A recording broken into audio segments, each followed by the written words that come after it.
have smoked some of that stuff before I ever went to the dentist's office. No, I'm kidding. no, not if you knew what I know. I've You never had a good you experience in the wouldn't want dentist's anything to do office. with I it. almost died in the dentist chair once because I stopped Before we breathing. leave, Can we talk to you about getting the stuff I'm fine in for for the dentist. first Thursday? You're on. So Pete, Right.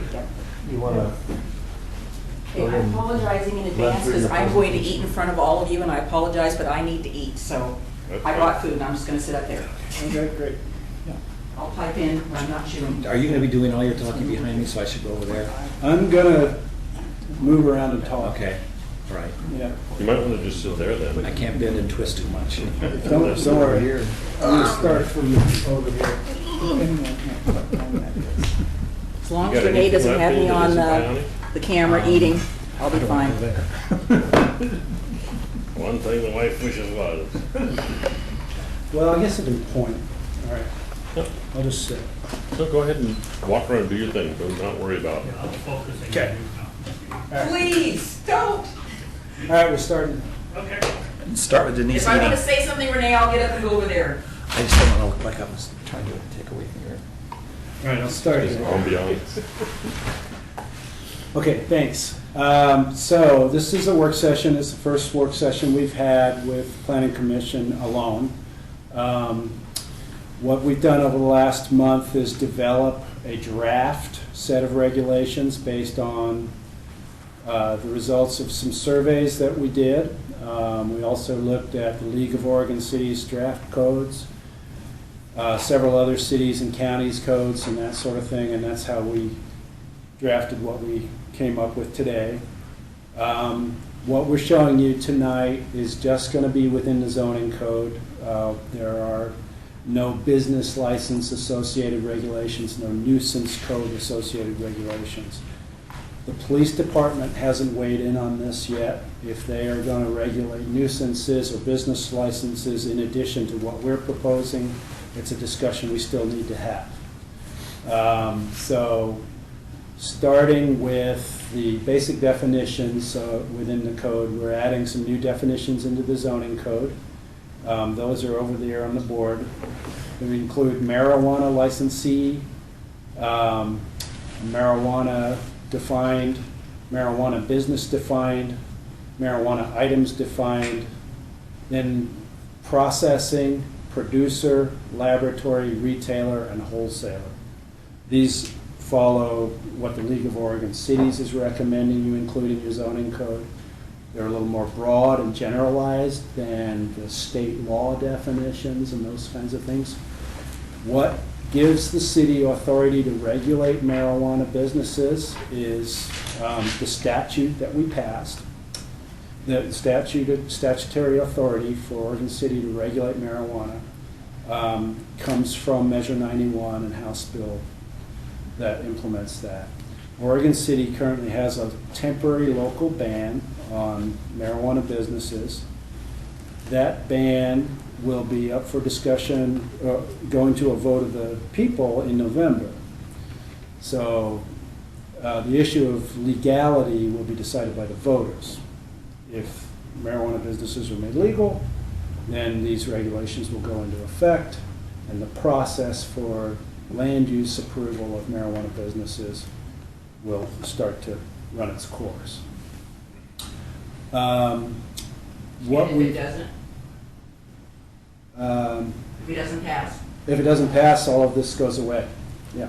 So So, at this time, just to yeah. clarify, the consumption is legal in Oregon City, Personal. but the retail sales Correct. and production is not. Correct. This is the commercial aspect of And production. medical dispensary is legal. No, not in Oregon City. Not right now. Okay, so the issue has nothing to do with the consumption though, it's distribution and production. It has to do with commercial, production, distribution, warehousing, and sales. And So all the aspects of production and distribution. Right, The But pre-customer. not consumption. right, not consumption. So personal use and cultivation is legal. That's described in the What's Legal Oregon website. It's really good. And And that's governed by the State state law, Yeah. which is administered by, as I understand it, OLCC. OLCC for recreational and Oregon Health Authority for medical. Okay, so we're So- we're not looking at any Yes, we are. adjustments to those. We're gonna regulations. treat medical and recreational marijuana as the same. But they're also putting in the code, That's our is proposal. limiting Yeah. the cultivation of it even for personal use. Right. Even though the So state we says get only into 4 that. plants, city wants So to do the inside. city's proposed code would allow personal grows, but it's required to be indoors. That's the way our code Near, currently. near the children. Go ahead. Yeah. So that was based on a lot of feedback we heard in the results of the surveys, you know, I'm hearing. But the results, already- didn't you tell me earlier, the results was based on business, not personal? Correct. Okay. So, if certain sized properties were allowed to grow outdoors, planning commission could recommend that you allow it outdoors subject to certain setbacks and things like that. Because a personal grow is up to 4 plants in your house. And so that's not a lot, but, you know, this is essentially a nuisance aspect to it. In your house, if it's approved right now, it's open because the state said you can. I didn't quite hear that The one. state said right now you can grow up to 4 plants. It doesn't limit it indoors. That's part of your new Right, code. so if Oregon City wants to regulate it to indoors, that's an Oregon City regulation. With some setbacks, that the limit on property size. So that's the way we're approaching it right now. Okay, thanks. Yeah, it's just much easier to administer that way for staff and that sort of thing. But, you know, going out and administering setbacks, there's a resource and time, staff time associated with that. So, what we did was, based on some of the surveys and based on the regulations and the zoning map, looking at the marijuana business types, producers, processing laboratories, wholesalers, and retailers are not permitted in any residential zone. Producing, processing laboratories, and wholesalers will not be permitted in any of the mixed-use and commercial zones. However, retail will be permitted in those zones. So that includes general commercial, neighborhood commercial, historic commercial, mixed-use corridor, mixed-use downtown, and the Willamette Falls downtown district. The discussion points are going to be, do we want to treat retail downtown differently than retail on the hilltop? Do you want to treat retail in Willamette Falls downtown differently than on the hilltop? And What do you that's- mean by treat them differently? Not permit them or limit them, and that sort of thing. Some of the Downtown Business Association folks, they have differing opinions about the downtown area because of the investment that's gone on in it. From staff's perspective, we shouldn't treat them any differently. God knows we have enough bars downtown. Right. So the industrial and employment zones are the general industrial area, the mixed-use employment area, and the campus industrial area. General industrial area, which is the area along First Street and the area along Clackamas River Drive, that's the only zone where production will be permitted, based on the proposed regulation. And again, you're talking about commercial. Commercial, yeah, we're talking commercial, yeah. Mixed-use employment zone and campus industrial, currently these zones allow processing and manufacturing from previously made materials. So we would treat marijuana processing, laboratories, wholesaling the same as those zones. Everything would have to be in a building.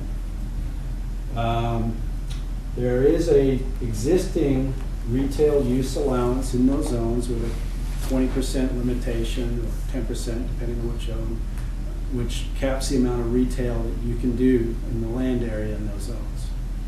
So, for example, along the Red Soils Business Park on Beaver Creek Road, on the south side of the road, there's some retail in that business park. but it's supposed to be capped at 20%, and that's mostly visible along Beaver Creek Road, and that's where the storefronts are. What's behind it is primarily employment type generating uses. So yeah. it's possible for there to be a GI zone, Yeah. and I'm just some space. Don't point at anything. I'm just talking in general. There's a GI zone, and a marijuana retailer wants to move in there, Mhm. but all the retail's already been allocated to other people. That's true. So Could happen. he and or she, they could be excluded because of the retail limitation, not because of the product limitation. Correct. Yeah. And what was the reason for not allowing production in a campus industrial? I mean, if they're gonna take 100,000 square foot warehouse and put grow lights in there, Mhm. it's all contained just It's- as well as, Partly from the survey results, but also from the existing codes as production is not an allowed use in those zones, like manufacturing and raw materials and those kinds of things. If you guys think that it should be permitted in the MUE zone, you know, we can certainly put that. well, not MUE, yeah. but just with CI. Yeah, CI zone, yeah, okay. Yeah. So a campus industrial zone couldn't have a wafer manufacturing plant? Well, it would be, in that case, it would be from previously prepared materials. No, it might be growing the crystals right there. I mean, most of them do grow the crystals inside the plants. Well, yeah, that's a good point. We haven't had one come along yet, so. No, I mean, Hillsborough grabbed them all, but Yeah. it doesn't mean that they wouldn't Yeah. at some point, and I'd hate to think that, You lose you it. know, in the process of Yeah, being afraid of marijuana, we lose, yeah. you know, Potential. $40 an hour jobs. Yeah. You know, it's- Yeah. So, Okay, He yeah. looks confused. Hi, grab a seat. The open house is finished, but we're in the work session now, talking about the same stuff, so. talking about the same thing, so. Yeah. Took me a while to find the place. Could I have a little input on that? Yeah. Because, by the way, I may sound a little anti, but what we really want to do is create a safe environment. And you're not, you remember with marijuana, you're dealing with carcinogens, you're dealing with heavy metal contamination. Yeah, just a little bit. You're dealing with heavy metal contamination, we're dealing with high volumes of CO2.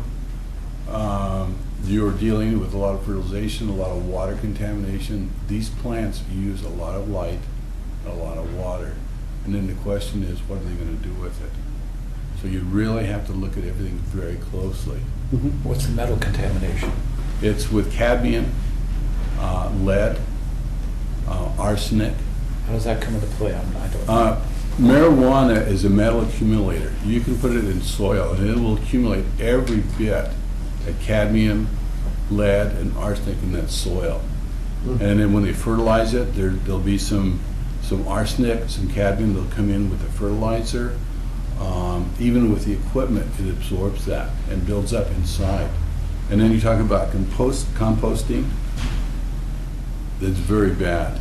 But Because you can't- container gardening contains that, correct? And they reuse that dirt from those I've seen. Well, they use it for 3 times and then they get rid of it. And what they do with it, I don't know. Okay. You wouldn't want it in your backyard. Yes. Sure. Well, it would be, in Oregon City, And I don't want to be little, I'm just saying you can't treat it like you Yeah. can everything else, because OSHA tries to treat it as spearmint. And yeah, the vapors, you have to have hoods. And from OSHA's point of view, yeah. you know, they want everybody, they want a wash station for them, and that's under OLCC, you know, bathrooms. They want these people, they cannot use the same tools in the same place that they come in to use the bathroom. You're talking about large operations. We're talking about any Any kind of size. operations. Well, that would be through the building permitting process. All of that interior stuff is going to be regulated either through OHA for their handling requiremements, Oregon Health Authority, OLCC, and that's. or that's the OLCC, and then Oregon City will have our structural building code for interior operations, which will apply to industrial uses or processing uses. And going back to Based on the his building concern, occupancy. then you have to use the best building practices. Yeah. Double doors. Well, I understand that. Yeah, okay. I'm just saying, I just don't want us to do, out of fear or concern over one thing, miss out on, real honest to God jobs. I know if OSHA had their way, everybody would walk around in poopy suits with training wheels so that they didn't hurt themselves when they tripped and fell. But, there's a certain point where you got to decide, is the risk worth the reward? Because, just being alive is a risk. So you got to decide, is the potential for arsenic poisoning worth $45 or $50 an hour jobs? And I'm not saying the marijuana employment. I'm thinking of, like I said, the wafer plants or these computer manufactory places or things like that. Glass, bullseye glass. Yeah, that's all. Yeah, and look what happened. You there's the want simple- bullseye glass to come to Oregon Yeah, and then City. we'll plant marijuana plants around it, and they'll absorb all the arsenic, And it works that way, by and the way. we'll collect it, and Yeah. we'll ship it to China, and it won't be our problem, and they'll be happy over there. Actually, the Chinese have done a good job shipping some of their Oh, I know. hemp to us, Anyway, and that's where it back, comes we need to from. get back to I do have a Ricky, quick sorry. question. Yeah, I just, for what it's worth, I want Yeah, Pete to be able to finish his presentation, and the framework that we're dealing with here, sometimes we have a tendency to get down a rabbit trail on these things, and the Planning Commission only has authority over zoning issues. Okay, we don't have authority over hazardous material regulations unless we want to prohibit the use of something in here in the zoning due to that. But as far as if marijuana is classified as a hazardous material, then it needs to meet the guidelines of OSHA or whatever other agency has jurisdiction. And when it comes to other enforcement, like we talked about nuisance or any other enforcement issues, those go to the police department. And we don't, one of our favorite topics in this Planning Commission is traffic issues. And everybody comes in and tells us how fast people drive through their neighborhood, way faster than the speed limit, but that's not our jurisdiction. We're not police, we're not police commissioners. So if we can, we've got an hour, if we can kind of focus on the zoning related issues, I think our time will be more productive. Right. And I appreciate all the information that you have, but if it's aside from the zoning related things, it would be, I think, more productive if you could give us a paper that summarized those things, and then we can read those kind of off to the side. I do have just a quick question. Go ahead. Because I've done a lot of reading on this, I've read through magazines, I've invested in the stock market in companies in Colorado, not that produce the marijuana, but other manufacturing. I'm wondering where you came up with that information. Is that common knowledge that I've never read anywhere about all those chemicals and things it does? And don't mean to doubt you, but I'm wondering, how did you get this expertise? Or What's the source of your information? what the source is? Because I've not read this in any of the magazines I've read, because I've tried to be really up on this. Afterwards, I'll be glad to show you. I have the complete regs that all the states, California and Oregon, have to comply with. Okay, On the testing they have to do, and the testing that Oregon isn't doing. okay. I just didn't, I don't want to interrupt his, but I wanted to know what. So I'd be happy to show you. and- Okay. And yeah, I'd be glad to share that information. Go ahead. Okay, Sorry. I just think that what we want to, I'm standing up here to point of view. what we want to say is that producing or processing marijuana is not a low-impact environmental concern. It's a high-impact environmental concern, or it should be. Certainly, yeah, by the time, if these regulations go into effect, and if it's made legal, in Oregon City, locating inside a building and complying with all the regulations is going to be a lot more expensive than going out to the county and doing a grow out there. There's no doubt about that. So we got to bear that in mind. I'm curious along that line, Yeah. outside of the city of Oregon City, Mm-hmm. what are the regulations for the surrounding jurisdictions? The county has production regulations for a lot of their zones. Within our UGB, the FU10, the future urban 10 zone, it's not permitted, so. By county or by city? By county, yeah. Because it's future, it's urban renewal. Future. Or urban growth, I mean. Yeah, so they don't want to set up a situation where they've created a potentially Before it's annexed into the city. non-conforming use, So you said they don't allow it? FU10. Okay, yeah, that's what I thought. I But heard once you it say. comes into the city, if it's annexed in, then it's If under it our was- guidelines. Yes. Right. Okay, Right. okay. What about the other cities around Oregon City? Gladstone and Milwaukee, well, they're going to be pursuing some kind of time, place, and manner regulations of their own.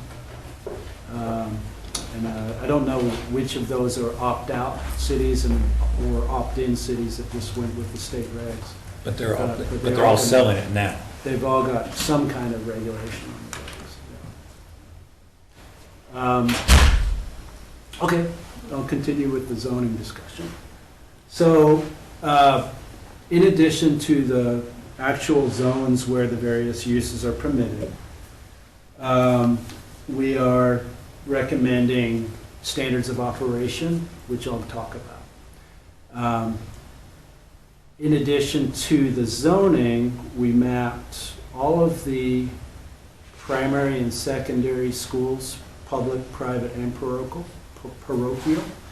where the state requires a 1,000-foot separation requirement. And those buffer zones, we didn't show them on these maps, but they're already taken into account. In addition to the state separation requirement, we're recommending a local separation requirement of 250 foot from any licensed daycare facility, public park, and transit center. So on our mapping application, which was up here, it's a public mapping application that just got put up on the website today. So it'll be up and running through the end of the process, and you'll be able to turn on and off each of the layers for each of these various potential permitted areas, as well as the various buffers from those areas. And that's on the city website. That's on the city website. What was I going to say? Okay. The 250-foot buffer and the 1,000-foot state buffer will trump anything. By that I mean, if you were permitted to be a retail facility on Malala Avenue, but you were within 250 foot of a city park, that entire tax lot is not going to be permitted, even though it's right on Malala Avenue. We said that doing a marijuana business abutting a residential zone is not permitted unless your property is on a freeway, expressway, major arterial, minor arterial, or collector road. So that basically means you've got mixed use and commercial zones where the residential zone is immediately behind the property. And if you had a full restriction or prohibition on marijuana retail or any kind of business in that situation, you wouldn't be able to get any. Basically, it would eliminate 7th and Molalla. 7th, Malala, Beaver Creek, 213, Yeah. 99, all of it would be off limits. So there's- 99's downtown anyway would be. Right. Right. So I thought the orange meant that's areas that were permitted. Yeah, so we have an exemption Oh, okay, an exemption. For if you're the located major along roads. those. Yeah. Yeah, and that's what opened those areas up. You'll notice that for retail, in the McLaughlin district, you have numerous overlapping separation requirements from both the 250 and the 1,000 foot. So essentially, all of the McLaughlin neighborhood is off limits for any kind of marijuana business, including retail. Except that little tiny bit right around Morton Road. Yeah, except for that. This Which is an apartment complex. this is wrong. That's a city-owned parcel. That's what I thought. Yeah, and someone pointed that out. I'm not sure how that showed up as a potential. Must have been a You have a little GIS spot on filter Division. issue. I'm sorry. There was a little spot on Division that I saw. I just have like Yeah. the small maps. So what this shows is where retail is permitted, even if it's a limited retail use. So the mixed-use employment zone, campus industrial zone, and general industrial zones all allow some amount of retail. But it's capped at 20% or 10%, depending on the zone you're in. So that's why they're showing up on this map. So the hospital zone, areas along the Red Soils campus, etc. So what that means is in the Terry Emmett Business Park on the north side, you could potentially do 20% retail in there. Similarly, campus industrial zoning around the college, most of it has been shown as prohibited because you've got daycare facilities and schools nearby, which are taking that entire tax law off the table for marijuana business. But there are a couple of mixed-use and campus industrial zone sites down here near Glen Oak in the corner that are available for that. When we did the distance buffering, we said that as long as the buffer touches the tax lot, the entire tax lot is going to be affected, not just the segment that is affected by the buffer.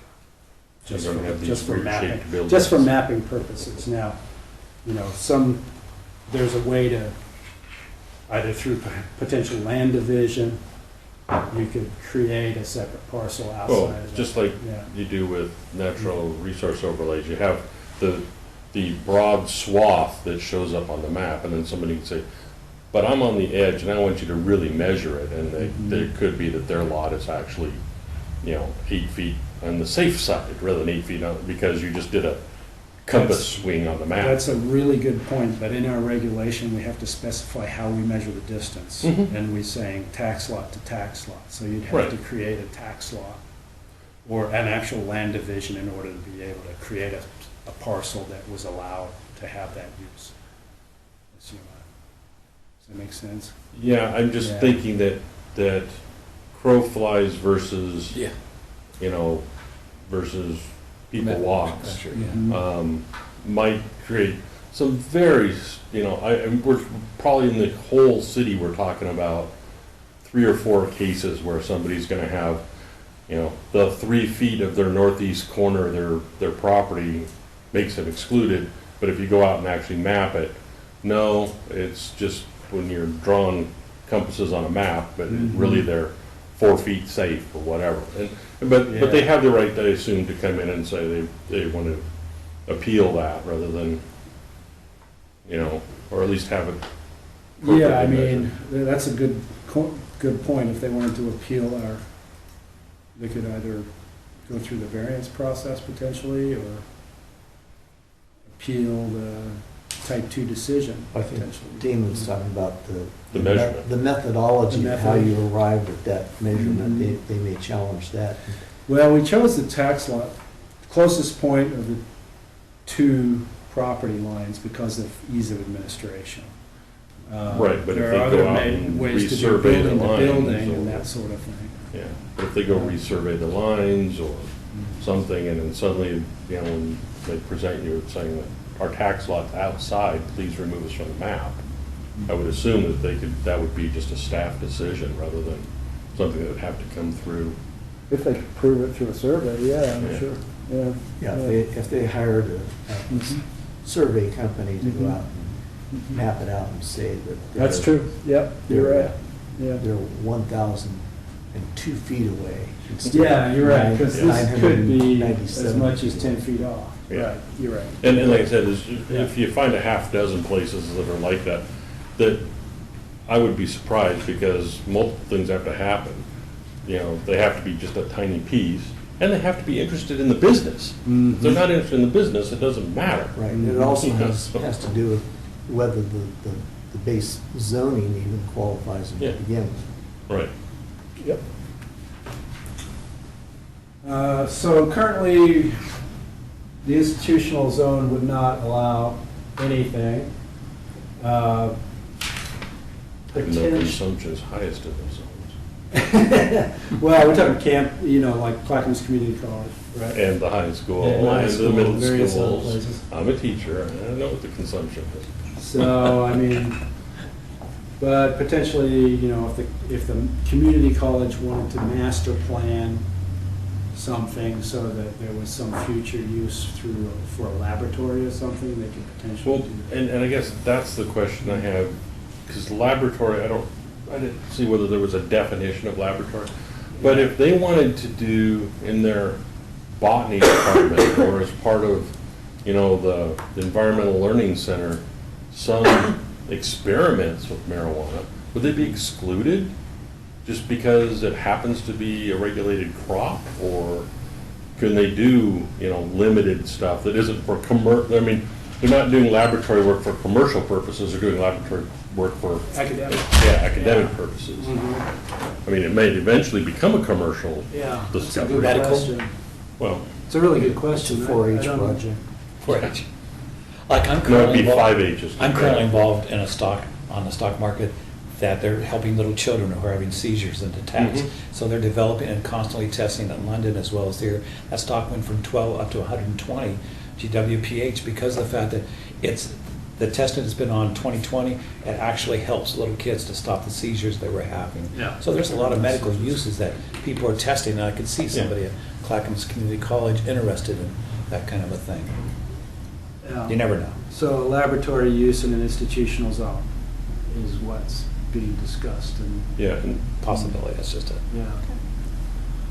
Yep. And I would definitely say we don't want commercial laboratories. We don't want them to set up a full-on, but I wouldn't want to exclude an educational opportunity. I mean, if it was corn, it's, nobody would say a thing about it, and everybody would expect, an ag department to do experiments with corn. Well, this is another cash crop, or a tree, whatever, so. If we were unable to distinguish the difference between a testing associated with the school and a testing facility, would you prefer that it be included in the institutional zone or not? Yeah, I understand what you're saying. I mean, there's, the Job Corps, not Job Corps, but Junior Achievement decides that they're gonna go and Some cookies. whatever. I guess what I would say is I would rather exclude it and let them come forward with justification why they should either get a non-conforming use or that it should be Use changed. interpretations. Yeah, Yeah. that's, because the flip side of it is would you even know if some botany class is doing something unless somebody came screaming to, they'd go to police before they'd come to the planning commission or department probably. But, Registration at Clackamas Community College just tripled. Well, process-wise, they would have to start with OLCC or Oregon Health Authority. yeah, And then we would see a request for a land use compatibility statement. And that's when we would either require the land use process or site plan and design review, something, yeah. And then OLCC won't issue the license until the land use compatibility statement is signed, so, yeah. So the other, the standards of operation, we looked at this in some detail. A lot of these standards of operation are already regulated by the OLCC. So the ones that the League of Oregon Cities seem to stand out as something you need to have in your ordinance in case the OLCC regulations change or something. Compliance with other laws. All marijuana businesses shall comply with all applicable laws and regulations, including but not limited to development, land use, zoning, building, and fire code. registration and compliance with state law, so you've got to maintain your standing with either health authority or Oregon Liquor Control Commission, and comply with their rules with respect to labeling, packaging, testing, security, waste management, food handling, and training. So all of those aspects are already handled by OLCC. And we don't think they need to be in our regulations, because it has to do with the internal operation of the business, and it's not something that planning and zoning typically gets involved. If the police department feels that they want to add another licensing process that does deal with that, particularly like bookkeeping, access to records, things of that nature, that's beyond the purview of what we're proposing. Yeah, and I agree with that. We're recommending that it state that no portion of any marijuana business shall be conducted outside.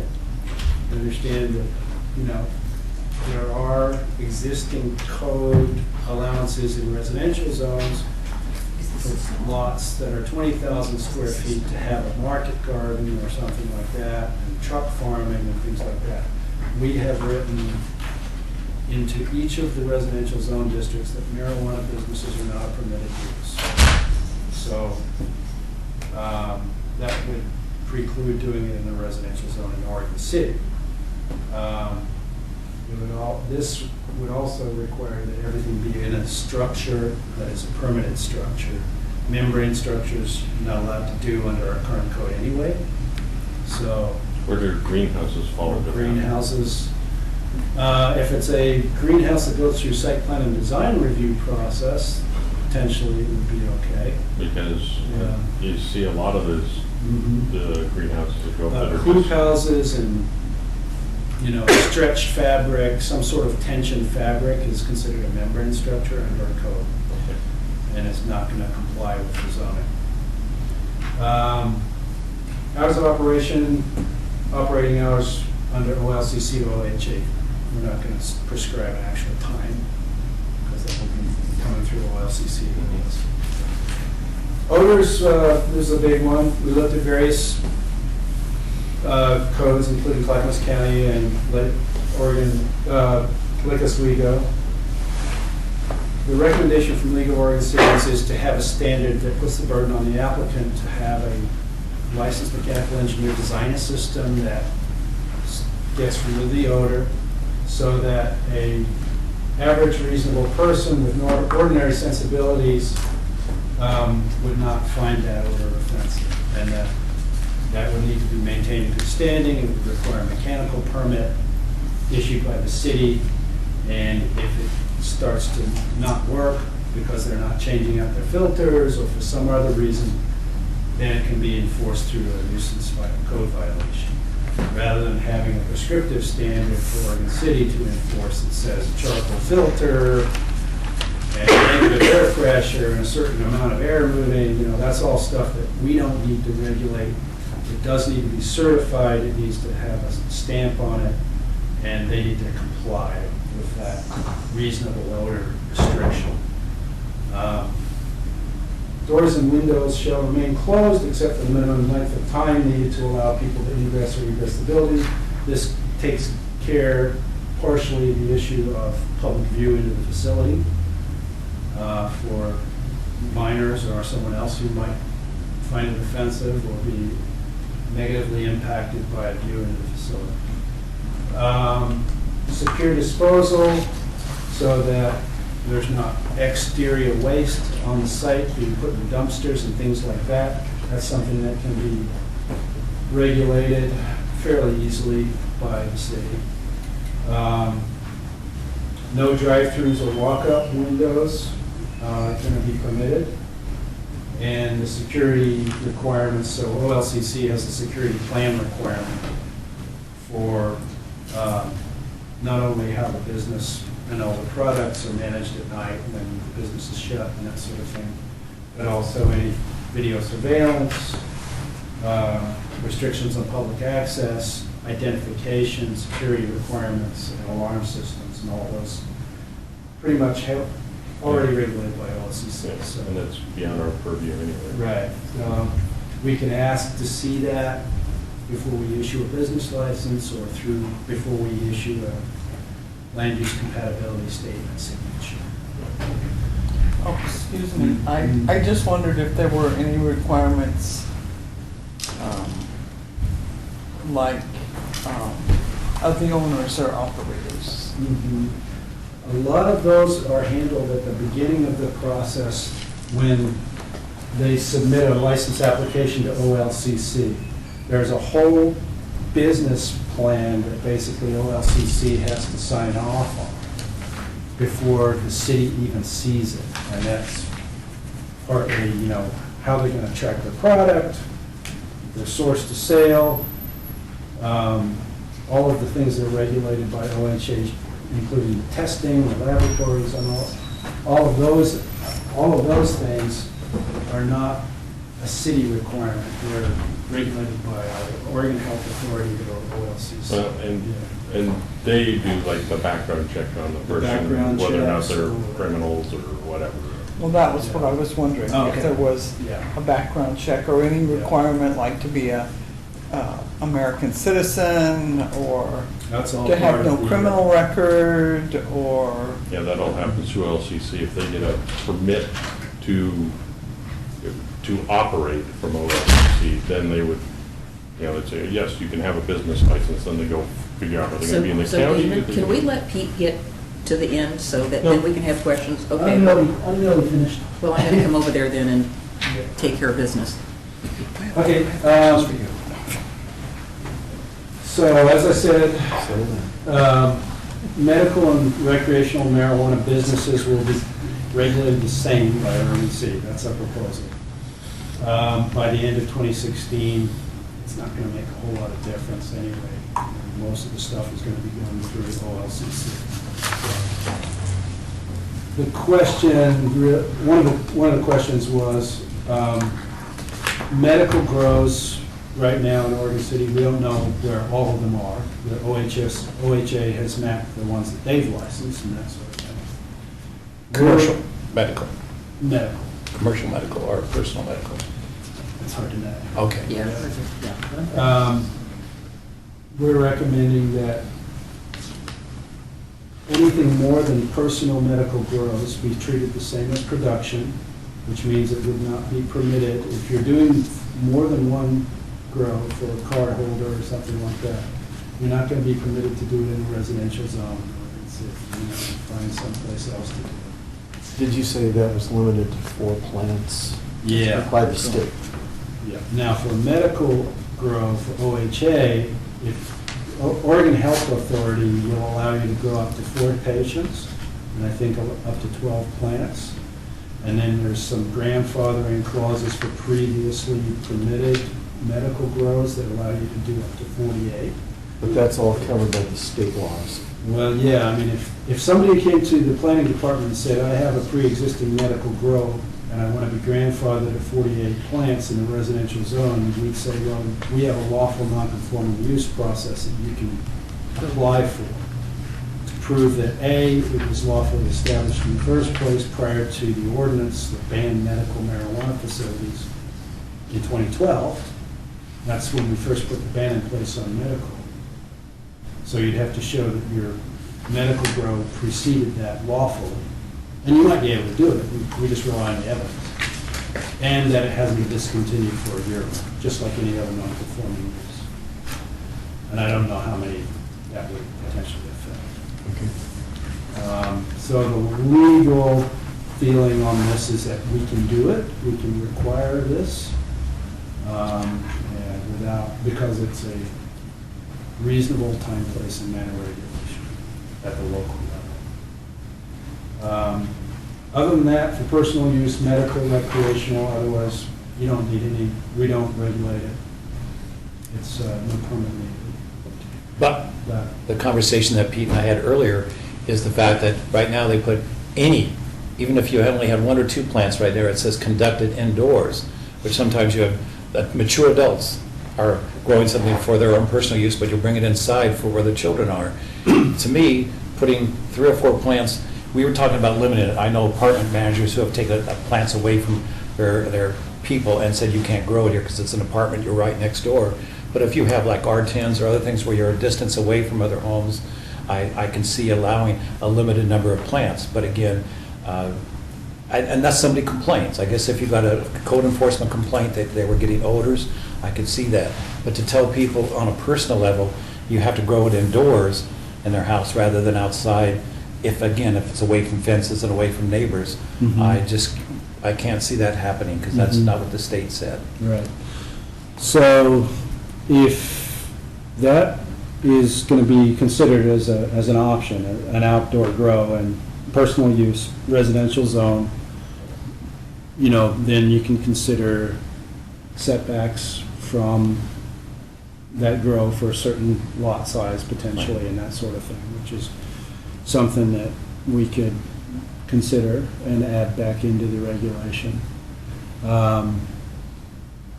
There was like 60% against outdoor. Commercial. Commercial, you're right. No, it wasn't discussed on Yeah, personal. you're right. Personal wasn't a question that we had out there. Yeah, you're right. Would the commission like us to change that in the draft code, We or? could probably discuss that later, we're not having that meeting about this in our next meeting. Well, we can Well, talk no, about it but this now. is our work Yeah, this is session. our work session. I just think doing that's that limiting to people. I mean, nobody's going to have them out during the winter. I mean, it's a summer thing, it's out there in their flower garden, but if it's next to a fence where it's bothering somebody, to me, it seems it's better to have it outside than both the mayor and I went to check out one of these places at different times, and they were all mature adults. No kids, no hippies, no nothing. And if those kind of people want to grow a plant or two, and it's just outdoors in the garden, away from other people, I just can't see that as being dangerous. A commercial grow, yes, if you go well over that. Well, the problem with that is, I will confess to my youth, hopping neighbors' fences and making use of their agricultural product. And You hop fences? Go ahead. I mean, granted, it was apples, but, nowadays it could just as easily be their plants. But it could be And masked. that was exactly the concern I was going to raise, Okay. is that Yeah. if you allow outdoor growing, then you're also allowing for uncontrolled access to it. But some Whereas people have if- controlled access. Well, I'm just saying, I don't know if somebody can jump over your fence, but they could jump over mine. And just because I had it, let's say, 100 feet away from my fence wouldn't necessarily keep them from running across my yard when I wasn't there, grabbing my plants and running back, jumping over the fence, and they're gone. And when I get home, oh, boo-hoo, all my plants are gone. I mean, Christmas tree farmers lose their trees, and that's people going in there with chainsaws. Those are big operations, though. And I think that the concern is not just necessarily that somebody's getting unauthorized use of my 4 plants that I've got in my backyard, but what if I decide I'm not gonna let that happen again, and I sit out there with a weapon to make sure and guard my plants from getting taken from me? Aren't we taking the moral side of this rather than? No, what I'm Right. saying, what I'm saying is, I think if we're gonna be consistent about protecting, the children from They're all having gonna get us access. on the street corner. Well, and that's true, and. You know that. Hey, when I was in my youth, I was all behind the marijuana, legalization of marijuana. I was a user. But I think, as Damon's pointing out, opportunistic situations are gonna arise. So if we're concerned about people getting to it that don't have the authorization, the best way to protect it is to have it enclosed. So you're looking at exceptions rather than the overall, if someone's got big property and they've got privacy, you're thinking of the exception of what I'm could not happen. thinking any You're thinking exception. of the exception I'm not thinking of of somebody any. having enough property that they have enough privacy, and they will never be trespassed. No, I'm saying we either, I think to be consistent, we either say outside's okay for anybody, or it needs to be controlled in some sort of a restricted area, ideally inside a building. We So did then- hear a lot of concerns from members of the public in the open houses, and then on the online surveys about things like smell. And so. But again, you putting said it was only indoors- addressing commercially, it didn't address No, personal. no, I mean, I've had There's personal some general conversations. statements made about smell. To me, you're pushing it inside to where the kids have to smell it, and other people, and it doesn't smell that bad. I've grown them a couple of years ago. But if you're pushing it inside to anybody growing four, that's a lot inside for families. Well, But just that's- saying, we did hear a lot of concerns from members of the public regarding residential existing facilities that grow for medical use that are outdoors, and the smell, and some of the visuals, not wanting to see it, but When maybe they were the smell close was a big to the thing. property line of the Right. party. Well, I think I remember I told you guys when we had the review by Clackamas Community College for the Environmental Learning Center, and I went and did a site visit, and I would put my hand on a Bible. I smelled it. I know exactly what it smells like, and I walked around the corner and I went, walked back, then walked back again to make sure that I had not been hallucinating about it. Public So- property again, big property, Well, this but not a was, private house. no, this was on the campus. Yeah. I mentioned it to somebody from the college. I said, you might want to just go back there and just Out make of all sure. the stuff, that's the only thing I get hung up on. Well, I will tell you, I'm on the opposite side.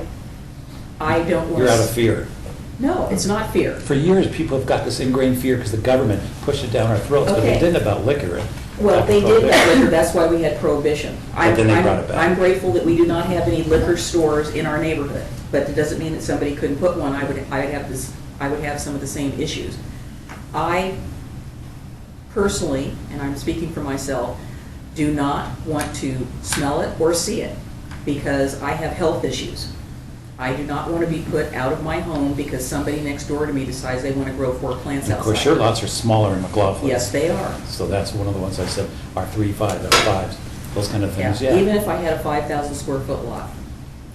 I don't think that somebody else has a right to impose, sight, sound, odor, whatever, on somebody else. But if I have a 10,000 square foot lot and I wanted to grow a plant or two, I I still should be. think, I totally disagree with you. If somebody wants it, they need to grow it inside.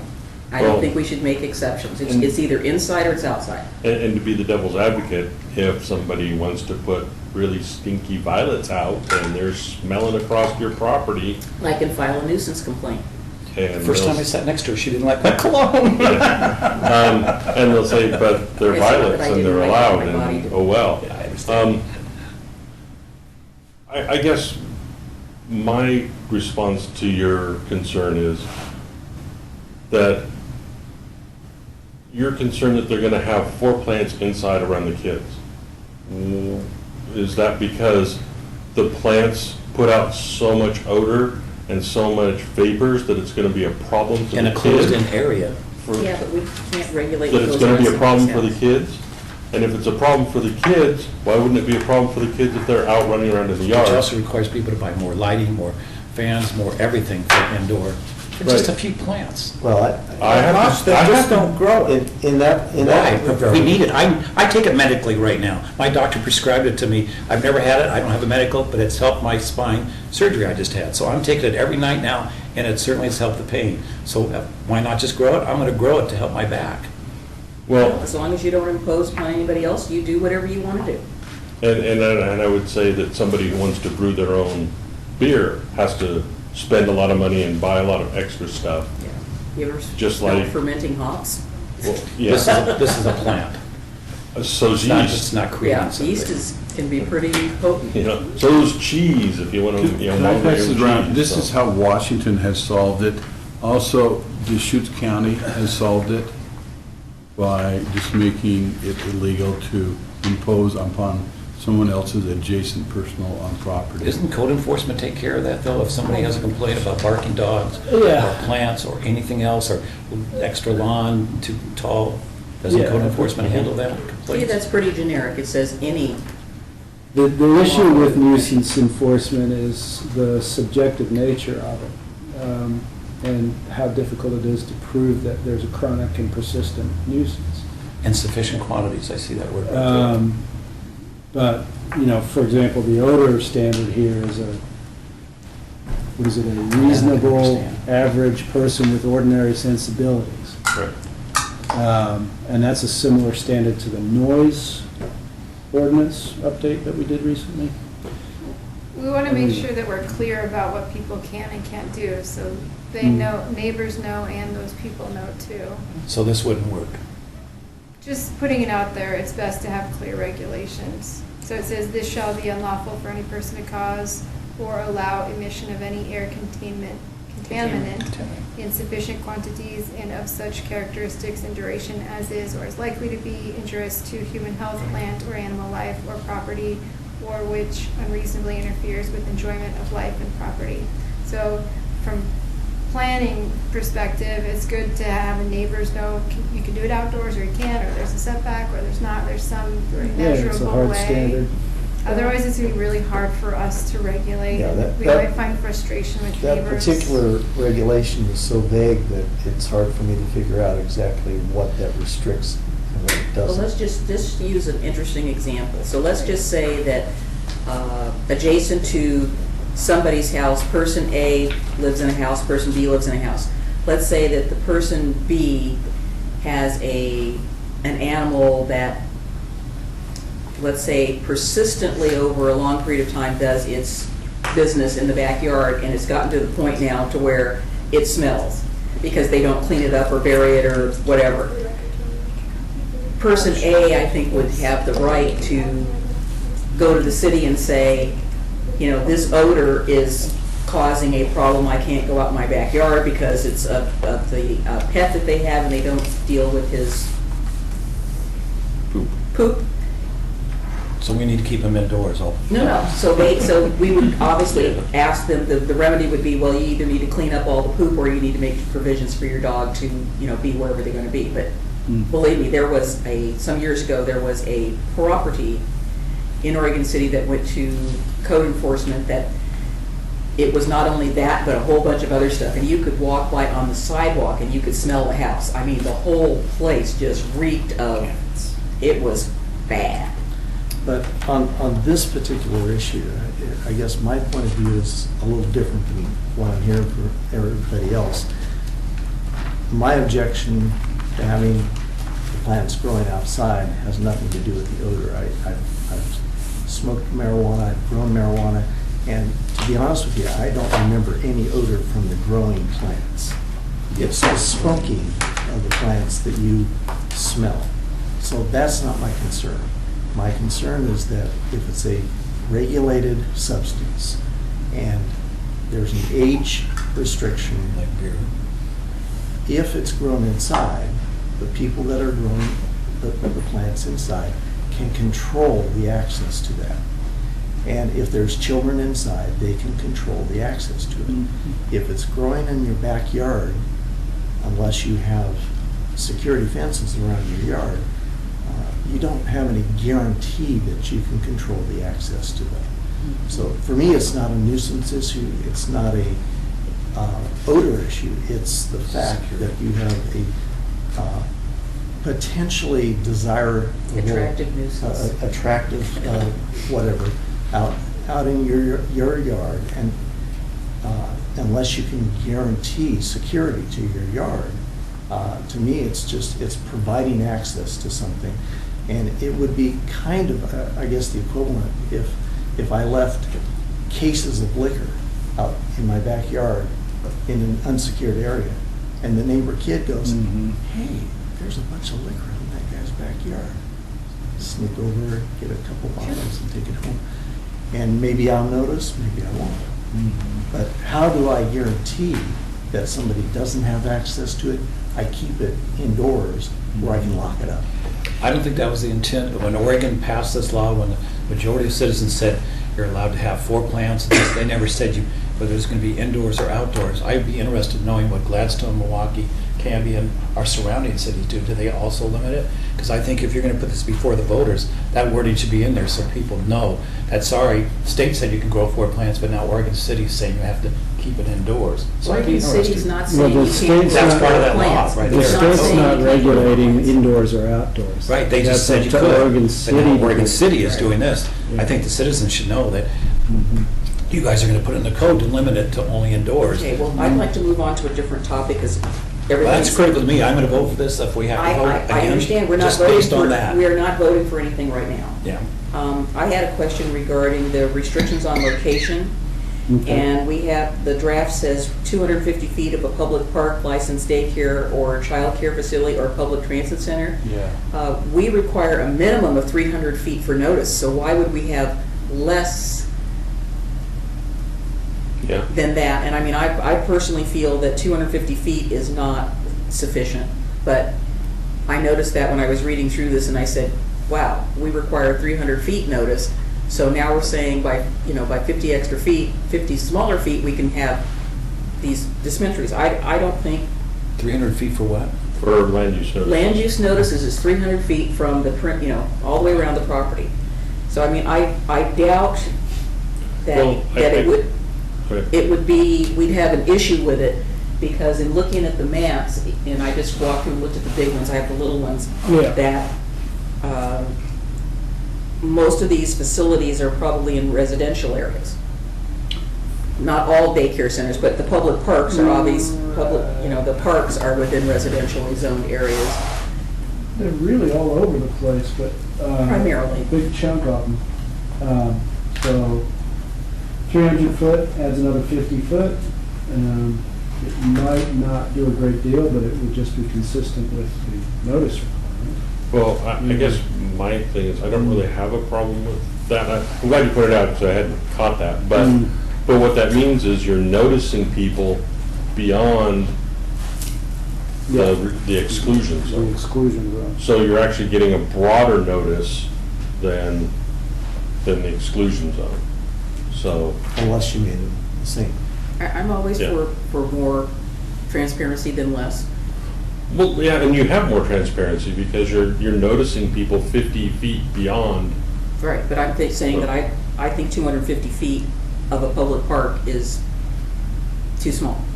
That's my point. Okay, and that's a different statement. That's a different than thing. it's- And that's what I said. I said, the notice requirement is 300 feet, this is Yeah. 250 feet, so if we're gonna be consistent, it needs to be at least a minimum of 300 feet. But I'm saying, as my additional point, 250 feet and 300 feet are still too small in my mind. Well, when we did the buffer requiring, Right. the mapping, even if it was 230 feet Feet. into the tax lot, the entire tax lot. Lot is excluded, right, and I. So yeah, it could be 50 feet, it could be 200 feet, right. 300 feet, that tax lot would still be off the table. So I'm not sure, unless we did a much more detailed GIS Right, and analysis, then how the other much thing, effect that would have. the other thing you mentioned too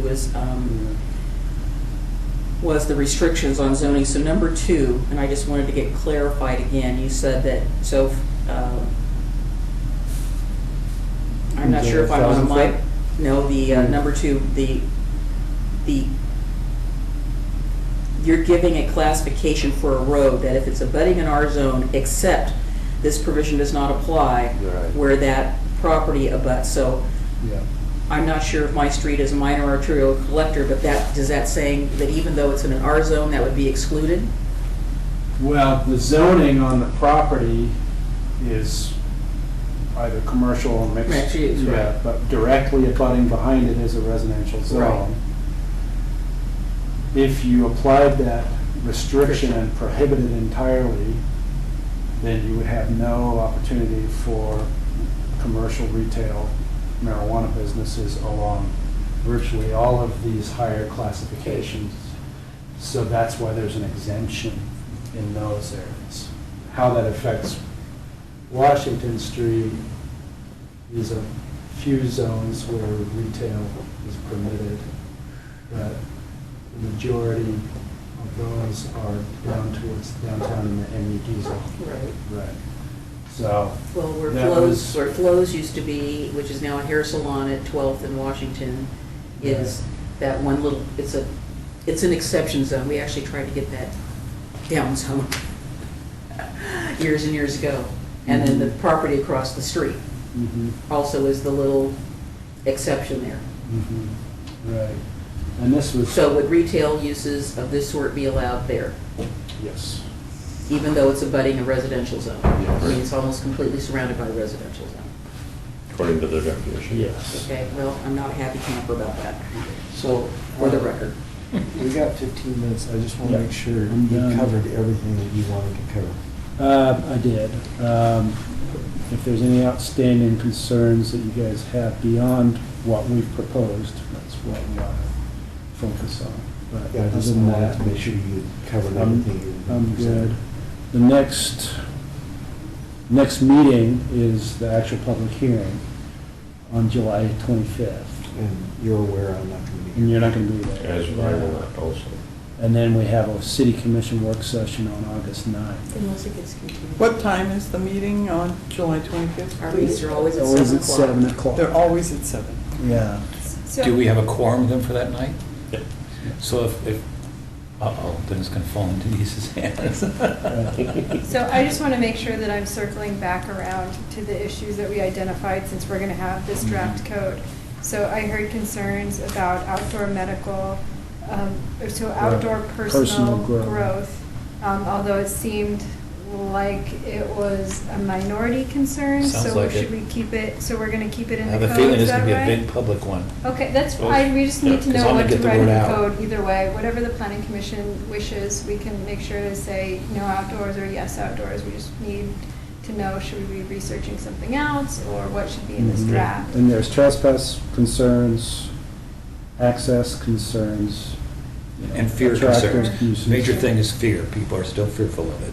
Yeah, I'm Okay. afraid. With my good kids are reason. gonna- See, I'm afraid my kids I- gonna I- drive Good their reason. fence. Tom, I'll take It's all hogwash. Okay. Tom, we, No, I don't think so. Tom, we And get I it. hate it when people label somebody that disagrees with you as fear. No, but it has been. It's been built up over the years. That's not the issue. Yes, It's- Tom, it's not the The, issue. the real issue is whether or not it's a legitimate concern or not. And mine's a legitimate request, Mhm. as most people will And request. the way government works is people balance different legitimate concerns and legitimate desires against each other. Doesn't necessarily have I anything to know. do with fear. But it has to do with what the majority of the people would like. I understand that. We're living in a representative democracy. But I'm just throwing it out there that I resent the idea that everything that somebody disagrees with you is fear. But there still is a lot of fear about There this may whole be stuff. some. Some of the stuff she See, said to I'm me not several ignorant. times tonight. I'm not ignorant. And Yeah. I've already told you, I used to use it, I used to grow it, I know a lot about it. And I wouldn't be surprised if I know more about it than you do, because I used to deal in it. All right, so moving on to the next thing. Let's go. Okay, let me see. Okay. So I think you are hearing that there is a concern about outdoor. Yep. So we're gonna leave our code the way it is for that, and then the other one was this But I was, buffer. if I had a majority objection and I wanted to be brought up when there's a public hearing, do I just have to? Oh, yeah, no, Yeah. Then talk bring it about it. up. We just, we need to know what to put in our one draft. And the citizens Or- don't get to vote on this, right? Yep. On whether it's, Well- be grown outdoors or indoors. It's They part get- of the, they do Yeah. vote on if it's allowed. Okay, we don't vote on, we don't vote on zoning updates, you know. But this is Well, a the code. procedure that we're Right. following here is that People have an opportunity to you're participate. bringing a It's a draft, public hearing you're bringing a process. draft ordinance to us. Yeah. We're going to make comments about it. You'll massage Yeah. the ordinance until we Absolutely. get to a point where the commission is willing to endorse it. Mhm. You'll send it to the city council. City council will then bring it up. Mm-hmm. There will be a public hearing at each stage, Mhm. and then at some point, they'll adopt something, Mm-hmm. and that's what will be on the books pending the Pending. decision for Right. the voters in November. So these issues that are starting to be raised now will be part of a issues memorandum moving forward from the planning commission that accompanies the code. So just to be Yeah. clear, as far as Tom's question is concerned, the voters are not voting on this regulation. What they're voting on is whether to rescind the ban that Oregon City has on the books right now. That's correct. And this regulation just- would go into effect instead of the ban. So it's just a handful of us that are going to decide whether it's allowable or not. Mhm. Tom, Just this a is- handful. This is what we do with every single. But we're going to be legis- missing two. No, no, no, there's a five. question between, It's legislative. the voters decide whether business, Is. marijuana business will be legal or not. This just regulates the time, place, and manner. That's the time, place, and manner regulation, Right. which a local government is allowed to do. So, I don't care if, Yeah. I don't care if there's a shop or retail or anything in the city. I just don't like putting restrictions on people's rights. We heard you. I know. So the It's not last about the issue- So legality. let her finish. Sorry. The final one I have, sorry, because then you guys have time to Yeah. meet. And we gotta break down Before the this. hearing, and we'll have to break down this meeting, is the notice, or the boundary, the 250, should we expand it to 300 feet for parks and daycares? Do you want it to go from 250 to 3, yes or no? Yeah. I say No. yes. No, because that's the exclusion from the park, then they would say, I want to have my thing, and then there would be a 300-foot notice going out from there. The notice doesn't have anything to do with this. It does. If you want to have a business and. You don't get notices when somebody puts a business in. Yeah, but some, go ahead. Under liquor, they have to notify them when they're doing liquor license. They That don't goes send before the that out, city. they don't send that out to the neighborhood. The liquor licenses go to the city police department, They post it on their. yeah, front and they door. post it in the window or whatever, notice that I'm applying for a liquor license, but there is no notice. Now, in Portland, they do notice the neighborhood associations when there is a proposed liquor license permit, but that is not something that has happened in Oregon City.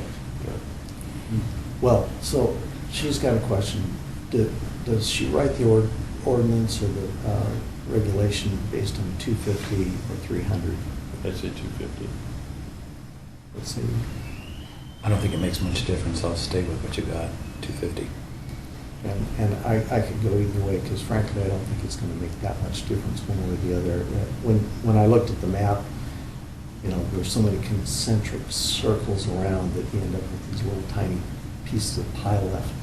Anyway, I could see 300 being consistent with That way they don't have to the remember. notice. Yeah, they don't have to remember another number. The advantage of that is it's the same people, same property.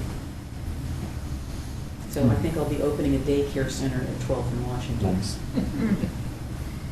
Yeah, but within 300 feet, we'll still not get down Be to a the licensed 12. one. Oh, it'll be a license, all right. Okay. I play by the rules. Anyway, Pete, so you there can was, weigh in on it. That was it. there was indoor, outdoor, there was 300 feet, and then you had, My concern is about the exemption, just because it's on Oh, a minor arterial the roads collector. exemptions. Well, If it's abutting a residential area, there should be no, We did talk about this at the work session, I think. We had, Pete had a City map of it, Commission. and it Yeah. took out a majority of the city. yeah, it basically took So, everything off the table. Well, I guess the thought that I had, we had talked about some time ago, is that there would be a buffer zone. So if you were abutting a residential property, the facility would need to have a buffer from the residential zone of some dimension And I don't know From how the you- building? to the building. Yeah, okay.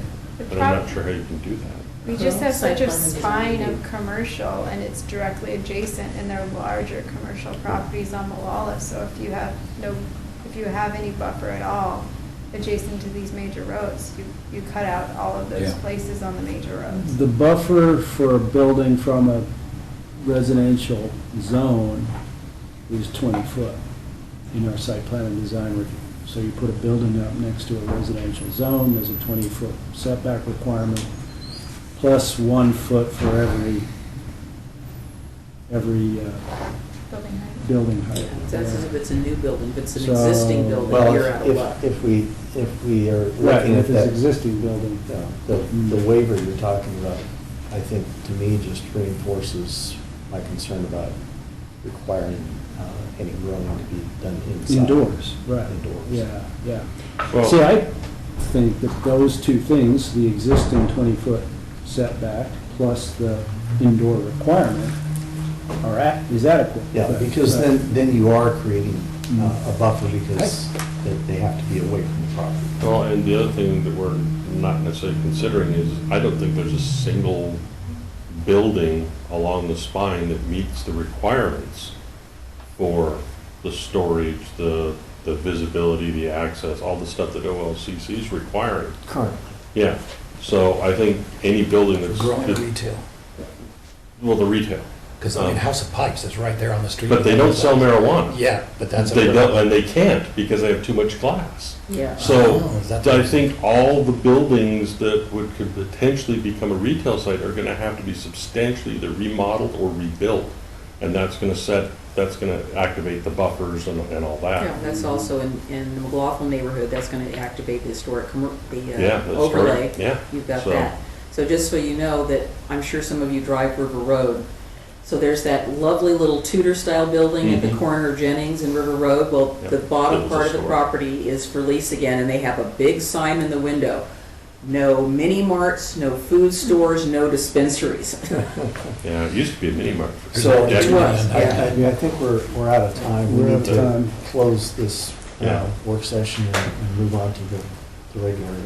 Regular hearing, regular meeting. I just Okay. have one more question. I just wanted to know if there was any other public hearings after July 25th? Yeah. Oh, yes. So the next public hearings are Planning Commission, July 25th, and then the public hearing for the city. Getting caught up. Planning Commission meeting for July 11th, 2016 is called to order. And per request, John Lewis has a report to make on the Cove project. Oh, I don't know if we can do that. This wasn't on the agenda. That's why he's speaking in the public comment. I know. Can you hang on a quick second? My computer was on, and now my screen is dark, and so is his screen. Huh, he fixed ours and turned I know yours it. off. I was looking up stuff on mine because Laura turned it on, and everything worked really great. So before John gets started, I would like to have access to my computer. So that'll give you time to, It was working just a second. Yeah, it was. I can give you a couple of brief updates Oh, that's on the perfect. department if you like, while we're working on that. Okay. Yeah, I did that too. We have, we were accepted I know. for the equitable housing grant. That means that we're allowed to move on to the second stage of the application. So we'll be finalizing our application. It'll be due in about 5 weeks or so. And I even signed in. And so we'll keep you updated on that. That's with Metro. It's up to a $100,000 grant for equitable housing, which means finding housing solutions for both a variety of incomes and ADA accessible and just all forms of population. The other thing is that we hired a community development director, and that's a little awkward to say because it was me. We went through a rigorous interview process last week and the week before that. They obviously made the best So why choice. is it mine on? Thank you, I appreciate it. I look Oh. forward to serving the city. I've Trying to get loved to the the- city and I've trying to worked get here to for a the long packet. time. And I know. we've It done a just- lot of great things in the planning division There we with building go. division as well and development services, and I look forward to seeing us continuing to excel. Congratulations. The whole Thank you. neighborhood was out for The 4 other thing hours. is that next Monday, you have a work session with the city commission, and that will be on the Willamette Falls Legacy Project. So I have to say thank you very much for coming early. 2 planning commission meetings in a row for a work session. We really appreciate it. We really look forward to the work session in 2 weeks. NOHEDA and our partners from out of state will be in town, and we look forward to that. So City Commission will be joining us. We'll have a similar type layout. Time's that start? It's going to be at 5:30, I believe. I'll send you an email summarizing all of the applications that are coming up. So I appreciate you guys enduring the planning division for quite some time during the summer and spring. You guys have not had a day off in a long time. So we get the big bucks for. It's There what you go. it's what we signed up for. There it is. So thank you very much for reading our 100-page agendas every time. But you will have an end in sight because after the marijuana regulations, you might have a little bit of time to take a day off and have cancel a planning commission hearing probably in August or so. So I have my Unless the Cove makes it. I have my calendar out. So you're saying we have a work session at 5:30 on the 25th? I sent you an email? Yeah. Or No, I'm just repeating it because No, she didn't say the 25th. on the 25th. Oh, is it the 25th? Yes. Yeah, July Well, you'll be 25th. gone. Oh, okay. Well, I'll just miss that. So it'll be a work session with the City Commission regarding the Willamette Falls Legacy Project design team, and then we'll have a hearing after that on your first hearing for marijuana. I think we I'm have getting a- the munchies already. So we had nothing on the 16th, And you wouldn't even be right? there. Okay, so Is I've it got the the 18th? Next week. Okay, it's coming, okay. Nothing then. Nothing. Oh, I got, Nothing then. I got it in my calendar. And do you know why this isn't working? No. John, I'm looking for the map to Press bring and up, but mouse. the computer is. Well, Frozen. the entire McLaughlin neighborhood had a power outage on Saturday from approximately 5 minutes to 6 a.m. to about 10:35 a.m. And it was not good. Was it something you said, or? No, no, no. I woke up when my alarm clock did its thing. Rivercrest was similar. So they had about 2,000 people out. 5, I heard. So it must have been downtown, because that's why my lights were off in my store. Yeah, yeah. So it kind of messed up a whole lot of things. In my personal grow operation down there. Your personal grow operation. Okay. That's why you have a basement, right? Yeah. That's why your place smells every time I walk by it. That's dead. That's the dead bodies. Okay. So are we ready Yeah, to hear we're- from Mr. yeah. Lewis? Tom and I are back online now. Thank you, John, for your patience because Here, let me do. Okay, gotta so have my paperwork here. Thank you, John. John, Okay, so thank you for taking a little bit of time. I just thought the Cove project has been around for so many years. Decades. That it's interesting how these projects hang around for. You just wish they'd die a slow death. Do you want me to stop? I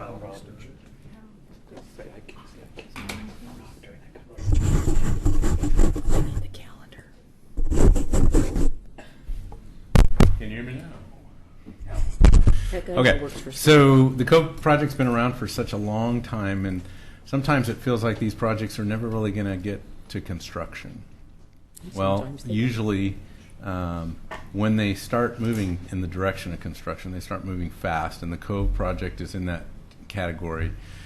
So I just wanted to share with you our plan. Which category, the moving fast project or the one moving- that's been around for a long time project? Both, but Okay. in this case, it's kind of flipped gears from being around for a long time to moving very quickly. So I would say the last week, we've seen a significant increase in responses. We've also been giving them plan review comments and communicating with them pretty regularly over the last couple of weeks. But today we had, I think, 3 different meetings to cover the geotechnical work, the land use work, and then just the phasing and the site development plan for that project. So what we're hearing from the developers, if they can't get started soon, they're not going to be able to get started this year. If they can't get started this year, things are going to they're going to have trouble coming back next year. So we're doing our best to keep them moving to the point where they can actually start some construction. So you folks, the map I was really kind of hoping for was the one that showed all the sites on it. Was it in that package? Yeah. Just scroll back. 1 second. Sorry, Laura. I just asked Laura like a couple minutes. it's in before the this meeting. document that you're already in. Yeah, just If you scroll back. Just go backwards. Yeah, you already had it up there. If my screen can move That as one. fast as You the want this project one? can. That works. So if you remember the lot layout on this, it's changed many times, but where the lot 1 is up near the top of the screen, so Laura's kind of pointing at that. Lot 2 is where the apartments are actually going to go. Laura's pointing at that right now. And then the North Park area is over way across the site near the Clackamas River. So those are the 3 project areas that are going to be permitted under this phase of the Garden. Well, the Garden Cove apartment project is what includes those pieces. The reason why I want to have some outreach with you folks tonight is because it's going to be impactful in that much of the project construction phase, well actually 4 months of the project construction phase, which is just about all of it, they will be closing Main Street Extension. So the work that they have to do with regard to removal of earth from the North Park area to the Lot 2 and also from Lot 1 onto Lot 2, that's going to require some heavy equipment, and their safety program is such that they're suggesting closure, and we're in agreement with that. They're also wanting to pretty early on in their project phase tear into Main Street. So if you remember the design for Main Street, it actually, there's sections of it that drop several feet from where the current grade of Main Street is. So There's sections of it that are currently dropping several feet, so. say that again. There's sections of Main Street that are currently dropping several feet. Okay. They'll basically be coring out most of Main Street really along their frontage. So I think none of this is necessarily new news. It's just how quickly it's coming. We've asked them to do some reader board signage for the Main Street closure ahead of time. Also posting some pedestrian signage on either ends of the pedway. The first place they really want to start is just setting up things like erosion control and removal of some of the vegetation that's proposed to be removed. And they want to start in Lot 2 with just demo of the concrete work that's in that site. It's loaded with concrete work. And then they're quickly going to move to reestablishment of a parking lot in Lot 1. That was part of the requirement for a trailhead parking. And then they'll start on more of the street work. And, as soon as we give them full authorization to move with their grading plan, they're really gonna dig deep into the North Park and start coring that area out, which will include excavation of I don't know if you have the pointer again, Laura, but maybe you could point to the area where they're going to do all the excavation on North Park. I'm thinking the area. If you're familiar with the entrance to the long spit of land that right there, they're going to carry that low grade. If you walk off the ledge and you drop down into kind of that low grade, and then you can come back up and you can be on the peninsula. You familiar with that area enough, or have you been out there? Yeah. Notice that? Okay, so that whole area will kind of be, they'll be removing a lot of that soil material and bringing it back into the cove area, and then creating more of an amphitheater kind of a look than what it is today. What, do they have their DSL permits? Have permits, all their permits, yes. They're, Yes. Okay. And they're working outside of the ordinarily high water mark as well. But I'm assuming, so let me just back up. So my concern is about whether they have that. And number two, you said they want to do erosion control. I thought erosion control was required to be done first. They have to screen and separate stuff off before they even start doing anything, because that would be obviously a shame if they started working and didn't have, and you guys won't let them do it anyway. Right. We won't get the first permit that we're proposing to issue, and we're doing this in phases just to keep this project as close to their schedule as possible, is the erosion control permit.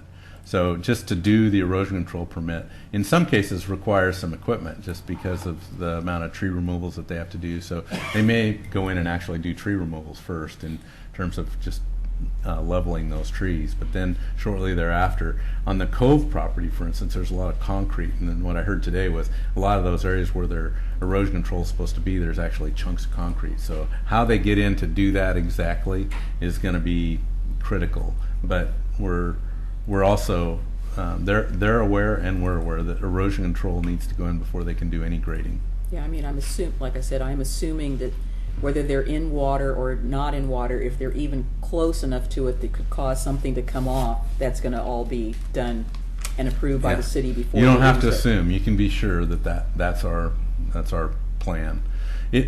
Because of the size of the site and the complexity of the amount of erosion control, they're still going to have equipment out there. So they're not necessarily going to be doing earthwork per se, but they're going to have to do enough clearing to get their fencing in and their erosion control protection measures in. So that's the first thing that will happen on that site. What's going to happen with the trail? I mean, if they're going to close Main Street, then I would think the trail would be closed during that time too, or at least for an initial.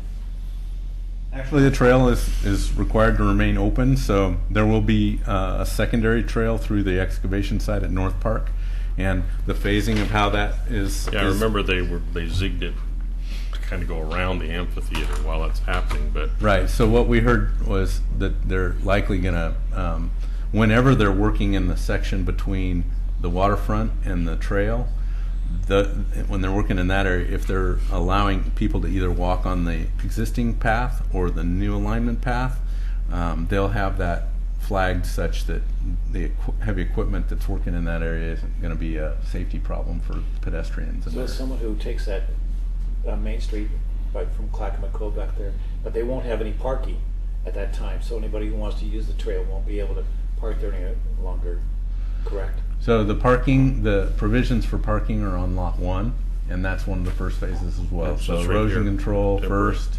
Again, they want to do some concrete demo work on lot Okay. 2. Before they can do any Main Street closure or trail, changes, they really have to build the parking on lot 1. Okay. So, a lot of work going to happen. I mean, this is going to be the biggest grading project that we've seen in Oregon City in an awfully long time. We think closure of Main Street makes the most sense to give them the freedom to Roughly do what they need how to do long? and the time they need to do it for 4 months. Wow. Yeah. So will you plan on having staff down there, at least on a regular basis, circulating through, rather than waiting for them to call you for something? This area is so sensitive that there's going to be a lot of people who are going to be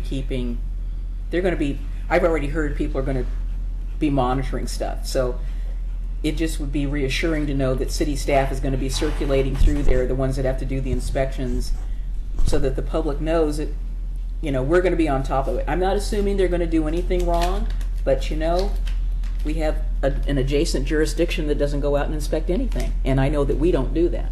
Yeah, our intent, and development is strong right now. We've added a construction inspector to our staff, but there's lots of development going on. So our intent is to cover all our development needs with 2 inspectors, and we're under the impression that we're going to have to do most of this inspection with our lead inspector.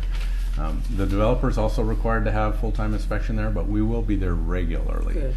And I think, I don't know if you're talking about walking the path to talk to people. That's not No. the kind of plan we have, No, but I'm not talking about we're that. definitely going to make sure that their, erosion control isn't done properly as they start doing the grading, and the actual construction of public infrastructure.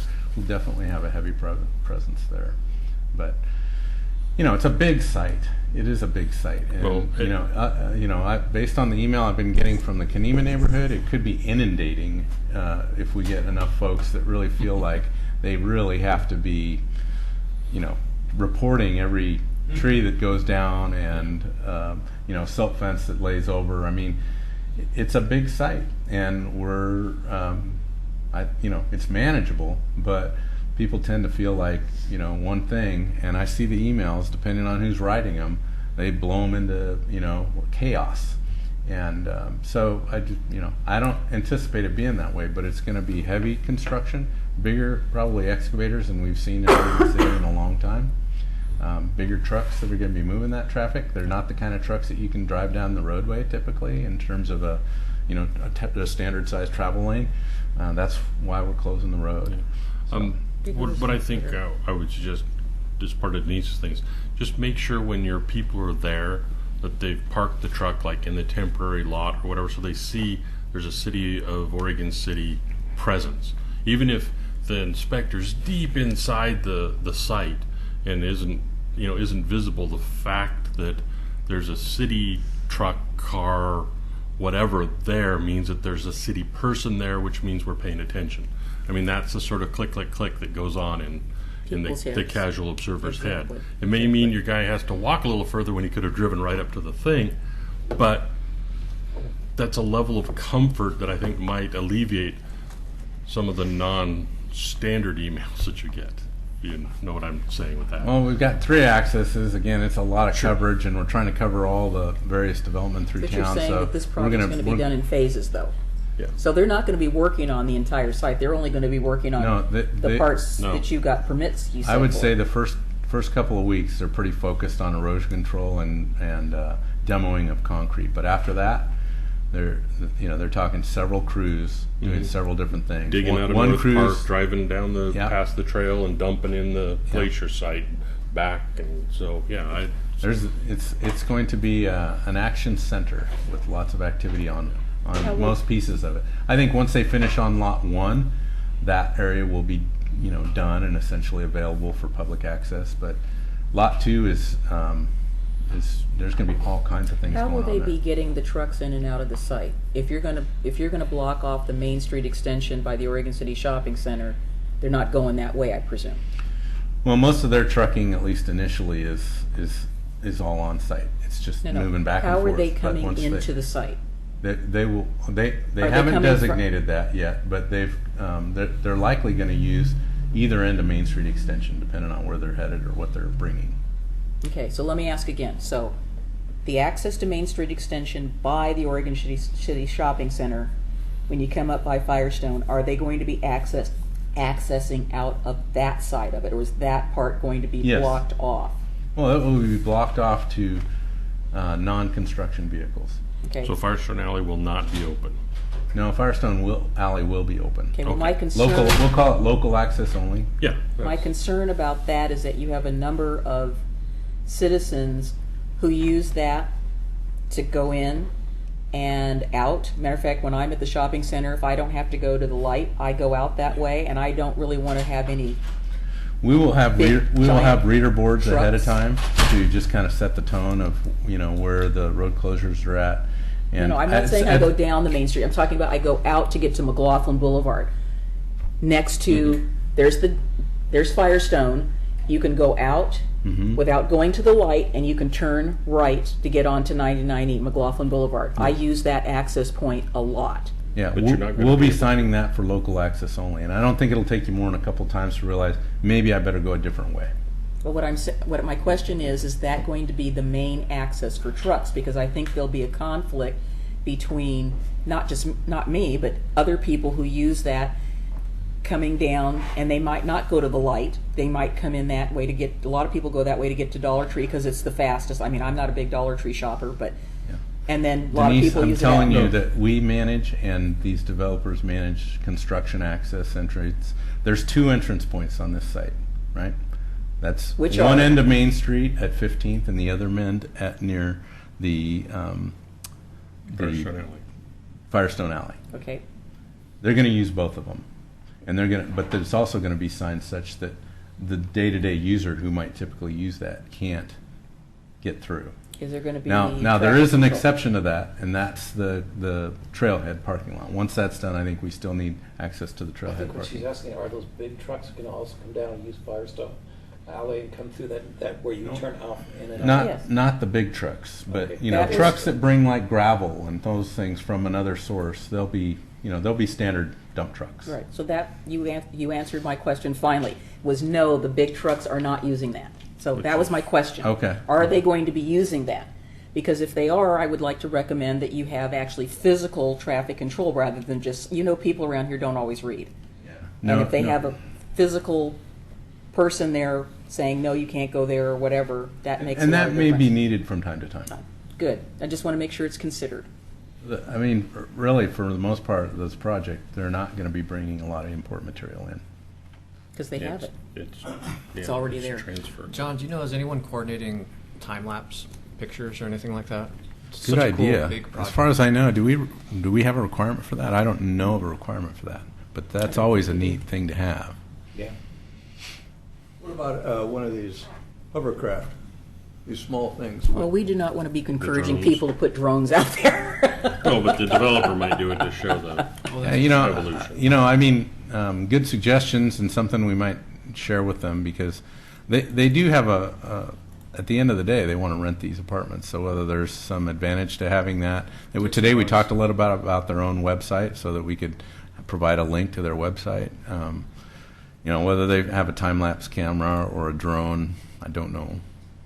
Reliability and safety and documentation, just, and the highlights, it would seem like, I think down the road, more and more people are going to go to it just to See document. how it's these. progressing. Well, you can see it from the bridge, which is an Well, observation I point. just think it'd be interesting to get some of the old pictures of the Yeah. cement plant.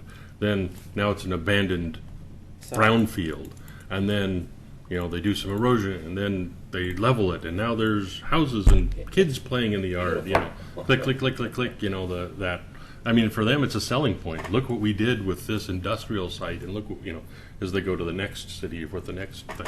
So yeah, I think they'd probably already be on it if it isn't suggested. Wink, wink, nudge, We nudge. can suggest it to them. Yeah. Sure. We can suggest it to them. It's our own historical record, just like I see all those pictures of downtown, the way it used to look Mhm. in the 20s and 30s, and look what we've done to downtown. Not much, but look what We've done a lot. Yeah, we moved.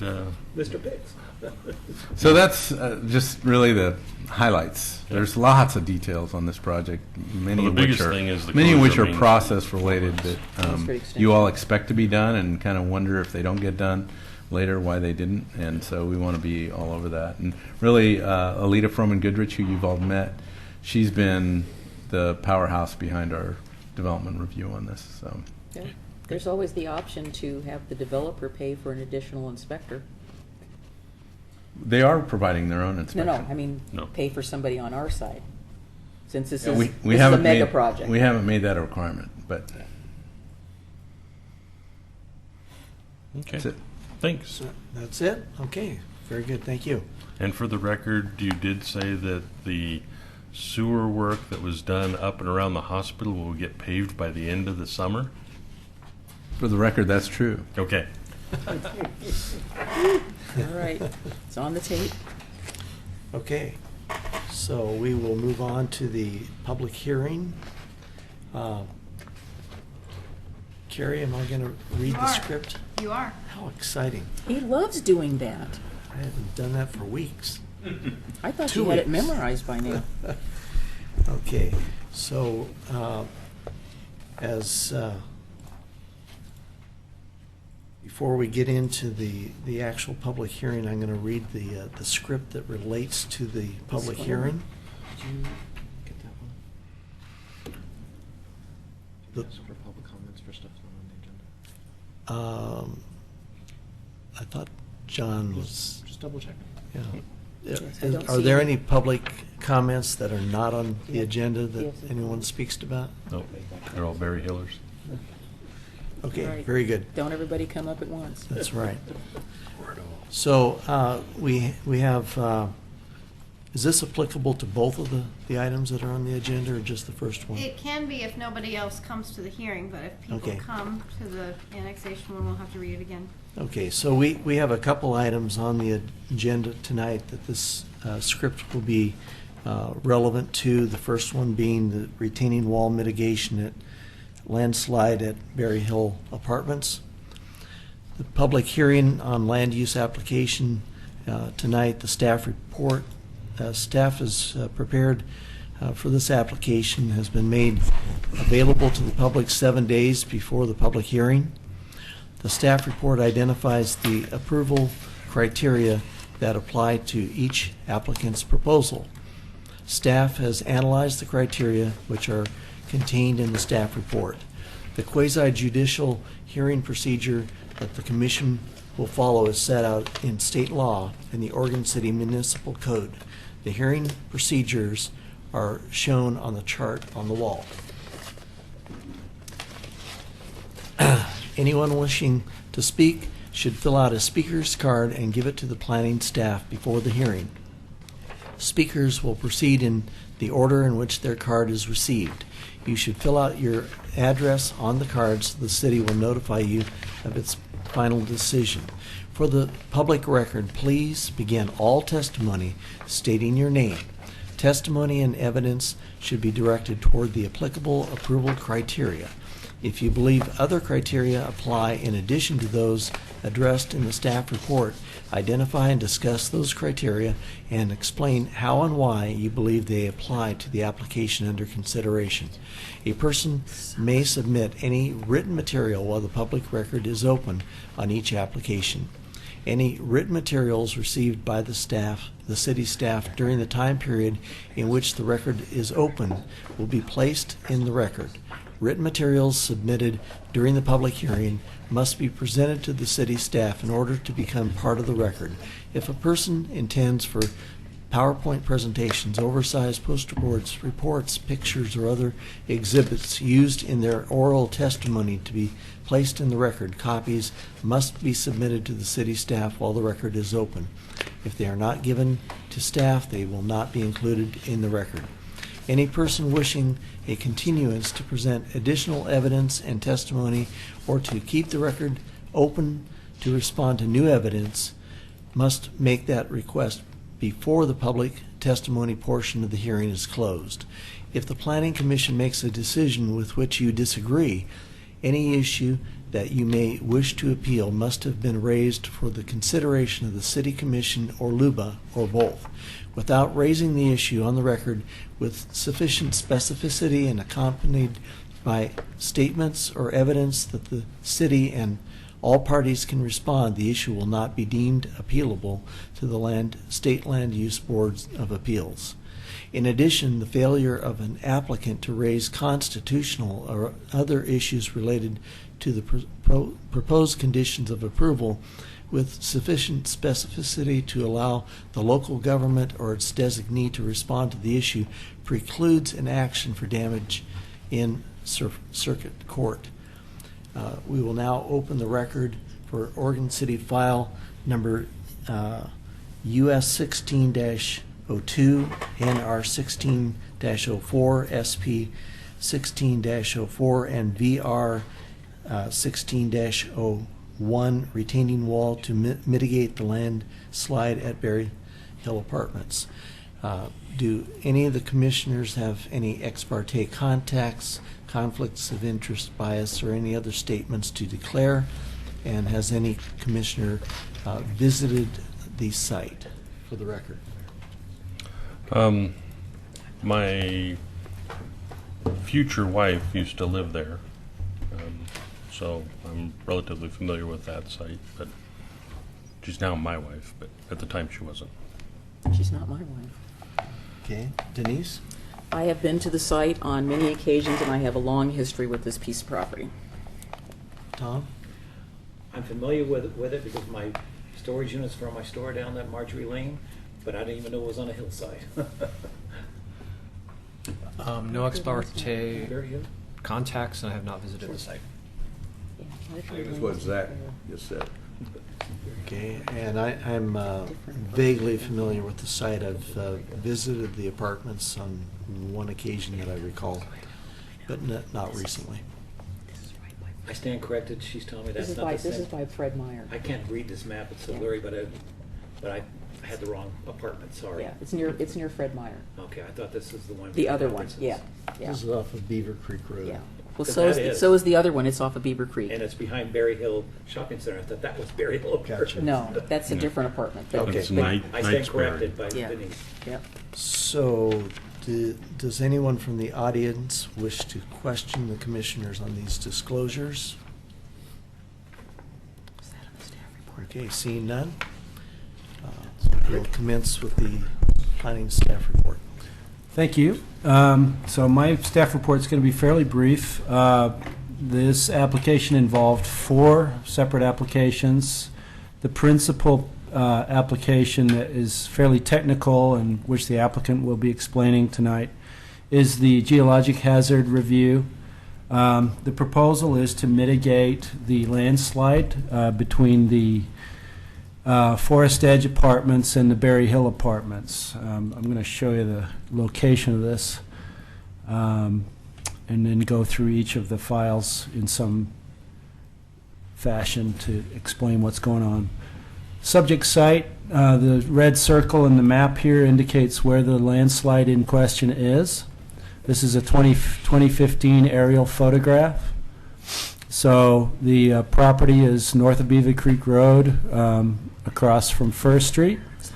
You can see these are 10-foot contour intervals shown from the OC web map. So right where the slide is one of the steepest sections. The area to the below the subject site is the parking lot and garages, which is where there's some active movement going on. This is a landslide zone that needs to be mitigated in order to stop movement of the slope, and it's important that we allow the applicant to move forward as quickly as possible while the construction season is still dry before October, and so that's why we've expedited staff's review of this project. I'll go into more detail on this. So the site plan here shows the Berry Hill Apartments, the transect A that's shown there is there's a separate diagram in your packet which shows the cross slope cut and that sort of thing. The blue line represents where the proposed retaining wall is going to go, and it's going to go directly behind that 8-plex and duplex there. And the retaining wall will face northeastward into Newell Creek Canyon. So you would not be able to see this from a lot of vantage points because of the existing vegetation. In some points at the Forest Edge Apartments parking lot, you can kind of see through the trees to see where it is. And we've got some photos in the packet that shows where that is. Is this all part, can you go back? Yeah, it's really hard to read on. Yeah. Is Well, this all yes. part of Berry Hill? This duplex, is that part of this? Yeah, or this just is all being part in of there? Berry Hill Apartments. There's Just many. that up there, not that duplex. Yeah, this is Forest Edge. This duplex is part of Berry Hill Apartments, yes. Okay, so this is Yeah. all Berry Hill here. Yeah, there are many more buildings other than these two, but the most of the exploration, the site transect, and the actual work that's proposed is right around here. Okay. So the first application is the geologic hazard review. This is reviewed under Chapter 1744. The applicant's geologic consultant's recommending a soldier pile wall with tiebacks, and that be installed at the top of the upper slope near the active headscarp to stabilize the ground beneath the duplex and the eightplex to avoid possible future damage to these structures. It's going to be 246 feet long with 42 soldier piles driven up to 50 feet deep. The exposed wall would be approximately 15 foot of exposed wall face. And that geologic review engineering report is a document that's very technical. The city's geologic engineering consultant, Tim Pfeiffer, is here tonight to explain some aspects of it, and the applicant's geologic engineer, David Higgins, is here tonight. They'll be here to answer questions on this aspect of the application. Where is our geotech person's review? No, not, I know where he is physically. Oh, it's included in the findings of the... There's no 74%. separate, I couldn't find a separate report. Right, it's part of the staff report findings. Is there a separate report? No, it's based on what the applicant's engineer turns into the city in the review of that. Based on, that constitutes the city's findings. Yeah. And in conditions of approval that are associated with that are in the staff report. Well, I guess my problem is Continue exhibit. with us, and then we can get to the questions. Yeah, okay. All right. Before you go on, it was just my point of information. Okay. I understand what you're saying about that information being in the findings. I was specifically looking for a report Okay. from our person saying whatever they had to say about it, good, bad, or indifferent. And unfortunately, the findings don't really help me understand that. I'm not a geotech person, but I can read them. And so that was part of my concern. I didn't, there was, you had information in the staff report around the natural resources from David Evans, but there wasn't anything from the other consultants that we were utilizing for this project. Yeah, the way we've decided to review these is we send the staff report to Development Services along with all of the technical information from the applicant, and then they amend the staff report and send it back to us and recommend any conditions of approval. So you may have some questions for Tim about that and how he reviews that. And then planning staff incorporates that into the staff report and sends it forward. Pete, can I ask a clarification? Sure. Been on here for 3.5 years on this commission, and I've never seen the terminology soldier pile wall with tiebacks. Maybe somebody watching might not understand that either. What That's does a that technical Can you explain term. that? It's part of the technical report. We can ask the applicant to clarify what that Okay, means. just never seen it before.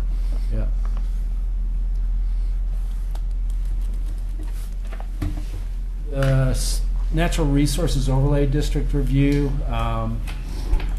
David Evans and Associates reviewed this based on a natural resource assessment by AKS Engineering, who did an on-site and off-site delineation to determine that the intermittent water feature that was shown as within the Natural Resources Overlay District is actually not within the 200-foot vegetative corridor, which is the maximum vegetative corridor width required to be protected under the city code. So it's 334 feet from the tributary to the edge of the tax lot. Sometimes because of slope variations and mapping and what the city's map adopted in 1999 and what existing conditions are today, there are some anomalies and variations that require verification be done to show whether it needs to be reviewed under the Natural Resources Overlay District or not. In this case, it was clear that it was well outside the regulated vegetative corridor width, and David Evans and Associates have agreed with the assessment on that. There would be no impact to the vegetative corridor and no impact to any listed natural resources. Why was there not a site visit included as part of this? Well, I believe they included photographs of the water resource in the AKS engineering report. And then because it's a verification based on the criteria in the code, it doesn't require a site visit by our consultant unless if it was actually some question that it was within the Natural Resources Overlay District, David Evans and Associates would have conducted that site visit to ascertain that. But in this case, they were happy with what the applicant turned in, didn't feel that there was any additional site visit needed when it was that far away from the resource. Well, as I say, always seeing is believing. Seeing it for yourself. Photographs are great, but site verification is always a lot better. Okay.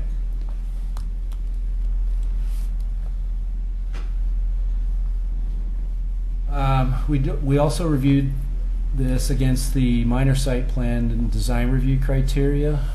So we're looking primarily at compatibility of materials, landscaping, and whether that is appropriate for the site. It's a bit of an unusual project, so there's not a lot of criteria in Chapter 1762 that apply to this. Most of our findings are pretty detailed where it does apply. The materials that they're proposing for use, here's an example. This is not actually what's being proposed. It's not a photo of what they're going to put out there exactly, but it consists of vertical steel beams or I-beams and horizontal wood lagging. And then because of the need to stabilize these vertical beams, they're proposing these cross braces or whalers that they're called. So in addition to the soldier piles, on the back side of this would be basically backfilled, and then the front side of it would consist of erosion control barriers and some vegetation planting and that sort of things. Staff has conditions of approval added to the staff report to provide some tree and vertical components in the landscaping plan, so that there's additional screening. We've discussed this with our geologic hazard consultant and to see whether planting of trees on the slope would be any kind of impediment to stabilization, and we don't believe it would. So we're going to ask the applicant to provide a revised landscaping plan with some tree and shrub components on it so that it meets the criteria for this section. And that may also have the effect of growing up and providing additional screening of the wall. However, in general, we find that the design of the wall, being in not a very visible location, will be appropriate given its design requirements. The the final application or variance requirement is because we have a proposal for a 6-foot fence on top of a retaining wall of approximately 15 feet tall. In the fence code, the combined height of a fence and a retaining wall in our code is 8.5 feet. And you can't exceed that without a variance. So there's a variance request to exceed that 8.5 foot maximum height limit. And within the geologic hazard overlay district, there's a requirement that cut and fill slopes have to be terraced. And then if there's a terrace, then each of the faces on the terrace can't exceed 7 feet. And in this case, the design requirement is such that it can't be terraced and it can't maintain that 7 foot. So the second variance request is part of the same variance request. Pete, could you tell me what that little, I can't read it on my screen, there's three or four lines on that side of that last pole. What's the middle one over there say? Down here in the middle?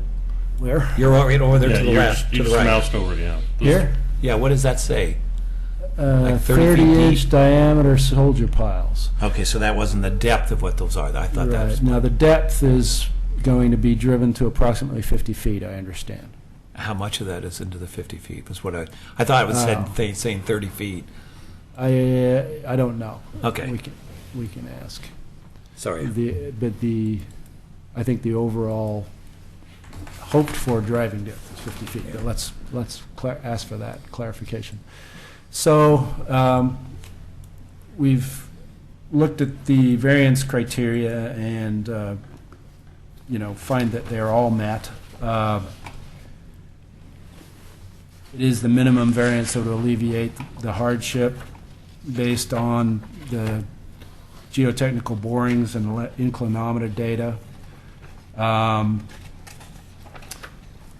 One of the aspects of this application is that slope is going to continue to move, even with the retaining wall. The slope below will continue to move to a certain extent.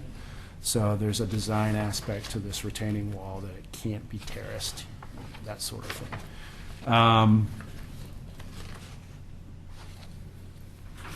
It meets the intent of the regulations in terms of wall heights. The 6-foot fence that's proposed on top of the retaining wall is for security of the residents and the apartments behind it, so that they're not going up to the edge of that. That will provide safety and security mostly. It's not going to be a privacy type fence. I think that the applicant's landscaping plan as conditioned will do a good job of, mitigating the impact of this. But most importantly, it's not a highly visible area. It will be a permanent structure. And to the extent practicable, the variance has been mitigated. Let's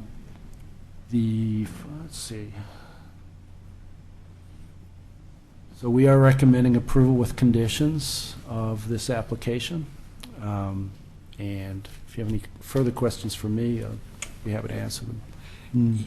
I kind of quoting you here, you said slope is going to continue to move and can't be terraced. So this sounds like a temporary fix. That's why I was asking how deep into the ground those are going to go. Because I know higher pressure up above is going to continue to put pressure on that. I would defer to the applicant on that question. And that just sounds like a temporary fix. That's all I'm pointing out. Because you said it's going to continue to move. That's been discussed quite a bit. I think we should ask the engineers to come up and clarify what that all means. Yeah. When we open a public hearing. Any other questions for staff? Yeah. Exhibit 7 says David Evans and Associate Comments dated the 16th. Okay. There's Pete. Here's the letter, and here's our findings, which are attached. We didn't But get there any is no attachment. attachments. There is no. Yeah, there was no attachment. Oh, that's a separate exhibit. Sorry. Right. It's in the packet. It's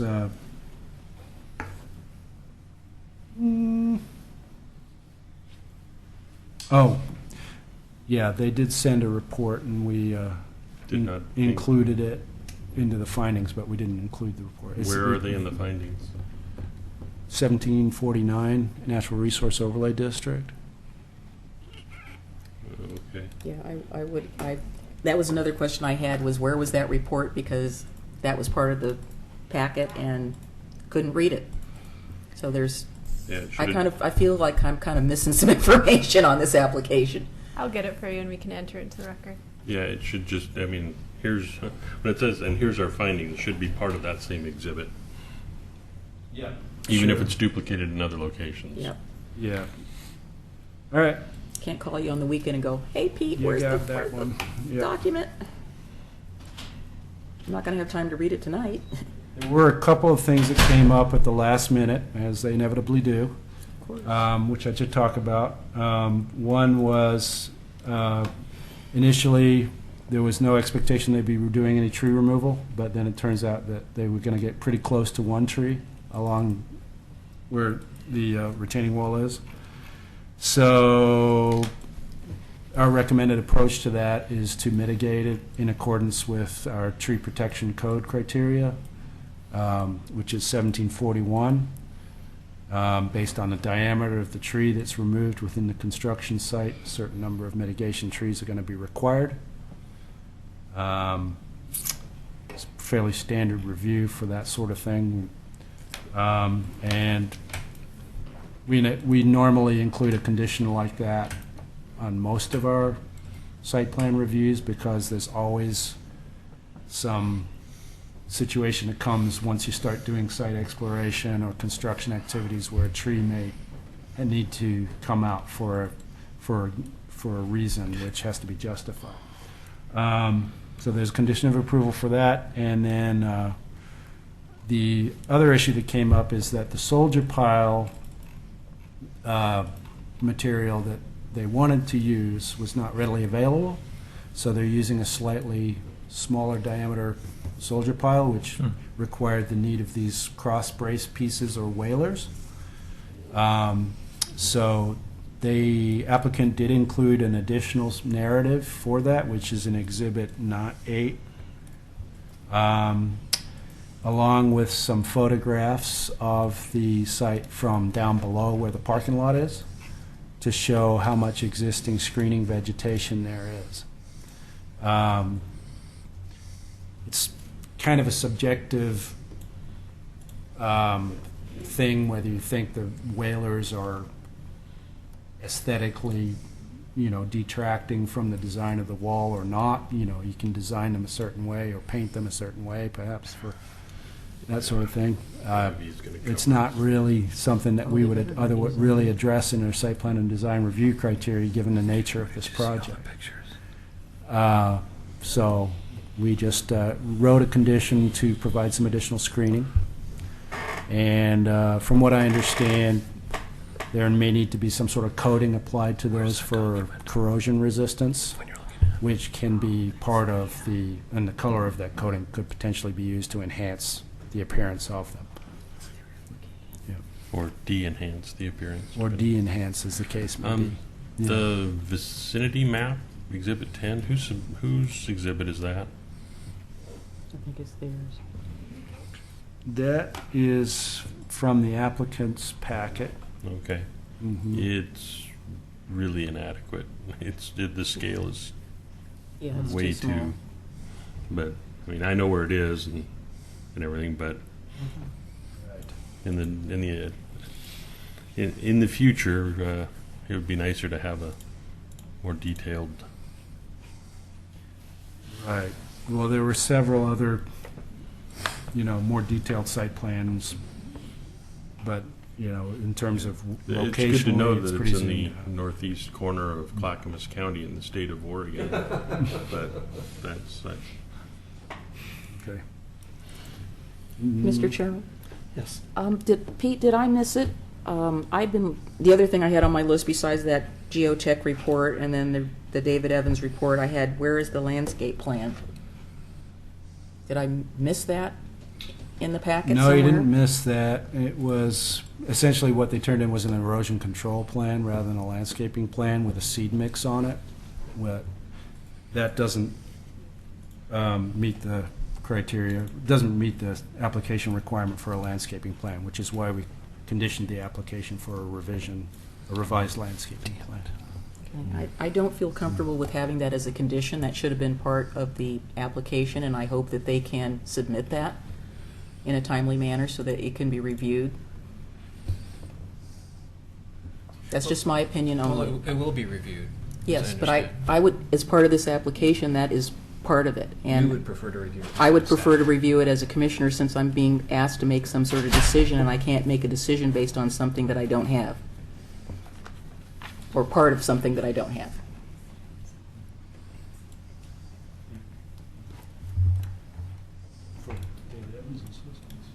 I know it was referred to, and I just made a list of stuff, and I said, well, okay, I don't know where that is. So I was sitting here scrolling through to make sure I hadn't missed it. So do we have any other questions for staff at this time? No.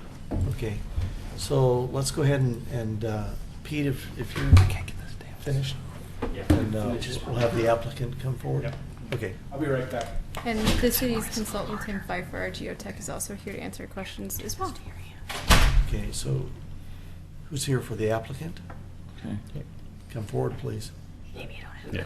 Yes. Yep, have to go speak into the mic Introduce and yourself. Step up to the table, introduce yourself, and there's either side, make sure that the microphone is turned on with the little red dot. He can And use both of them. after 15 minutes, there's an ejection seat. You'll be shot through the ceiling. No, that doesn't happen. James Bond chair. Yes. We don't really know him. Well, thank you, Commissioners. My name's David Higgins. I'm an engineering geologist. I work as a geotech consultant, and I'm representing the owner in the planning application as well as the building permit, and will be involved with the construction management and have been involved with the design and on this property for some time. So, like I said, I'm working with the current owner who would like to build this wall.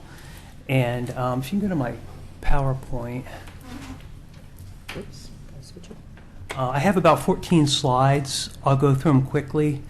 I think they'll answer a lot of your questions. And I just kind of wrote myself notes on some of your other questions that you want to get information on. And so through the course of my presentation here, it may answer a lot of your questions, and maybe best if you waited till the end to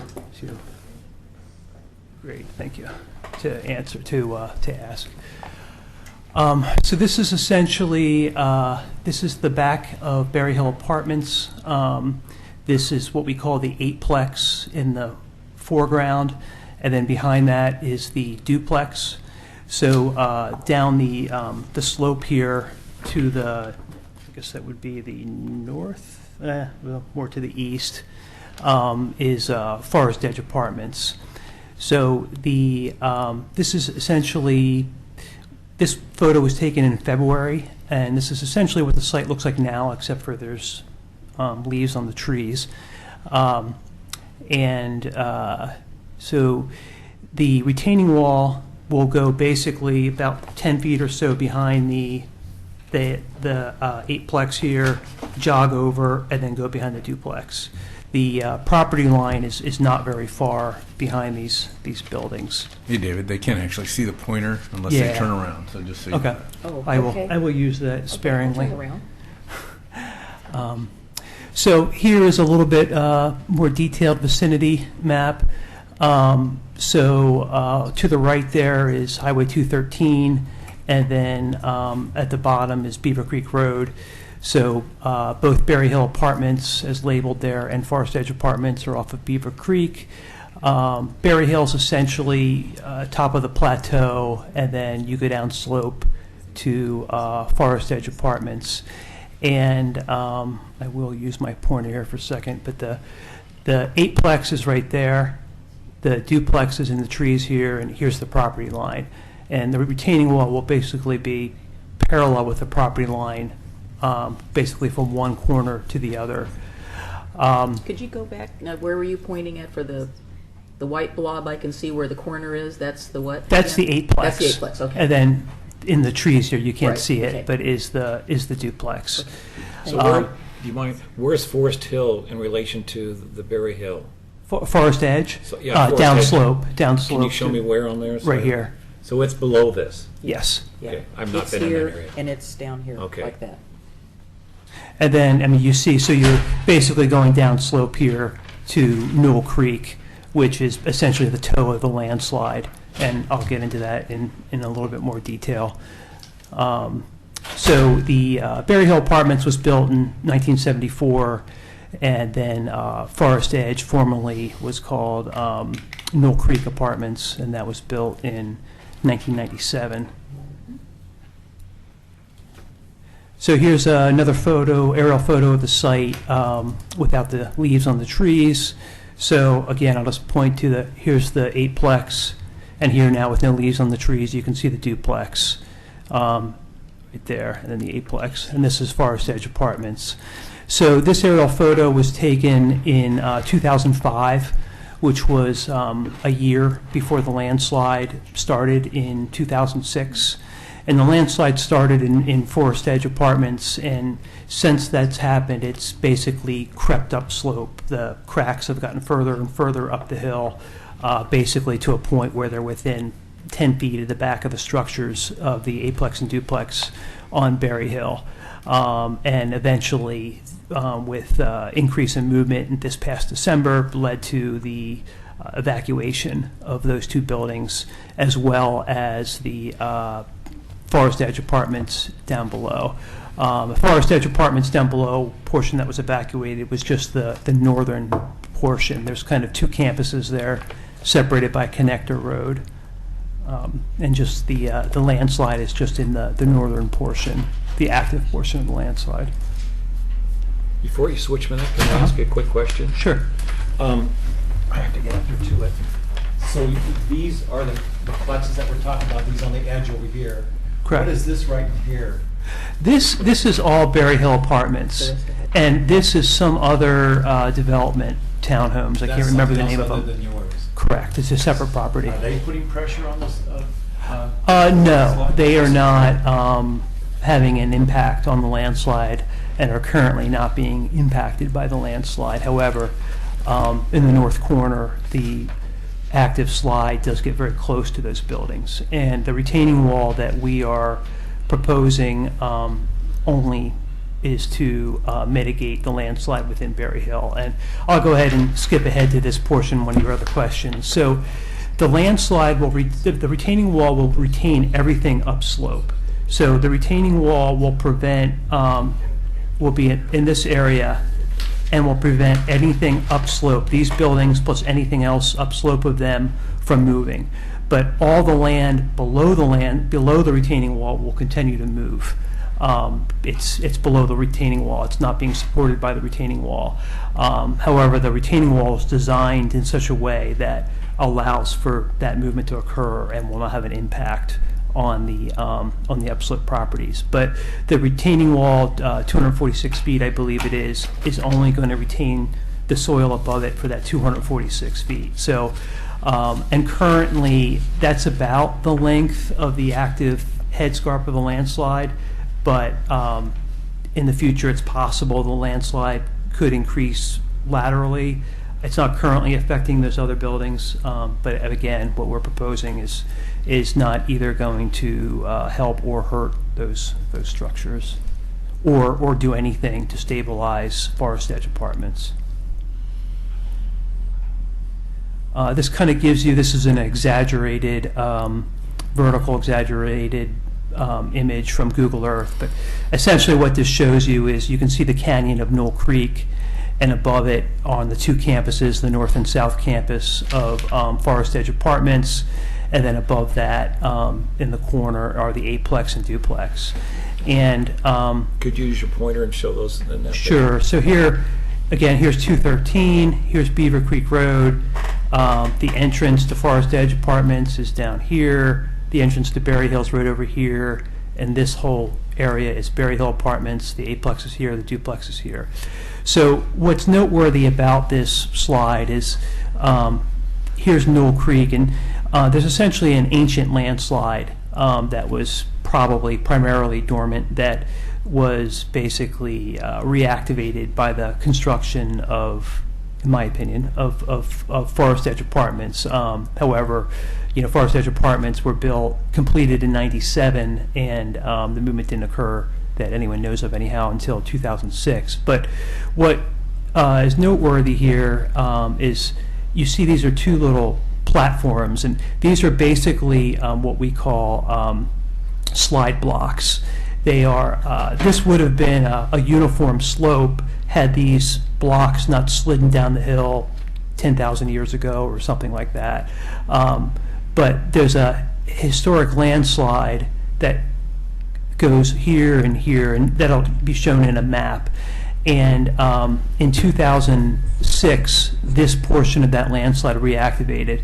And the slide first started in this area, and since 2006, the cracking has crept further and further up the slope until now it's right behind these buildings, which is the intent of the retaining wall, to essentially cut off that movement, to put in the retaining wall and prevent that movement from retrogressing, continuing to moving upslope any further and impacting any other development.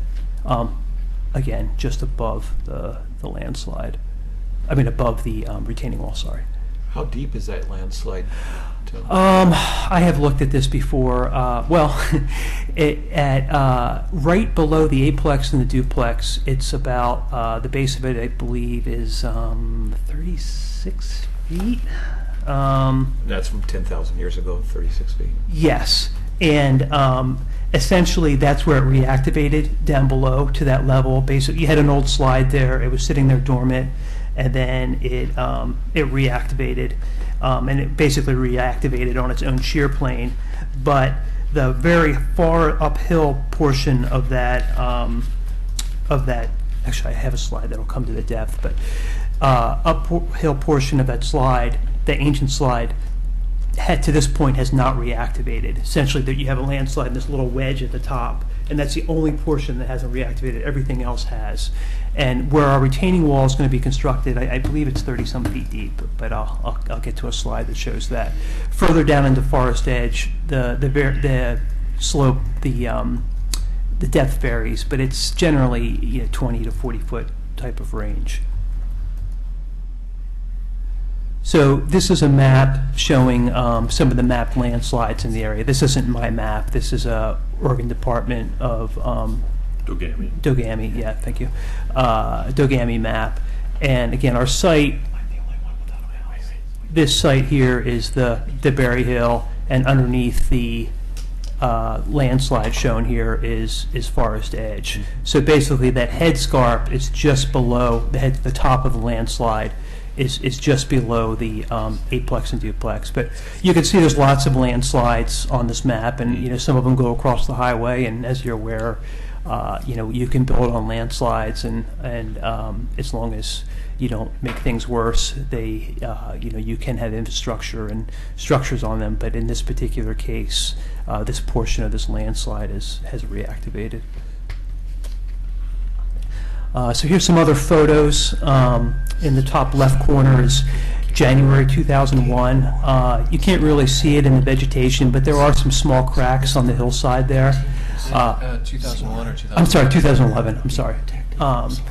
So this again is the back of the eightplex, and then further away in the background you see the duplex. You can't really see, but there are some small cracks there.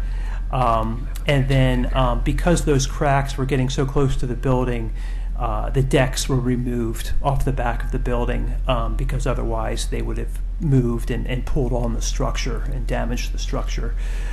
So in the next building to the right from December 2015, you see the same structures without the decks. And a lot of the vegetation had been removed, and grass was planted. Kind of a long story behind that, but between 2011 and 2015, plastic had been put down, and it killed all the vegetation, and the plastic wasn't being maintained, and it basically blew away. So grass was planted But then as soon as we got into December 2015, which we all know was probably the wettest December on record, the slide reactivated and we got some new cracks again back behind the duplex and the eightplex. And that's when the structures were evacuated. And then because of those cracks opened up, plastic was again put on it. And then on the bottom two photos, you see the February 2016 pictures, and you can't really see it, but below that plastic, there's some massive fissures and cracks, and you can't really see it because of the darkness of the photo, but at the bottom, there's soil piled against some garage buildings that are on Forest Edge Apartments. So, again, the retaining wall will be constructed right behind the eightplex and the duplex. And I'll get into more detail. Just real quick before you change, roughly is looking at, say, the February 2016 one that's parallel to the building. Is the wall going to go like roughly where the white plastic changes to the black, or right no, about further, where the tree? basically right where that stump is. Okay, it's that about 10 feet behind the building. That's I was going to say, or by the stump. I wasn't sure. Yeah, very basically right at the crest of the slope, essentially. Okay. Where's the stump? The stump is right there. Oh, okay. I couldn't tell it was just a black wall. Yes, it's not the greatest photo. So this is going back, so between the eightplex and the duplex, well, we had done several borings along here, but one of the borings we had was between the two structures, and we installed a casing we call an inclinometer casing in the boring. The borings were done for preliminary design of the wall we wanted to do, and we put an instrument in it that basically measures movement. So we've been monitoring that since that was installed, and that was installed in October of 2014. And this is pretty small scale movement. The 0.5 you see there, that's an inch, so that's a half inch, and then the full scale is 1 inch. But you can see at the instrument itself, which is above the cracks, we've seen about 3/4 of an inch of movement since October of 2014. And if you see the displacements in those lines, that tells us where the base of the landslide is, and that's where the 36 feet comes from. So at the location of the wall, the landslide is 36 feet deep, and the wall is designed to basically go through that shear plane and cut it off. So the piles are 50 feet long, and there's 41 or 42, I can't remember, of them for the 250-foot long wall. And so those piles will then, the soil that is moving, shown by this displacement, will be stabilized by the retaining wall. That's the whole point of the retaining wall. So it'll, the creeping kind of small scale movement that's currently happening that has the potential, higher potential of course in the winter, so, it'll cut that movement off and stabilize it. So our goal is to get the wall constructed prior to this winter to be able to cut off that movement and stabilize the upslope soil and other existing structures. So those are driven piles? They're not. They're drilled. So they drill them and basically drop the piles down the hole and fill it with concrete, essentially. And those are will be 30-inch diameter holes.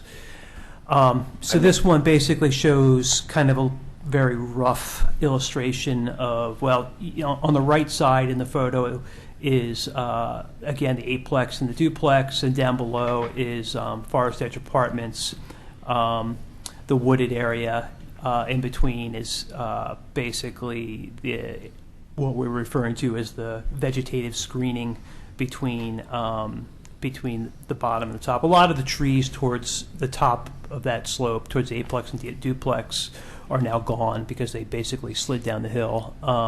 But most of the trees down near the garage buildings are still there, and I'll get to a current photo of that. But this is basically just a rough geologic cross-section. So the building at the top of the hill, say that represents the eightplex on Berry Hill. The building on the bottom is one of the apartment complexes on Forest Edge, and the kind of little monopoly-looking building in the middle is the garages at the base of the slope. So I'll use my pointer again, but basically what this represents, this is the top of the hill, Knoll Creek is down here, this is basically the historic landslide. So that tells you the depth of the slide and kind of gives you a representation of what that is. Now, of the historic landslide, the only portion that hasn't reactivated is the portion right below the aplex and the duplex. So this little, that's why there's a different graphic there, that little wedge at the top. So the intent of the wall is to basically be put in right at the interface between what is actively moving and what has not yet moved, and cut that movement off so that we can retain the upslope. So this vertical purple line represents the 50-foot long piles, the basically steel I-beams put into a 30-inch diameter shaft and backfilled with concrete. And then those I-beams, soldier piles, are tied back with what we call a tie-back anchor. So basically this 50-foot high piles, it's too high to sit on themselves and just cantilever. So we have to have a tie-back element that ties it back to the slope. And so that's grouted in further back in the slope. And basically it gives it a support so it doesn't pull over. So the free face, the exposed face of the wall is 12 to 15 feet high. And the reason for that is so that we can install these anchors. Those tiebacks are down about 12 feet from the top of the wall.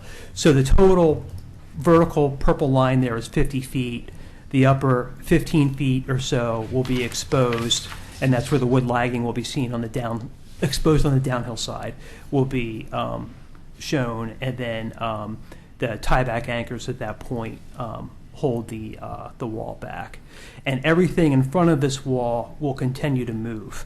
But we model and design the wall so that if all of this soil was gone, the wall would still be standing. Is there any change on movement below the wall that you could expect because of such a project? Because of the wall, no. I mean, our design intent was not to hurt it, essentially, not to have any negative impact. But because the wall is above that, there's not really much we can do to add stability. However, that said, we won't attempt to quantify it, but we will improve stability a little bit. And the way we do that is because, basically this is a kind of a viscous fluid. I mean, think of a glacier. And what's driving that is weight. So the weight at the top is driving this down slope. But because to put the tiebacks in, we're going to excavate a wedge at the top of the slope. So we will be unloading some amount of weight from the top of that, which will increase stability slightly. Again, we won't try to quantify that, and we won't make any claims that it'll stop movement. But if anything, the wall helps it. It doesn't have any negative impact on the slide below. You used a couple key words there in response to them, a little bit and slightly. Well, because we can't quantify it. You can't quantify it. Whose insurance is responsible if a wall like that would fail? Would it be the city's insurance? No, it would be the property owner's insurance. Property owners? Mm-hmm. My question on that is the Troutdale Formation, is that mainly rock or basalt, or is that in more this of a clay area, soil? actually, it's all soil. It's a all very, soil. very stiff, very dense soil. So what causes landslides is rain and lots of water. So that's soil there, and it could be impacted? Well, actually, no. There was an interface. Above the Troutdale Formation was a volcanic. It's called boring lava. The red soils you see exposed around is what was the slide, and basically there was it moved at the interface between those two units. It's a basalt rock, but in this case it's completely weathered to a red soil, which is what you see around town. And basically what caused the slide, 10, 15,000 years ago, at the end of the last ice age, believe it or not, Oregon was even wetter than it is now.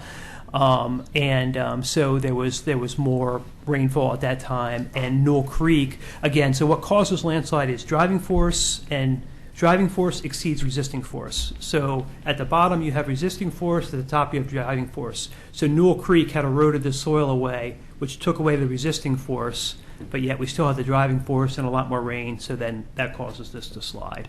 And the Troutdale Formation, the landslide, probably the upper soils of the Troutdale Formation, which had weathered to a kind of a clay, is probably where the slide occurred, but it was at the interface between the two units. So you probably have no idea either. I know they keep saying it's not a matter of when, but a matter, but when we have an earthquake, how would a wall like that stand up to an earthquake? Well, this is designed for, Is to IBC code that, it addresses. I know they're reinforcing buildings and bridges, so I Right. was wondering about a fence like that. So Or it could fall down. okay, thanks. So this site plan, again, you've seen, so now you're kind of more familiar with the eightplex, the duplex, the location of the wall. The red line on there with the little red ticks, that's basically represents the top of the active landslide. So you can see basically the wall is right along that line, and it basically intercepts that shear plane and prevents any movement further upslope. I know I just thought, so by building that wall, does that loosen up the soil enough that forest edge apartments, that soil could come down any sooner because it's been disturbed? No, it puts hardened elements into it. Any only soil we're removing is within the piles is the 30-inch, within the 30-inch shaft, and we're replacing that soil with steel and concrete. So that only adds stiffening to the soil, but the soil we're removing is the soil we're removing in the upper 15 feet is basically oatmeal. It's all material that has slid, and it's has virtually no strength. All right, thanks. And you're drilling those piles down into that stable soil. Correct. And so they'll be penetrating into that stable soil, 20 feet or in this so? particular case, it would be about 12 to 15 feet. Okay, basically. but you're down into the stable soil with the bottom of that. Right, but because the piles are 50 feet long and only the bottom 12 feet or so are anchored into that impervious, anchored into that stable material, that's why we have the tieback anchors at the top, because we can't hold that much force. And that's, you would need, giant that's steel also girders. grouted into place. And those are grouted into place. At the end, we have what we call the, there's the anchors will be about 70 to 90 feet long, and what we call the bond zone is basically probably a 15 to 20 foot zone at the end of the anchor that's grouted into the same stable unit that the base of the piles are into. And everything above that, it just floats. There's no grout in that area. It's not affixed to those soils. So it's basically just, the soils are intended to be able to, not impact that. And it's basically like screwing an anchor into a toggle or something into the ground, and only the end of that is what's holding it. What's the effect of the equipment? I'm assuming they're not coming down they're not being up on the top and they're coming down, so they're not putting equipment on that unstable soil. They probably will be up above. To drill, they will use kind of, it looks similar to like a mid-size excavator, the swivel type machines, but it has a drill on it instead of a shovel.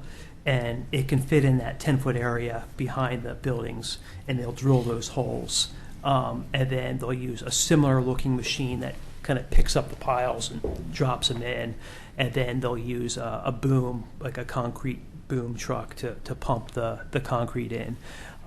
So, the weight of the equipment is really negligible on there, and that really shouldn't have much of an impact. And because they're drilled, they're not driven, so it's not something that it's going to have vibrations and a lot of pounding and stuff like that.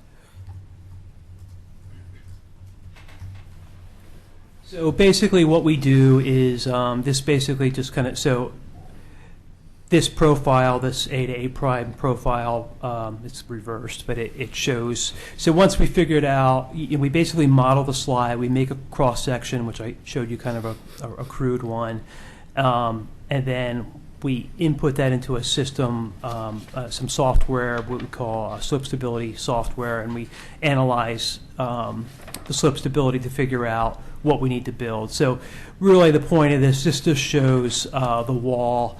And basically the way we design that is basically you see that the white space is all gone. So that this is telling us that the wall we're designing, it tells us what we need to be able to hold up, assuming that the upper 36 feet of soil on the downslope side is basically not there. So it's essentially a 36-foot high wall, but you're only going to see the upper 15 feet of that. Would Forest Edge have any problem with you doing this up above? No, I mean, they've actually giving us a construction easement to. So, we don't really know exactly how a contractor will build this. As engineers, we attempt to speculate. We're often wrong.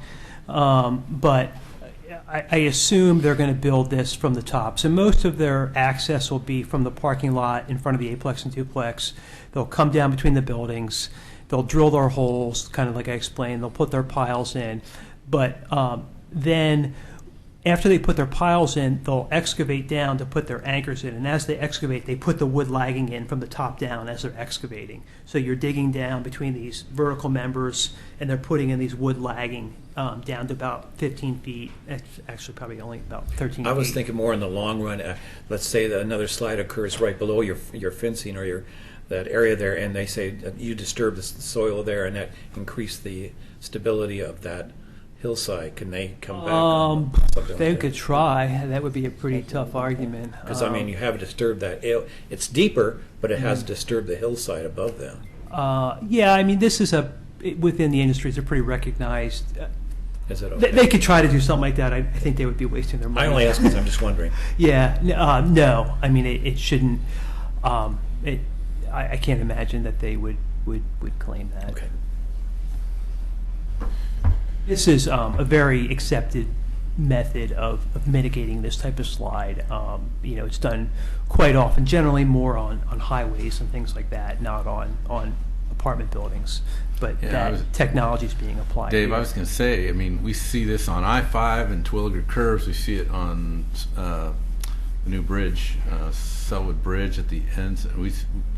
These are relatively standard. So this is the same type of wall system. I don't know how much you drive in the Terwilliger Curves, but that wall that they built is the Soldier Pile tieback wall. Okay. That one's much bigger than what we're building higher. It has more rows of tiebacks, but exact same technology.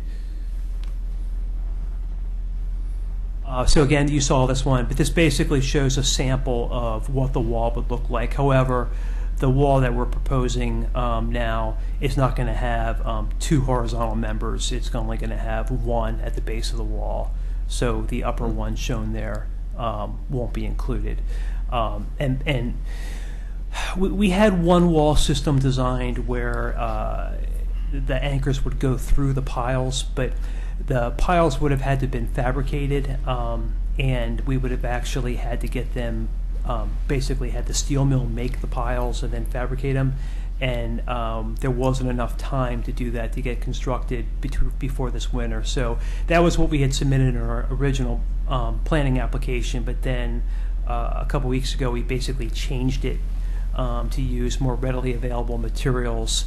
So we're using what's called this Whaler system that allows us a lot more flexibility with materials, and we were able to use materials that we can actually get to be able to construct the wall before this winter. And this is basically a sample of what it would look like. So you have the wall, you got the vertical steel members, you got the wood, and then the horizontal Whaler, we call it, and then those little plates in between with the little nubs off of them, those are the tops of the tieback anchors. So basically you can kind of envision that's how the anchors go in, and they're pulling against the wall, holding it up. So our wall would look very similar to this, but basically that gray keystone wall above it, that would basically be the eightplex and duplex. That's the proximity it'll be, and that's what it would look like. And downslope will look very similar to this. You'll have a slope about at that angle, and we basically we plant the grass seed, and we're going to provide a landscape plan for trees and shrubs to put on there. But we would have an erosion control mat like this and grass seed, and eventually that seed becomes vegetated. Now, one of the reason we didn't include a landscape plan was because our opinion was that you can't see the wall, and there's already some vegetated screening there, and by planting grass, that would provide the ground cover. Because this soil below the wall is going to continue to move, so any trees that you put there are going to be subject to movement. Potentially, they could topple. But then also that downslope portion will remain an active landslide, and generally, water causes landslides, so you don't want to put in a lot of vegetation that would require you to irrigate that.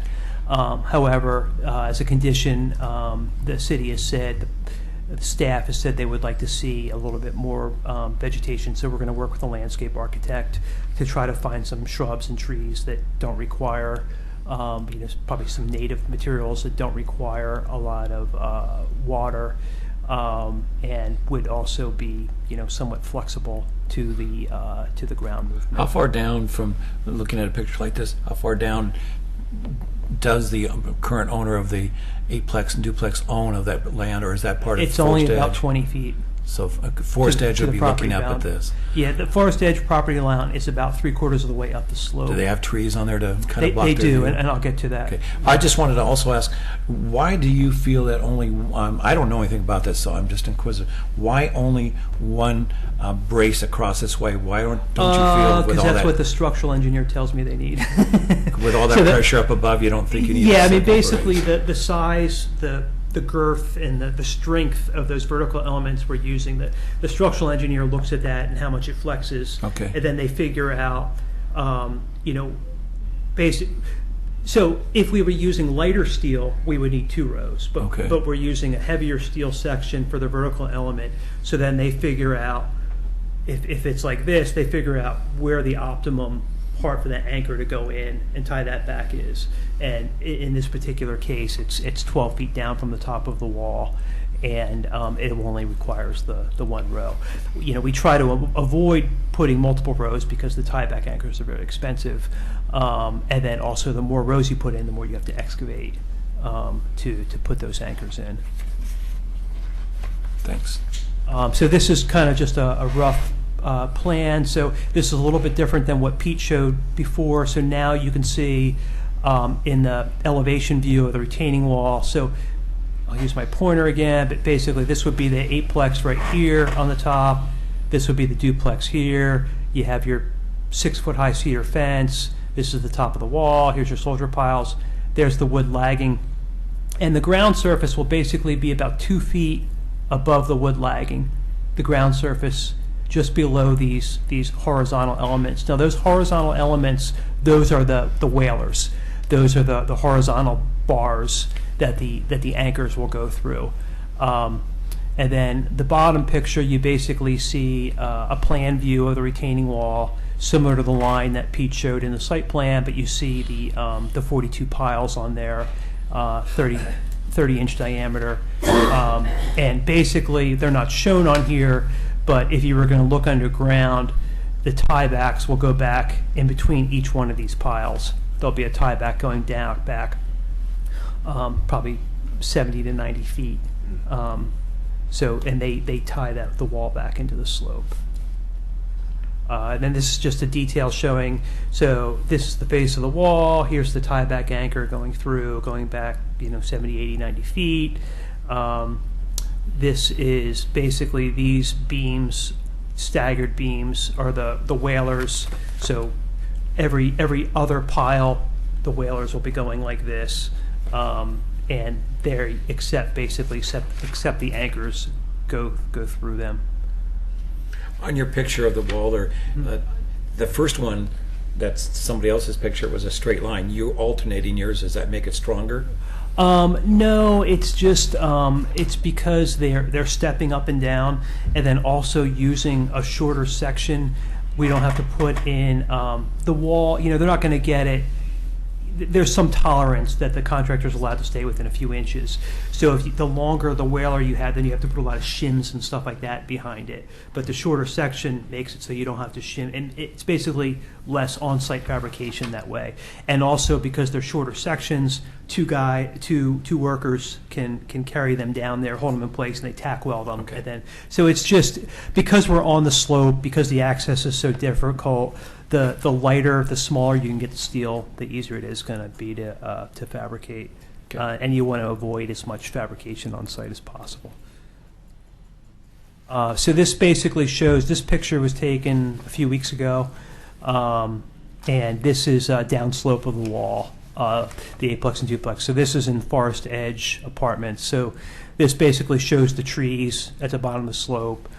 You can't see it, but there's soil from the landslide piled against those garage buildings. That's why they look like they're pushing over. Then the bottom photo, if you kind of squint and look through the trees there, well, the white, what you see there is the plastic on the ground, and then the top of that is the eightplex and duplex, and so basically that's kind of the existing screening that is that'll be the view of the wall down below. Above the slope, you won't see the wall at all because it'll just be flat ground leading to a 6-foot high cedar fence, and then behind that it would drop off in the face of the wall. So at the top of the wall on the uphill side is essentially flush with existing ground.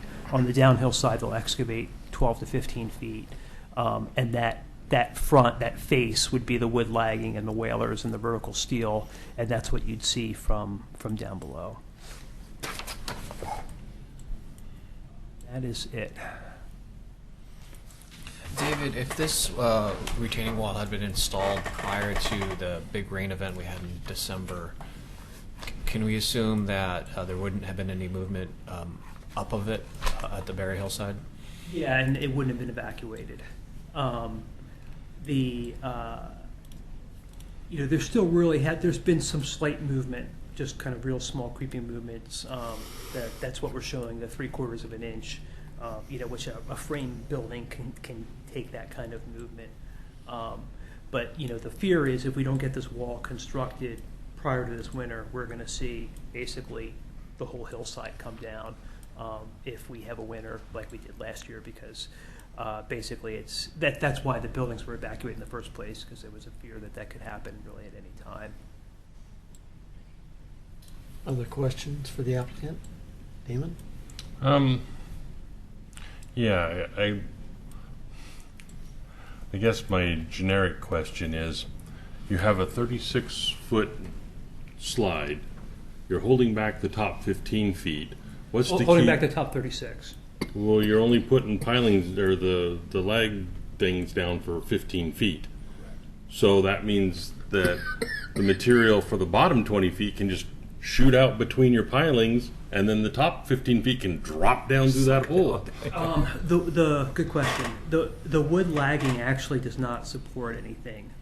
The wood lagging only kind of prevents erosion of the soil. It's just wood that, so basically we have these massive steel I-beams, and then between them we've got this little dainty wood. So the wood is not really what's holding it. That's just basically preventing erosion. What's actually holding the slope up is what we call soil arching. So just like similar to like a dune fence or something like that. So that there's cracks through that fence, but you put them in and that we space them, and that's part of what we look at in our analysis. We space them so the soil, if you looked at it as like a viscous fluid, won't flow through them. Now there is potential that that we are putting the wood a couple feet below existing ground, and as I said, that soil in front of the wall will continue to move. There is potential that in the future, if that soil moves below the 15 feet, the buildings upslope of that aren't in any danger, and the soil will still be retained. But in order to prevent that soil from being eroded and being exposed in the face of the wall, the owner, as basically general maintenance, would have to put in additional wood lagging. And the wall's designed so that can be done.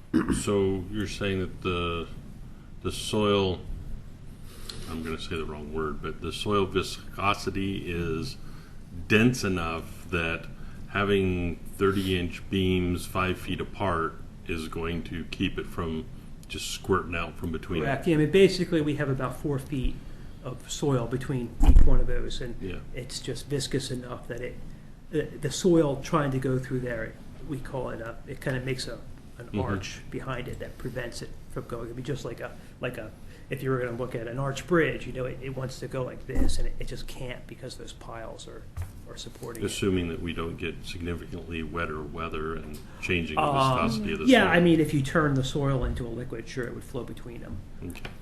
But we're at the top of the slope here, and the on-site drainage, and I mean, if that was going to happen, that hillside would be a flat Yeah. swell.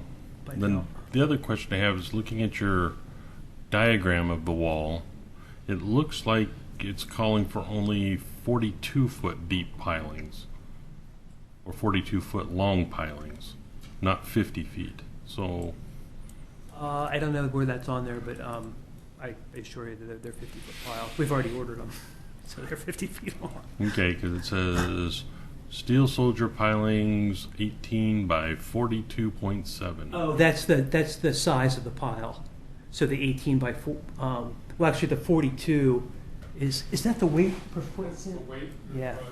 Okay. Yeah. So the 18 is basically the width of the pile, and then the 42 is 42 pounds per foot. So that's how much steel in every foot of the pile. But okay, I understand what you're saying. But if you're saying 18 is the width of the pile, then how do you get a 30-inch diameter, which is the width of the pile? The pile is basically acting as the tile is what holds it up, but the full width.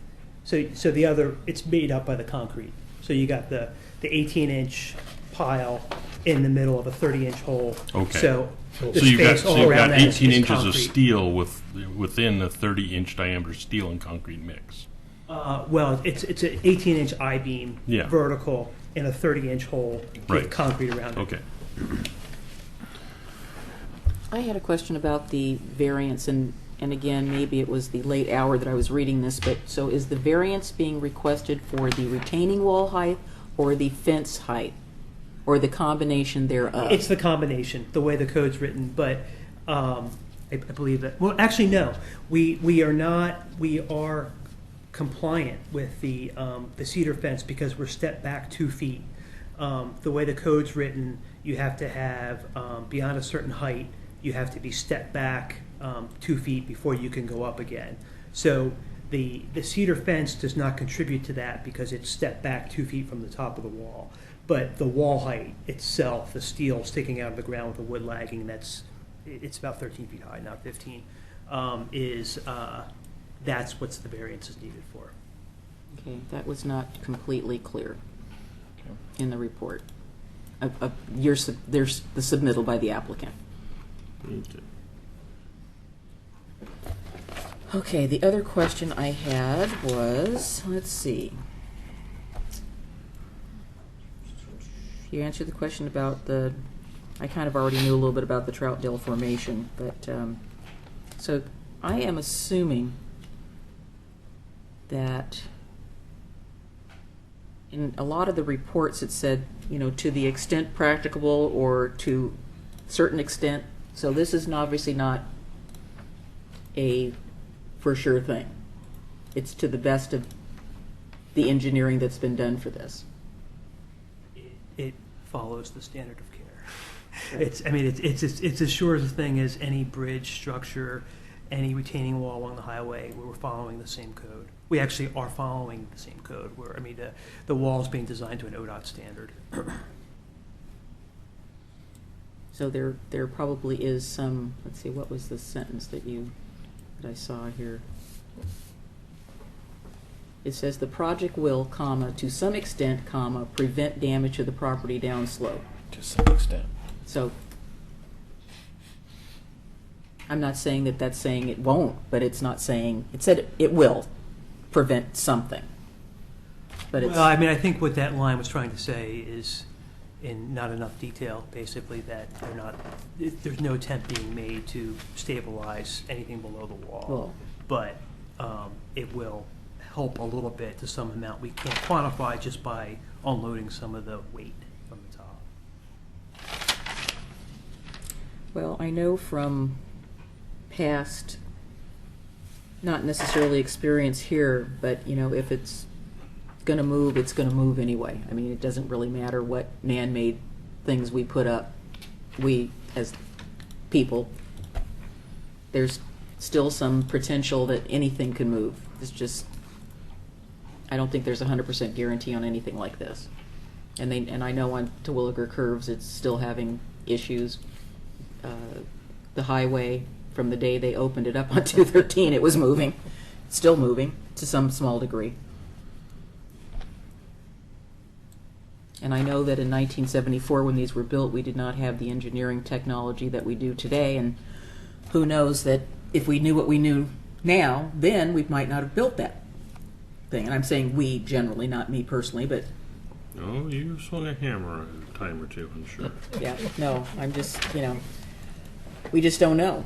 I mean, this is proposing a solution to something that it could do it, it could not do it. We just don't have any way of knowing. We could have the next few winters with global warming, we could have some major issues. So do we have any other questions for the applicant? I guess can I ask a question? The building itself, the eightplex and the twoplex, we won't be able to inhabit those without this wall, right? The building owner would not be able to inhabit those without this wall. And have you guys looked harder at the amount that this wall in total, including maybe your fees, is going to cost the property owner?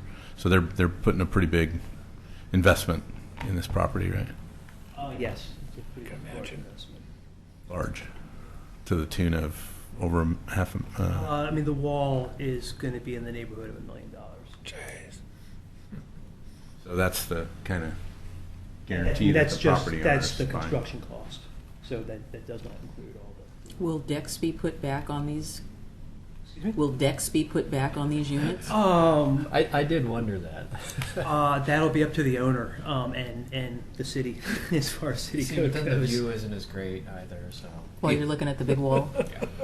Well, no, because they'll be looking over it at the slide that's not happening. So what about the to them. damage that's already occurred to those buildings? That'll, once the slope's stabilized, anything that's occurred that needs to be repaired would be repaired.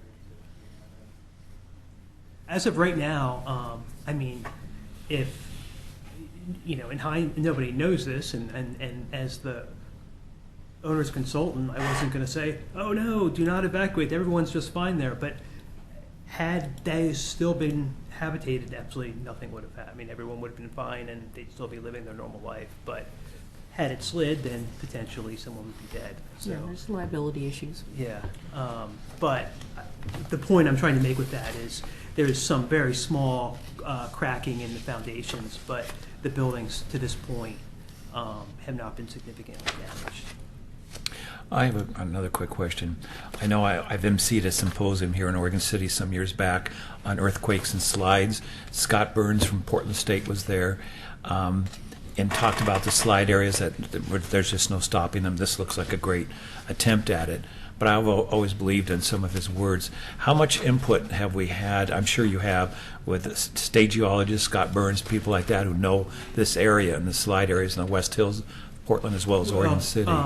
Scott is very familiar with this site. Is he? He's written papers about it, Yeah, I've seen them. some of which we Is he read. familiar with what you're going to do?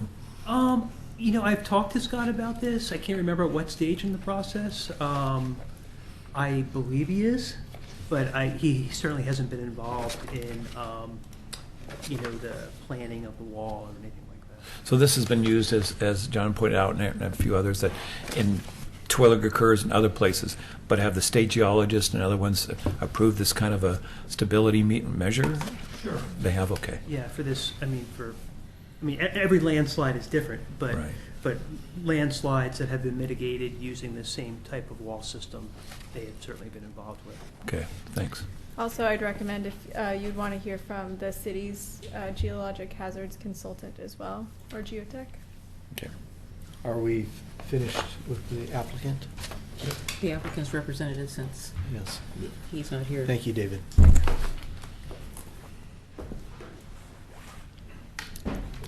So at this time, we'll hear from the city's geological representative.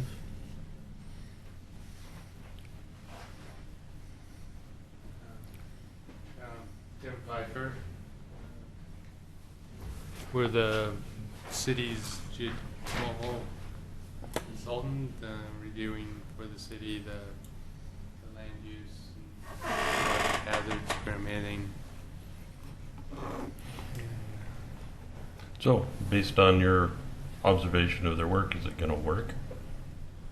Well, they always use the term mitigation and never fix or repair, and that's to indicate, like you've already discussed, that when you're dealing with landslides and Mother Nature, there's never 100%. But like you're saying, this is very standard practice. It's of all the steps we have in landslide mitigation, from doing a little drainage and hoping for the best to doing the most sure thing. The retaining wall is a structurally engineered system, and it's at the end of the least risk end of your options. So, and what I reviewed appeared to be pretty much standard of care, fairly typical for this type of application, similar to several applications I've done myself. So you didn't see any red flags or any orange or yellow flags? We had a couple of comments that they quickly addressed. Something just hit me that I hadn't even thought about before, and he said the word drainage. So all that buildup behind that wall, where does the drainage from that buildup up above go to now? Is there something that directs it elsewhere, or does it come out below that into the forest edge? We've had a lot of discussions with that, and, but they also had piezometers and monitoring. And correct me if what was that word? I'm speaking for them. And they're not really getting groundwater that high, so there might be a little seepage or anything. But they put a drainage mat behind the wall, and they're just going to daylight that. Daylight it? Just bring this drainage mat out onto the surface. Is that what you ended up with? Correct, yeah. Okay. So all that drainage that goes down on the ground comes back up? No, so Tim was saying that we had... You need to come up to the microphone. So this is David Higgins. What Tim was saying was we had instrumentation that measured groundwater also, and the groundwater in this area is actually fairly low. Again, because it's the top of the slope, but then everything in Berry Hill and a lot of the other complexes up there, all the gutters and streets and hard surfaces all go into storm drains, which is piped away. So we don't really have a lot of real high water. But then also the wood lagging in the exposed portion is not watertight. We actually have a 1/4 inch gap between each wood board. And then of course the piles themselves are not going to have any impact on blocking water because they have 4 feet of soil in between. So it really doesn't change the existing drainage conditions any, and basically that was our intent. Not make things any worse, and basically design the wall under the existing conditions and what would be expected in the future to be able to. I don't bet you the microphone's not on. I don't think the red light's on. It is. Is it? Yeah. Shut it off. It's fine. It's on. So the drainage that currently was, this wasn't a bad year for rain, December was, but like the rain we had in 2006 or 1996, that water table would be high if it was held back, right, until it flowed out from those It is, but beams. it's down. The water table is basically perched on the surface of the Troutdale, so the water table, so the Troutdale formation is down 36 feet. That's where the bottom of the shear plane is. The water basically follows that shear plane. And so it's only a few feet of water at the bottom. But in this case, because it's an old landslide and it was just marginally stable, what we mean by that is, prior to people building forest edge apartments down below, the driving forces and the resisting forces were essentially equal. So there wasn't a lot of wiggle room there for anything to be changed. Because of that, when they made some changes down below, they took some of the resisting force away, where now that water that had been fluctuating up and down for thousands of years right above the Troutdale Formation at the bottom of the slide zone, that water may only come up 2 feet. So maybe it's normally a foot above the Troutdale Formation, but then when you get a crazy month in a real wet season, it might come up to 3 feet, and that's enough to change the forces enough to cause it to start to creeping. It's kind of why I asked the question about Forest Edge, because they come back on this saying you're seeping that water out onto our hillside, and what used to be maintained up there now is coming down into this slope. But it I don't know. already did. It already Yeah. leached downhill. I'm just wondering. Right, yeah, so we're not changing the runoff condition, and we've never observed or I have looked at dozens and dozens of reports on this, and no one has ever found any groundwater coming out of the surface anywhere. It's That's all based on actual physical based on observations or just and reading observation reports? and measurements in the borings with instrumentation measuring water level. There was a dozen or so borings in Forest Edge Apartment down below, where other consultants over the years have been measuring the movement and also water table. That's why from looking at those reports, that's why we know where they are. Thanks. Chair Kidwell, I was just Yes. informed that in about 5 minutes, we're gonna have to switch the recording. Okay. Okay, so we need to work really fast. Either way, you have another hearing after this one, so. Right. There'll be a break in 5 minutes Maybe or he'll so. just do it now. Okay. Well, I don't have any more questions. So Tim, what is your professional experience with this site?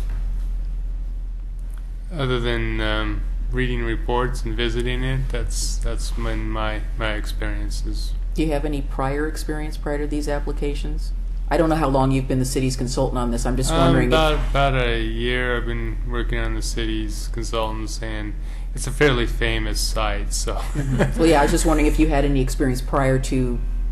I didn't know how long you'd been with working with the cities. If you had experience prior to a year ago. No. On this site. Not other than published and the discussions as geotechs we've all had about it. We've used Tim Pfeiffer for many years, though, not on this site. This site, well, just because of the concerns for this site, we've used GRI to be our kind of landslide assessment consultant throughout the many years of this site. And when this application came in, we made the conscious decision to use Tim, who typically does our development review, geologic hazards review. Made more sense to do it that way, since he didn't really have a lot of history on it. We actually thought that might be fresh eyes is better. Yeah, a better solution. So, given that we're at the end of our tape, if there's no objection, I'd like to excuse these two gentlemen, and when they change the tape, we can come back and have our deliberation. Phil, there's one more person sitting there, though. But I don't know if he wants to talk. A spectator tonight. Okay. Okay, so why don't we take a break right now? Want to close the public hearing? Wait. Yes. Talk fast, you've got 2 minutes. Well, I'm still interested in. So he's here for. You said spectator, or this is a consultant that has something to tell us, or In any case, or nothing to tell us. fine. Yeah. And just for the record, staff is entering in the findings from David Evans and Associates. They were in the findings for the staff report, so they were already in the packet. But they've been we passed them soloed out. a while ago. Yeah. Yes. Yeah, I still Okay. didn't see the report, though. So we'll close the public testimony portion of the hearing and take a 5 to 7 minute break. While they flips the while they tape. Flip the tape.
Idea of the potential to wear away underneath and just purge itself.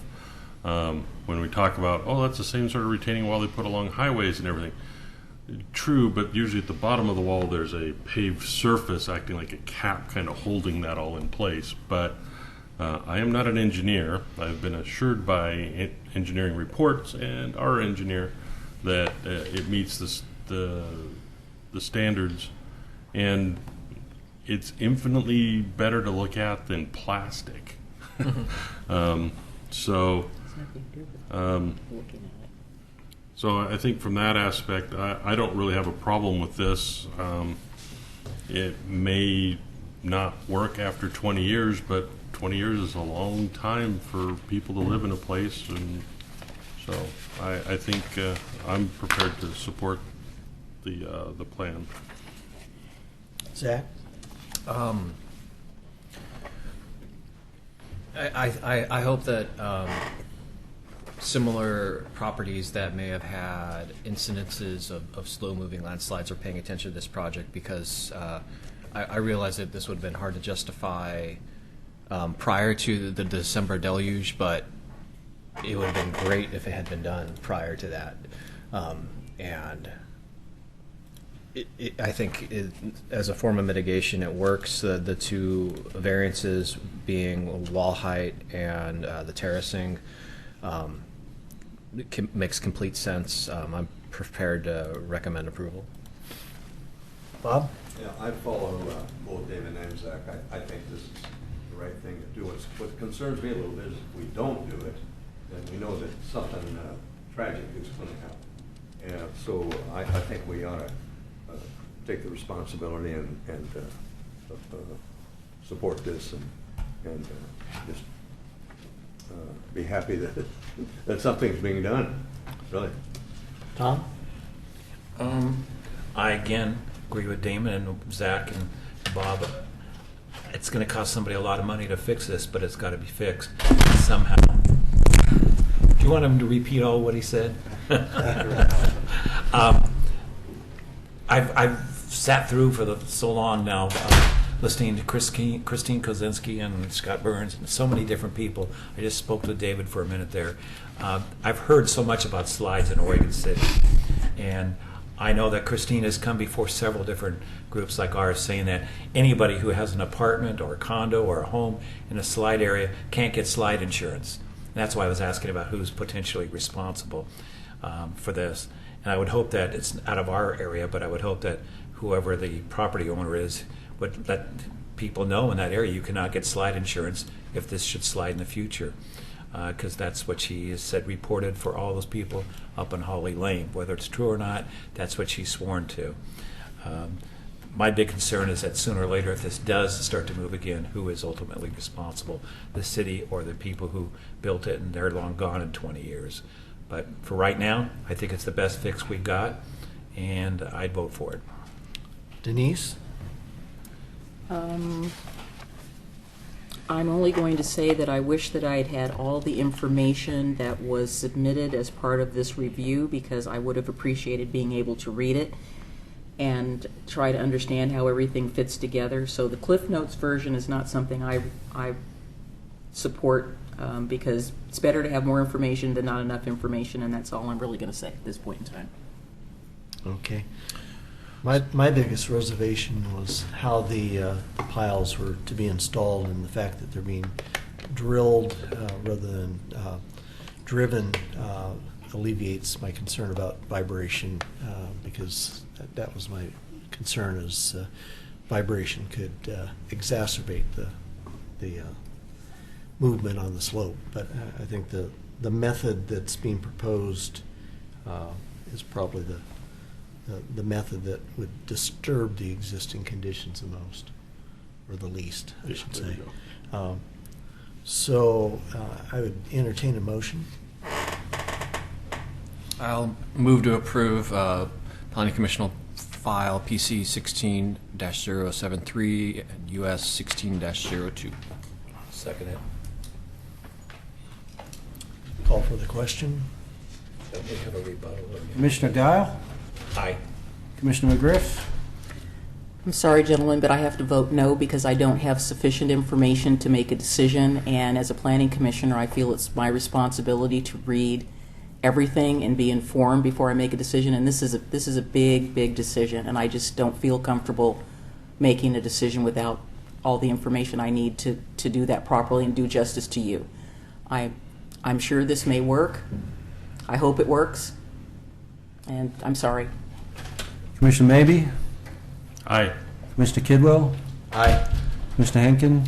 Aye. Commissioner Mahoney? Aye. Motion carries.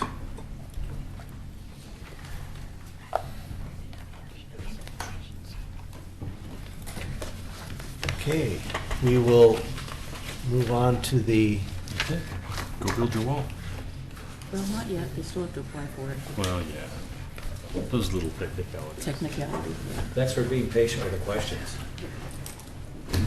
Next time, submit all the information, please. where's the next item on the agenda? Mr. Kidwell, excuse me, I don't see anyone in the audience new who wasn't here for your disclosures earlier. You could rephrase that. I don't see anybody in the audience at all. So The I don't invisible, think you they're need invisible. to, I don't think you need to restate Thank the you. disclosures. I think you can open the public record or public hearing and then proceed with the ex parte conflict of interest bias disclosures. I do enjoy his narrative, though, I really. There's so much drama in it. Not that much. Okay. Are you so- talking about Charles's narrative? Yes, for the public record, with regard to the annexation of one property of 1/2 acre, PC 16-072 and AN 16-0001 into the city limits.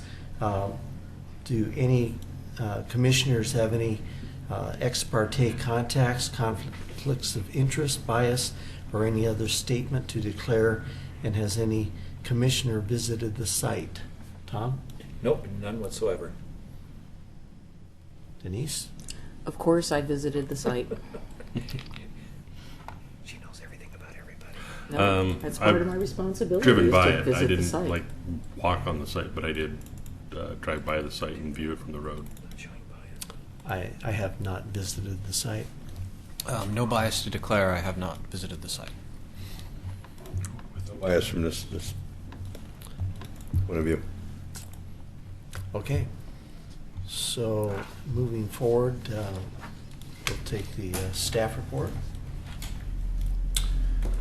Great, thank you.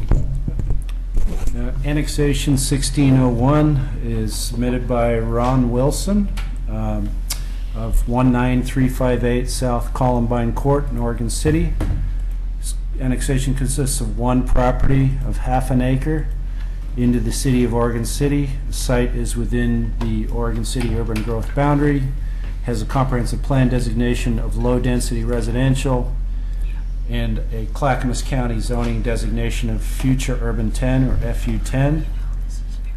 Clackamas County parcel number, assessor's parcel number is 3-1E-12AC 3700. Staff has reviewed this annexation against Chapter 14.04 of the City Code for compliance with the city's comprehensive plan and relevant state criteria. We reviewed an application for annexation on Columbine Court directly adjacent to this property in 2012. It's Mr. Taylor. And this annexation is right next door to that. The site is somewhat triangular. It's about 20,000 square feet or 1/2 acre. The property owner desires to annex into the city in order to make some expansions to his house. He doesn't have any designs on subdividing the property at this time. There's no septic sewer problem that is causing a need for an emergency annexation, similar to what happened on the Taylor property in 2012. So this is an application that goes to the Planning Commission for review in a standard way, and then to the City Commission based on your recommendation.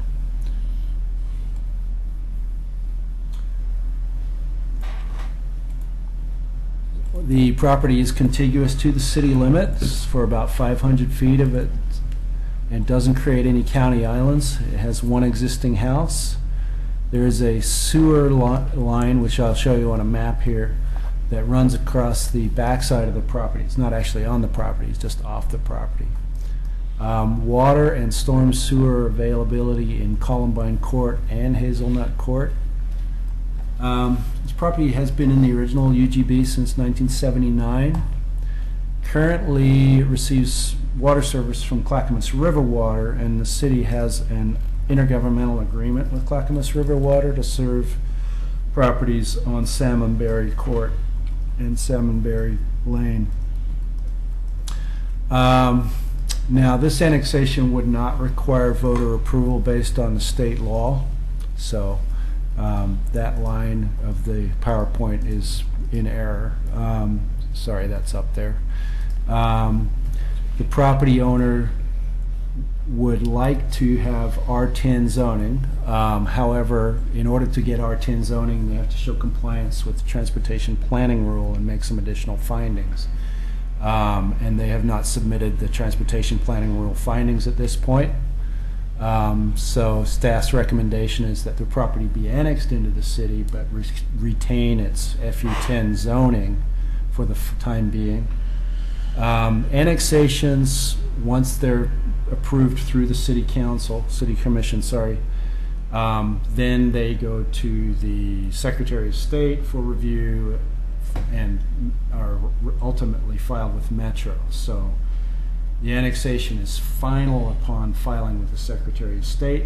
It gives the applicant and staff 60 days to finalize zoning on the property if they want to turn in transportation planning rule analysis administratively through staff at that time and show compliance. What is that going to take?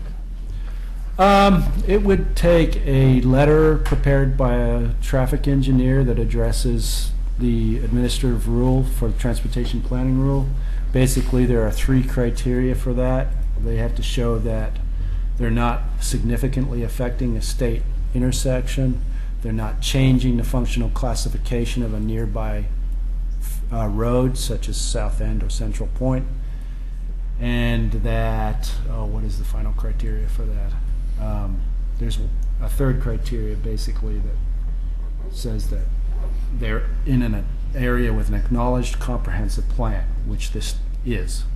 So this is part of the original comprehensive plan designation, low density residential.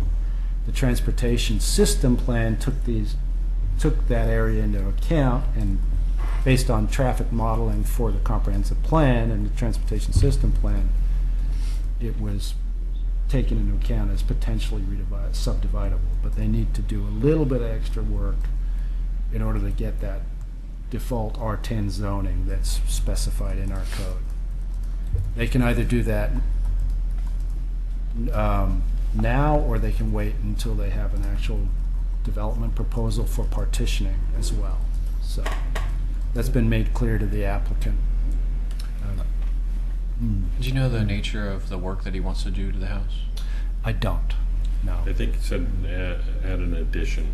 Yeah, that was what was written in the Hazel Grove Westland Farms meeting summary notes, and but that was not what was specified to staff. Basically, he didn't have anything in his The petition. application petition says under 3D, generally describe the anticipated development, building types, facilities, and number of units. He wrote down divide property and add a second single-family residential unit. So why do you need to annex to put an addition on a house? I don't. Divide or No, to put an addition? You said that you Yeah, wanted no, to. So I why would you annex to put an addition on? That doesn't even Unless make any it sense had to a me. plumbing or sewer connection associated with it, and he couldn't get an additional sewer connection because he's not annexed into the city, he's on a septic system. Right. That would present a constraint. Yeah, that was the only Yeah. description of development. I didn't see where Yeah. he said, I want to add an addition. Oh, that was in the I think he meeting notes. mentioned that to the Hazel Grove. the Well, yeah, but neighborhood those are association. meeting notes. Yeah. He also refers to a bunch of things in his application here, and none of those things were attached. So, so why would he refer to all this stuff if he didn't attach it? He says, see pre-application conference, PA 1414.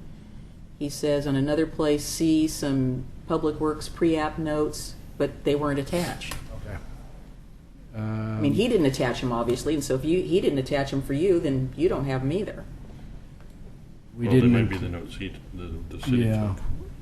We don't, yeah, we can include those in the record if you want. I can make printouts of those, but they're not a requirement of an annexation petition. They're usually a land use application requirement. And there's always been some discussion about whether an annexation is actual land use petition or not.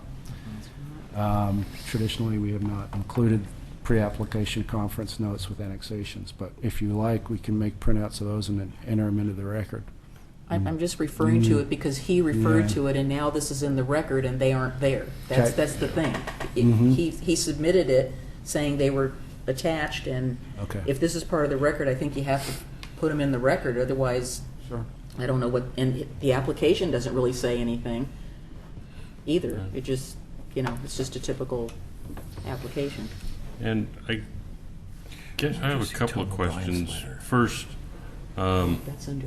I would think that this is a typical, would follow the land use rules because you're changing your land use from Tom rural to urban. I mean, that's. We're not changing the not. land use. We're changing the Designation. designation. We're changing the designation, but the practical effect of it is exactly the same. Right. And what Pete is talking about, having to do this transportation analysis, will require a zone change, which will come before you. So before this land can be subdivided and rezoned and subdivided, it has to come before you again. Okay, well, that gets to my second question, which is, you said the default zone is R10. It's FU10 now, so it's already something 10. If they don't do anything within the 60 days of the Secretary of State action, what will happen? It'll stay FU10. Even though it's inside the That was city my annexation, it will This- become an Doesn't even make any FU10. sense. This has An been an FU10 issue because, in the okay, city. so in 2004 through 2007, we processed annexations and we gave them default zoning. Then what happened was we had the economic downturn, and then we discovered that we had mobility problems at our state intersections where further analysis needed to be done. And regardless of the size of the parcel in question, we started requiring transportation planning rule findings with all annexations. And that was something we started doing in 2009 to the present. So the rules and the analysis that we require now, is a little, it puts more burden on the applicant to do. So doesn't that kind of dodge the issue by saying that we're not requiring that at this time? Well, we got a The reason I ask- recommendation for Does that the Oregon analysis City to be Code done. have an FU10 zone in I'm it? sorry, what? Does Oregon City Code have an FU10 designation in it? No. It doesn't. So I don't see how we can accept a piece of property And that has default a zone. non-conforming Mhm. zone. That we've rezoned to R10. There is there are two code sections that talk about this, and they talk about low-density residential comprehensive plan designations getting either a default zoning of R10 or an R10, R8, or R6 zoning with application by the applicant. But traditionally, there would be a default zoning applied upon annexation by staff within 60 days of the city council decision. But that's Yeah. kind of what I think That's what Damon Damon's was going asking. after, is that Yeah. if they come in with the annexation request, Mhm. I don't see how they can maintain the same county zoning designation. I think They can. it only makes sense that they have to transition to a city City zone. And Yeah. just so I understand the logic, so is the logic as such where if we find out that this is going to generate more trips, then they would contribute Maybe one more trip. Yeah, but annexation doesn't generate more trips. It's an actual division of the property that Okay. does. Right. So, And when they yeah. do that, then We trigger then the this. Rs can Mhm. change, and then we got a partition request and so on and Mhm. so forth. Well, we I can just, do a partition request. Yeah, go ahead. well, Mhm. so because what I could see happening is, we approve this, they sit on their hands for 60 days, you say FU10, and then they file a LUBA appeal saying there is no FU10, I should be R10, and they win because LUBA says you don't have an FU10, and so they become R10, and they didn't have to do any traffic-y stuff. Okay, here's the reasons why, all the reasons why that won't work. Okay? First of all, you have to file an appeal within 21 days. Second of all, they're not here to testify, so they're not Not on the record. on the record. Third of all, as I understand it, the city has a history of allowing this incremental approach where you sort of take on the annexation first because you don't want to expend money on the zone change and the traffic analysis because you don't know if the annexation is going to work, right? And because in the old days, everything had to go to the voters. Right? So you didn't want it. So we didn't want The old days. folks to have to spend the money to do the expensive transportation study if they didn't get the votes. And now we're in a different kind of landscape where you don't need the votes. If that it suggests that you guys change your sort of interpretation of how annexation works, that's okay, but that would be a change from the sort of historic policy, as I understand it. Yeah, but the historic policy changed when they said you don't need to vote anymore. Yeah, so The it's entire, not I a mean, we went precedent from anymore. Rocky Mountains to the Great Plains of annexation, so things have already changed. No, and I So- appreciate that. I'm just saying, I'm saying that would be a change in policy and interpretation of the code. As it currently stands, but it would be the same policy as it was in 2004 to 2007. Or, well, prior to 2007, I guess, because it was probably the same thing. So what's prohibiting us from making a recommendation that this be changed to R10 as part of our We recommendation? haven't done any of the transportation analysis that would be required by the transportation So? planning rule. Would be the Besides reason. that, I don't support it being FU10. I mean, he can't do anything. He can't do anything. besides that, if he is going to subdivide, then he'd have to go back to the neighborhood association, because right here in Tom O'Brien's Well, whatever. letter, it says, we agreed to his plan to add a room to his home and connect to city sewer line. Nothing about dividing it or doing anything else. Yeah, but That seems to conflict of what I already told them. So he's applied for this annexation. We've informed the applicant that there's no zone change unless this traffic study is done to demonstrate compliance with our TPR, given that we know that there's mobility standards, and they've chosen not to do that. So they could have chosen to couple with this annexation, this zone change, or they can choose to just do the annexation and come back later for the zone change. And either is okay with us. and they're not here to say, hey, Commissioner, maybe you're exactly right. We're going to just sit on our hands for 60 days and suck it up. For them not to show. Why don't we just continue it, and then they'll have to show up? Yeah, for them not to show up, seems to me they don't want to defend it. I Well, think but it's they've that applied deal. for an annexation. They can apply for the annexation. We have a staff report Sure, showing but we can annexation. continue it as well. You can. You Where certainly are can. we in the 120 days? Is there 120 days for an annexation? Nope, Nope. it's not a land I use don't action. think that's right. Well, it's either a land use action and needs to be handled like a land use It is a action. land use action. Then all those notes should have been in the report because that's part of like land use. The Never heard criteria for the annexation don't include the pre-app notes like the other ones do, from my understanding. Well, just remind applicants not to include it in their documentation. Right.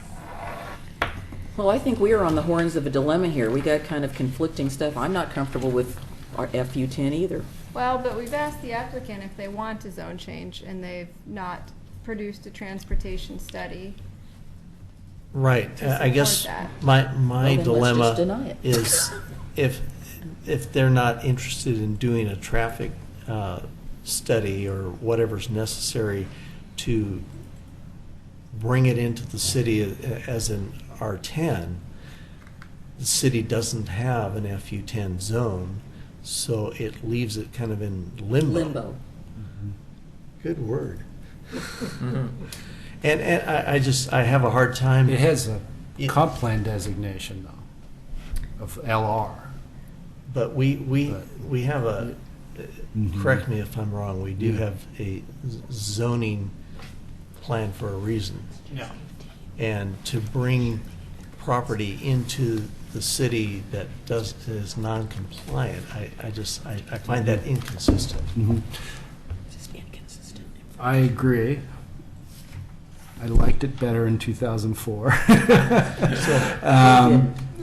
when you applied the default zoning and you assumed that it had been taken into account with the transportation system plan. Since we adopted the new TSP, there's a little more rigorous analysis applied to it because we know that we've got intersections that are being affected by development, but the annexation itself doesn't create the impact, and I think that's the dilemma. And that being said, they can't do they're not proposing to do anything with the property anyway. It's a home. It will continue to be a home. If they wanted to subdivide or anything, we'd start to look into it further. You keep talking about subdivision. What about if they want to get a building permit to add on to the building? Can they do that with anything? Can they do that with an FU10? I don't think so, because we don't have an FU10. That's what I'm saying. I don't see how they get a building permit for an FU10. I don't Well, either. because we don't have an FU10, it's not his fault. FU10 That's doesn't not the take applicant's minimum. fault. They can change it. They have the option of getting it changed. And again, we have proposed this to the applicant that they can solve this problem now, Exactly. and they've chosen not to. But Why I'm are they just- not here? So they chose not to, it's their choice. Well, because then they would have to hire a transportation engineer and pay us to review it. And if they want to do that at a later date, they certainly have that choice. We do, correct me if I'm wrong, Pete, but we do have other properties within the city that have an FU10 zoning designation, is that correct? Yeah. So they're just sort of in a holding pattern, but they've been annexed into city limits and have been Where's issued this at? comprehensive plan designations. Where's this at? We've been having the wool pulled over. Park Place neighborhood, we had like 4 small annexations of various types on Leroy Lane, off of Holcomb. This is like 2012, I believe, 2011. Yeah. So those were treated the same, and they maintained FU10. Okay, so Potentially, the city But it's a could new come day through now. and clean some of this up with the mobility standards study, and we haven't discussed this yet. Yeah. well, I guess my thing is if we've already got existing FU10s, then, and they were existing FU10s under the previous rules, i.e. the vote, then I have a lot less problem with this becoming an FU10 because we have a precedent of 4. And My some main larger concern was that this was annexations. going to be the Precedent first one, Oh, and yeah. I don't that, want to you set know, that precedent. here we go with, 50 Oh, I see. annexations that the voters never approve, and everything's sitting here in this limbo of FU10 because they're waiting for the city's transportation master plan to get updated, and Yeah. they're not going to do anything until. We have some larger annexations where they did do the transportation planning rule analysis, and then we have some small annexations that did it as well off of Maple Lane Road. Yeah. And it's the matter of turning in the letter showing compliance with those 3 state Yeah, no, that's, criteria. I'm significantly more comfortable now that I know that there's other ones. Yeah, but that was before. This is I now. understand that, but my concern was that this was going to become the first one, and therefore, It is. but it's not. There are other FU10s. How they came into the city is different, but it doesn't change that the city has FU10 designations where people are in limbo because they've chosen not to take another step. Whether it's because they were waiting for an election result, which has happened 4 years ago in those cases. They've had 4 years to get off their butt and submit something for transportation. They haven't. This person will be in the exact same boat as those other people, which means that we're handling annexations as close to the will of the Oregon City electorate as we can. So the Oregon City electorate as a whole will see the least amount of change than if we try to say, well, now we're back to 2004 rules and they're automatically going to change and so on. So I have significant less resistance to this. My big concern is that he said one thing to one group of people and another thing to another group of people, but it doesn't matter if he said anything to any of them. If they said they opposed it, but the rule says we can annex them, you know. So until he comes forward with a plan, he can say anything he wants to anybody.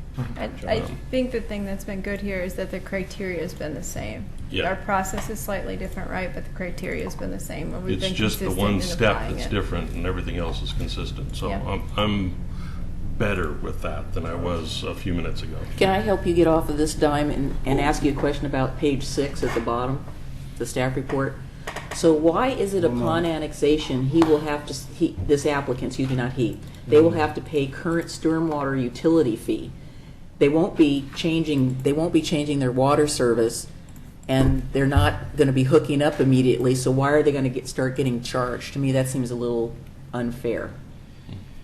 That's a commission issue, though. Are there other things on here that they're going to have to start paying for upon annexation? Well, when your districts change and some of your base tax rates and the way they're assessed change, so that is one of them. He's not going to be paying water, because obviously he's going to stay hooked up to Clackamas Right. River water. He's not going to be on the sewer.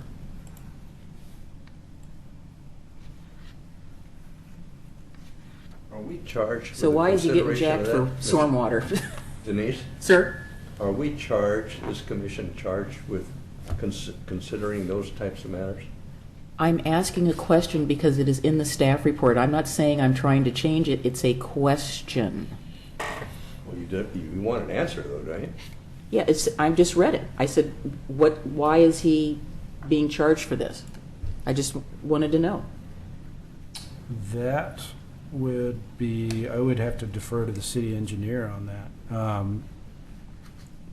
We have a city engineer? I was Yes, we reading, do. sorry. Yes, we do. What We was have the a city question? engineer. I was Or reading the it. Public Works Director. The question is, why At the do we? bottom of page 6, it says, upon annexation, he's going to have to start paying stormwater utility fees. So I said, why is he being charged stormwater utility fees at this point in time? Everybody in the city pays a stormwater utility fee.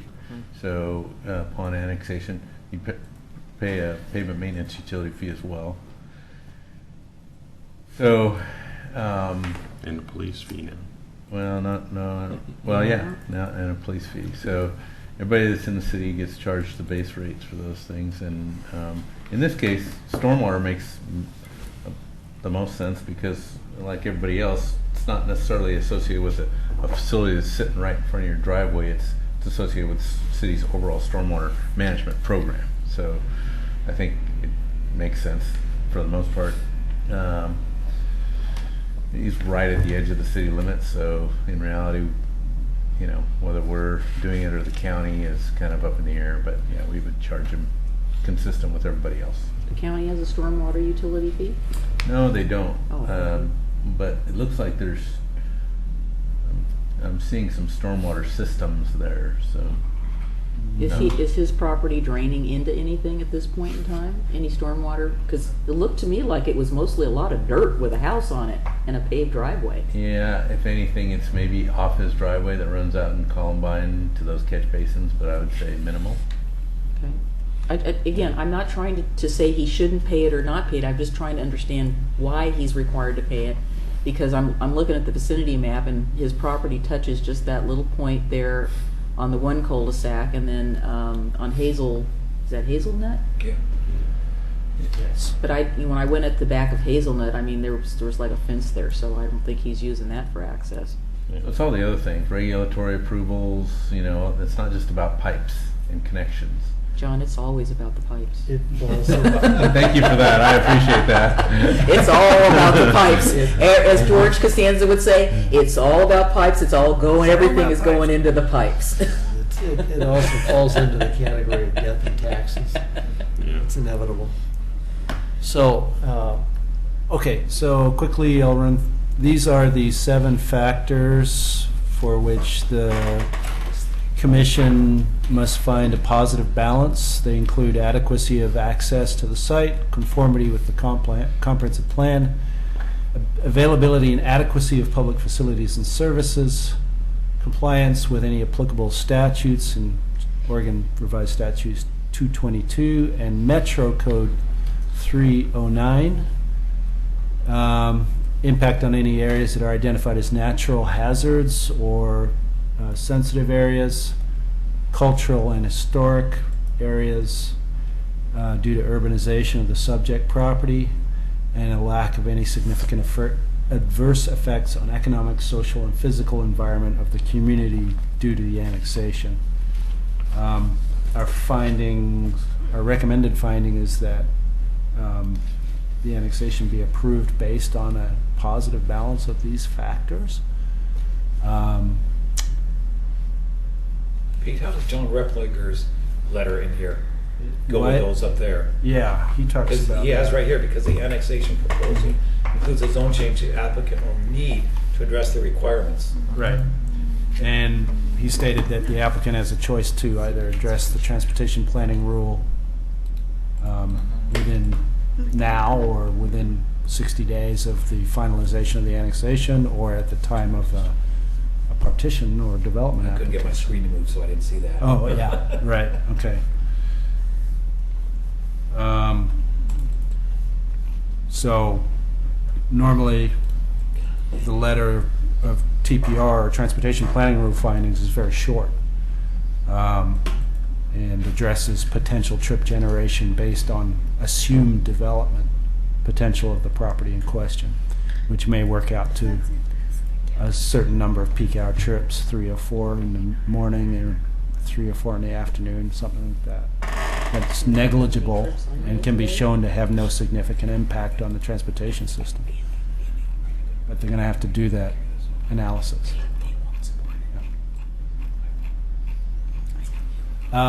So staff is recommending that AN 1601 be approved and that the Planning Commission forward your recommendation for approval to the City Commission. Sorry. So under your recommendations, Yeah. In the staff report. proposed findings, reasons for decisions and recommendations, number 11, the City Commission acknowledges that the property owner has requested rezoning of the property. Yeah. They So- basically wrote R10 on the petition. So they originally intended to have it zoned R10. Yeah. But Default zone. But the fact that they didn't submit the transportation analysis is what's restraining them from being able to be R10. And why don't you say that in the finding? Did Well, it does. in several locations in the. Well, staff report. the next sentence, but has not submitted the compliance.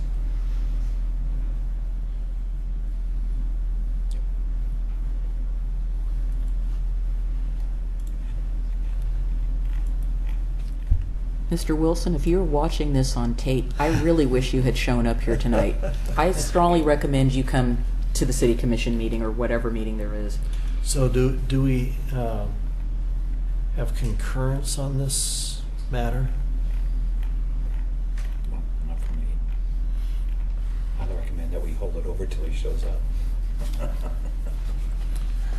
I don't think holding it over is gonna make any difference. I feel that we're gonna have more opportunity to work with this applicant if he's in the city than if he's out.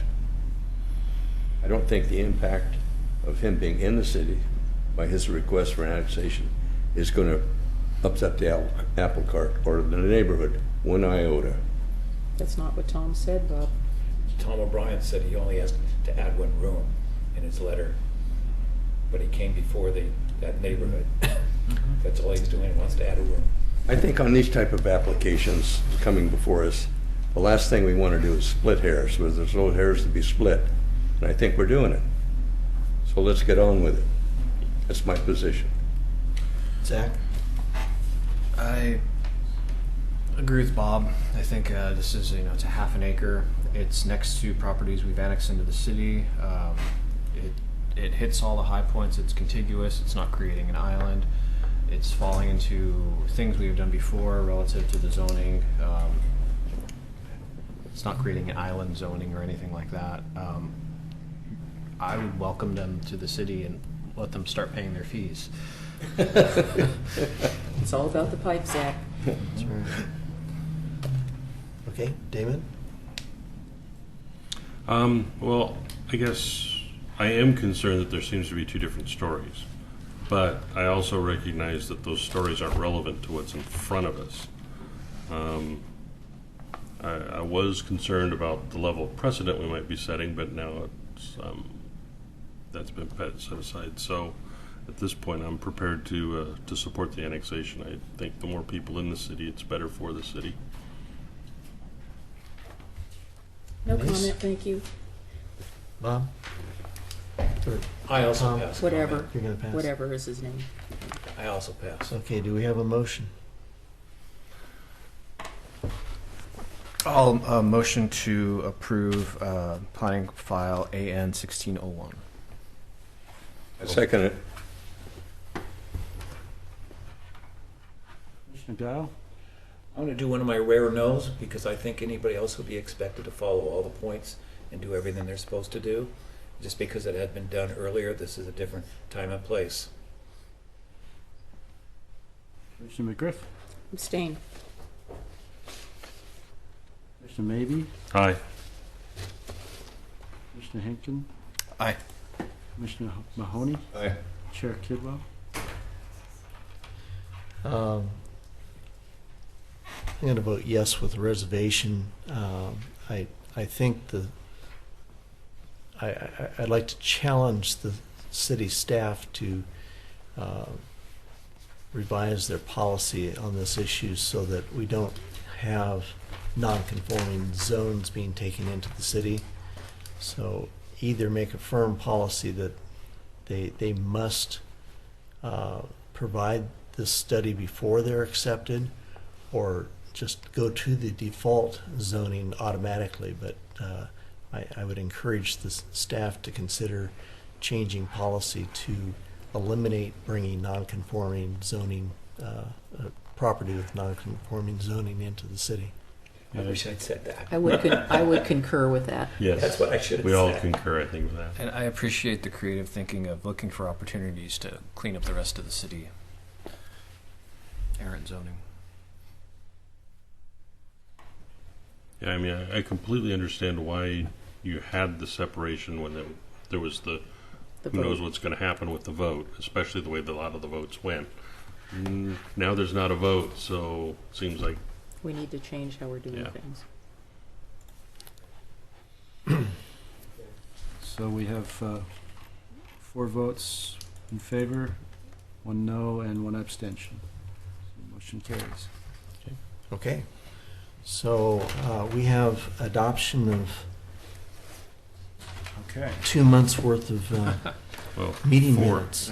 It's actually it's 11-02, so it's 4 months. 4 months. We've already approved 1 set of those. So Yeah, last month we approved the minutes of 12/14/15 Yeah, I thought that was- because they were approved as corrected, Yeah, I so thought that we was can skip familiar. that one. So we've got 11, 1, and 2. I would move that we approve the minutes of January the 11th, 2016 as written. Second. Question?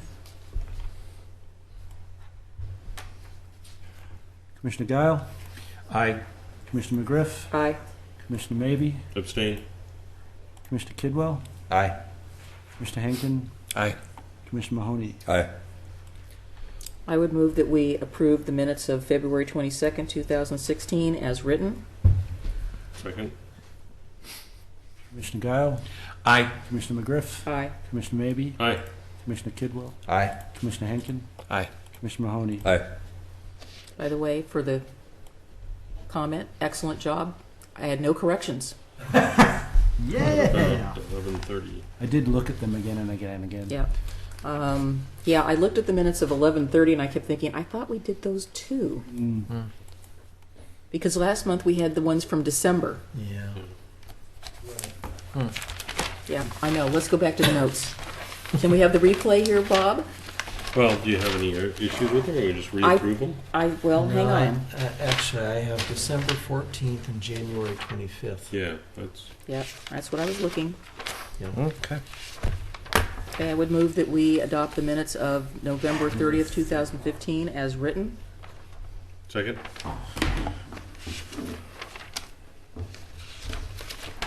Commissioner Guile. Aye. Commissioner McGriff. Aye. Commissioner Maybe. Aye. Commissioner Kidwell. Aye. Commissioner Henkin. Aye. Commissioner Mahoney. Aye. Motion carries. Minutes carried. Minutes are carried. Okay, so do we have any communications? No further communications, just the update that was provided to you earlier. The other thing is about, since we were kind of talking about mobility, we are working on the process for identifying a solution or the pathway forward for the intersection of Beaver Creek and 213. So more to come this summer. But it will involve public involvement, a citizens group, a technical group, so. Mr. Chair, may I have a brief communication? Would you like an update on the Luba cases as well? Nope. I don't care. I'd be interested. Sure. There have been 3 LUBA appeals filed in the last couple of months. The first one is Nacita versus the City of Oregon City, and that's the Willamette Falls Hospital zone change plan amendment and master plan amendment that you all looked at a few months ago. In that case, the record has been settled, and the briefing has been filed. The oral argument is the 23rd of July, 21st of July, 21st of July at 9 a.m. It'll take place in Salem. It does. Mm-hmm. So that decision will probably be out in the next 3 to 4 months. Or, I'm sorry, it won't be 3 to 4 months, it'll be about a month. The second case that is going on is Nacita versus Oregon City, and that's the Historic Properties LLC zone change. That's a Fowler property. In that case, Elizabeth Grazer Lindsay has intervened, so she's a party to the case as well. And that case, we have the city submitted the record, and there have been some record objections, so we are still sorting out the record. What happens at LUBA is once the record gets filed, the parties have 14 days to object to the contents of the record, because LUBA's review is limited to the record, so it's very important what's in and what's out. And when there are record objections, that stops the clock for anything further happening, and there's the parties submit pleadings dealing with the record. I expect that LUBA will settle the record in the Historic Properties LUBA appeal in short order. I'm hoping by the end of this week. Once that happens, then the briefing schedule will commence, and then the petitioners, Mr. Nacita and Elizabeth Grazer Lindsay, will have 21 days to file her brief. The city and Historic Properties will have 21 days to respond, and then oral argument will happen after that. So I think we're probably looking at oral argument probably in late August or early September, and then a decision probably in mid-October. Who brings about a record, what'd you say, objection? A record objection is filed by folks who think that the record doesn't contain what it should contain. Okay. Thanks. Then the third LUBA appeal is the Beaver Creek Concept Plan, and that's been appealed by Elizabeth Grazer Lindsay, Paul Edgar, and Christine Kaczynski as one group of pro se petitioners. That means they're not represented by counsel. And then Jim Nacita has intervened on the side of the petitioners, so we've got sort of the same parties in that case against Oregon City, and there's no other interveners on the city side. In that case, we are filing a supplemental record. Again, we're in that, what should the record contain, what should it not contain? And that was a complicated record because when you have a remand from LUBA, the previous record is part of the future record, or of the current record. And what's most interesting about that is the previous record was done in paper. And so we've had to scan everything from the previous record, and we actually did scan it and made it available to you and to the city commission, you may recall. But what we forgot was that there were supplemental records to that previous record that now we've had to include. So we will file the supplemental record at the end of this week, and again, my hope is that LUBA will settle the record in short order thereafter, and then the petitioner's briefs will be due in 21 days, our brief will be due in 21 days, and hopefully this will be done in mid-October, late October. How does this affect any potential other land use applications? Because I thought I saw a land use application come through for Willamette Falls Hospital, and if it's on appeal, how does that work? They have been cautioned that it's on appeal, and so, you know, if the zone change doesn't go through, then we're still reviewing the development part of that, but there's that risk. Okay, that's what I thought you would say. Then the other thing is, though, we only have so much staff, so some of our longer term projects, like we were talking about this alternate mobility and the equitable housing, these LUBA appeals affect those a little bit because we don't have the capacity to do those sooner, right? We would have done them sooner, but now we sort of have to delay those a little bit. So, but nothing to the land use side. We understand. Yeah. So you're saying that the 3 days you spend in front of the scanner affected the 3 days of work you could have put on other things? Or words to that effect? If it was only 3 days. Yes, I know. So we're glad to know you're making effective use of your time. It's all part And of your the planning job. degree. Yeah. Some days you get to make the copies, other days you don't. That's right. You're right. Yeah, some days you get to Do we make the have any copies. other communications? No. We have one of Denise's. Denise? I have a suggestion for the staff report.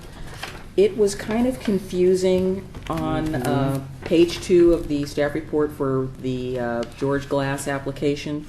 Maybe you could, if you use excerpts from the applicant, maybe you could put it in a different font or italics, because it was the same font all the way through. Even though you had the statement here, the following is an excerpt from the applicant's revised narrative. Sure. Yep. Just so that it's Or- clear that that's yeah, not or you. perhaps you indent guys? that paragraph slightly. So Or it's- put it in italics or stands something. out. Yeah.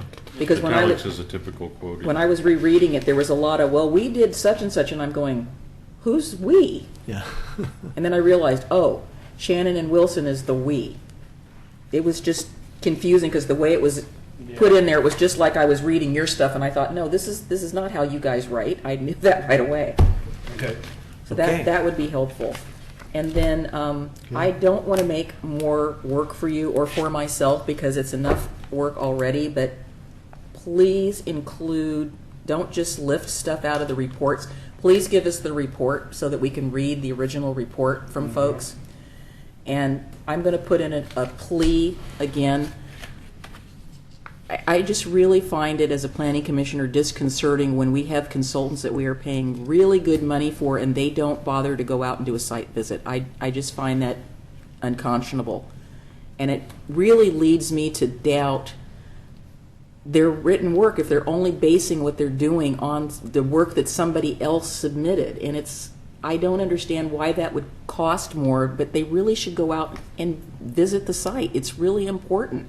And I'm relying on them for their expertise that they've actually seen stuff that I'm not capable of discerning because I'm not a geotech person. I'm not an engineer. And I want to know that they've actually physically laid eyes on it. This is not the first time this has happened. Well, I will say at least the geotech did. Yes, he did. Tonight he did, but you know, John Replinger does a lot of Stuff, and he reports, doesn't and, go out there. I mean, granted, he travels through the city, but still, sometimes 20 minutes standing on a street corner can tell you more than 5 days worth of computer reports. I mean, they do use other studies too and other resources like our OC map, which is aerial photos, and John Replinger's traffic study case and things like that. And he does, I mean, he's worked for us for 25 years or so, so he has inevitably been everywhere, but I will note that. It just would really help a lot. We'd love to get out of the office more. I know you guys are getting out. We are We encouraged just- to go to all of our sites. We like to know that they've got the eye on the ball. Yeah, Yes. absolutely. That being said, I'm not hearing that there is a concern that they're missing information or that they're They doing might- something incorrectly. We don't right? know if they They are. might be. That is what I'm saying.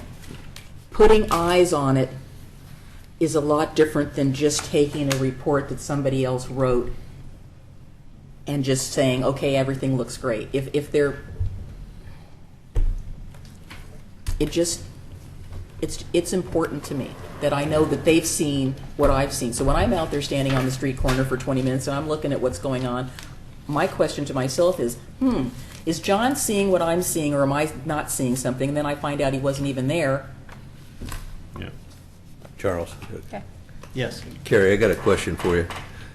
And it follows up with what Denise is saying. We get a ton of information come across this dais.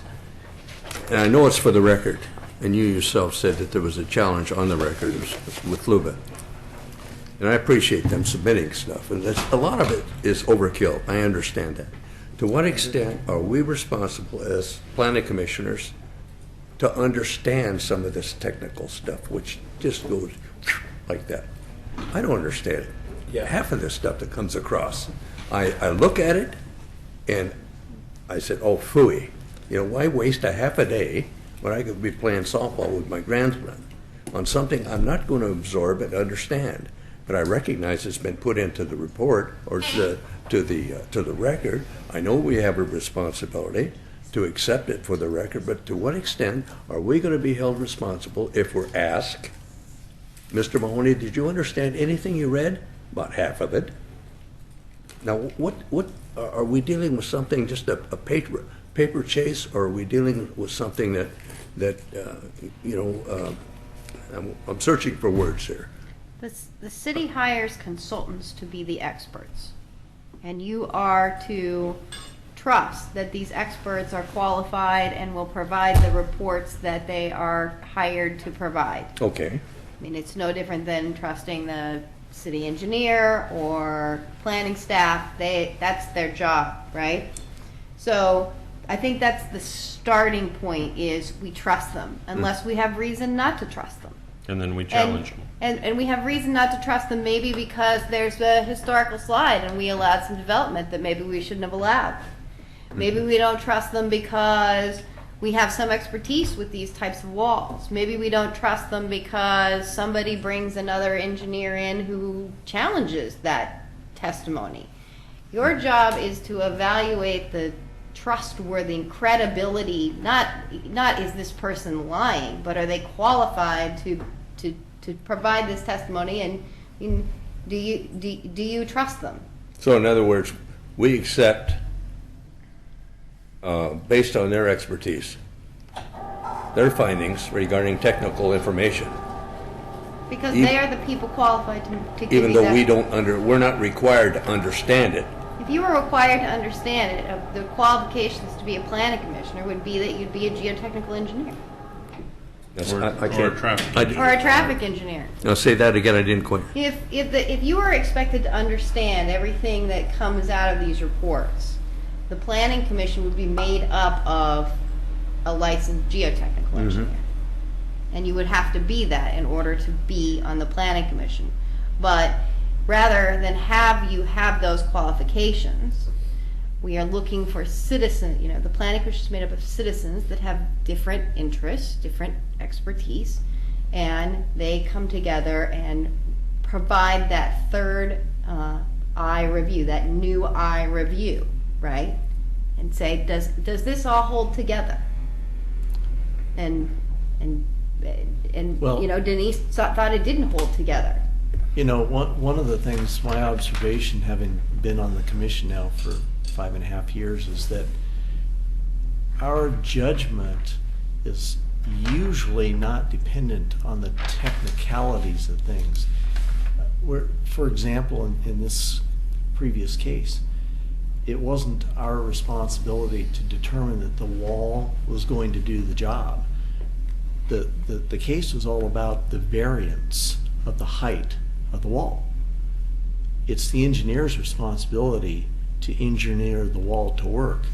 Our responsibility was to judge, is the variance for the height of the wall a reasonable variance? Mhm.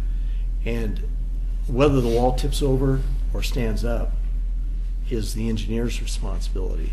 Your judgment is to determine, is that request for the variance a reasonable request? Reasonable. Mhm. Right. And I think most of the things that we see are like that. You don't have to be an expert on whether the wall's going to stand up or not, but is the thing that is at variance to the code a reasonable proposal? Well, that follows, though, Charles, that any request that comes before us, is it reasonable? Right.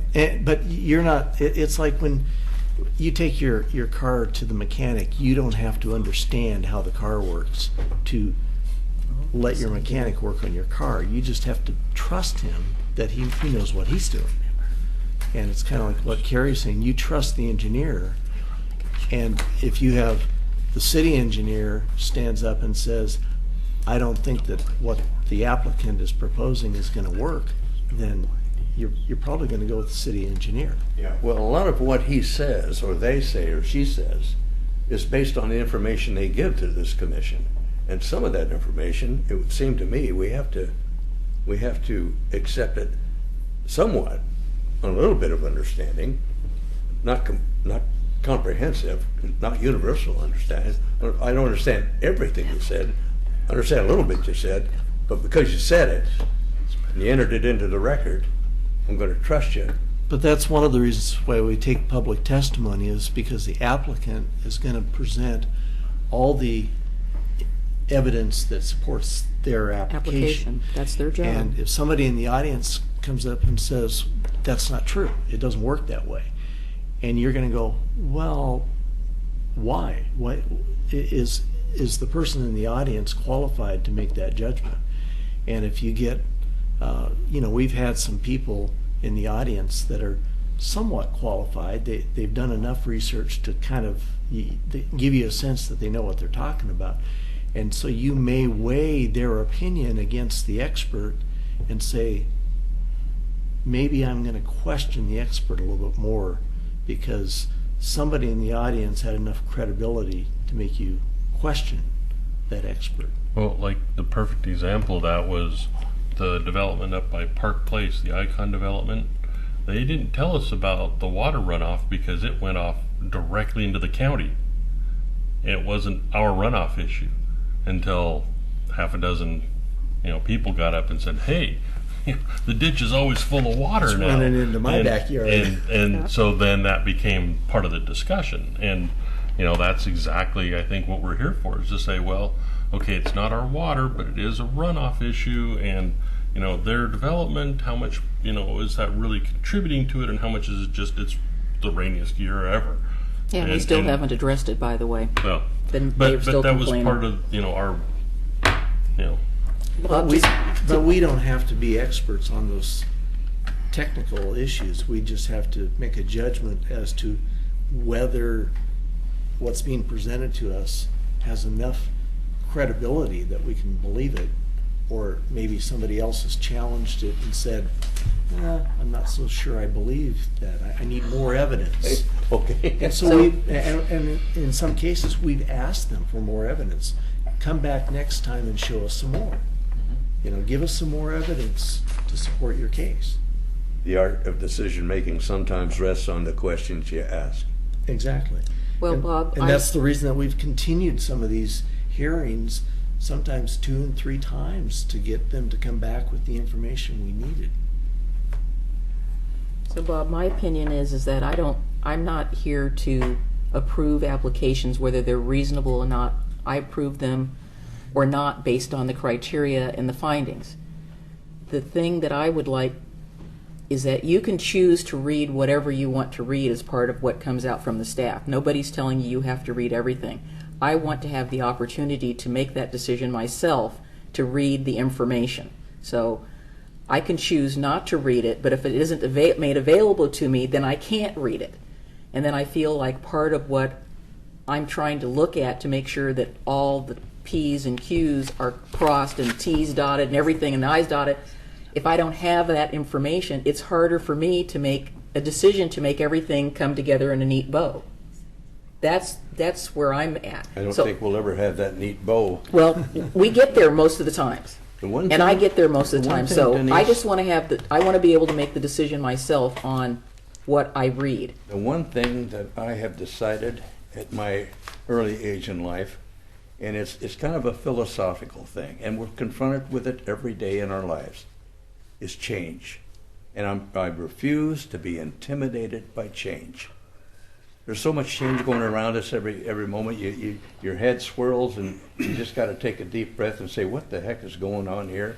And you see it with these applications and what have you. I do not want to be intimidated by some of these applications that come before us that are just fraught with everything is change.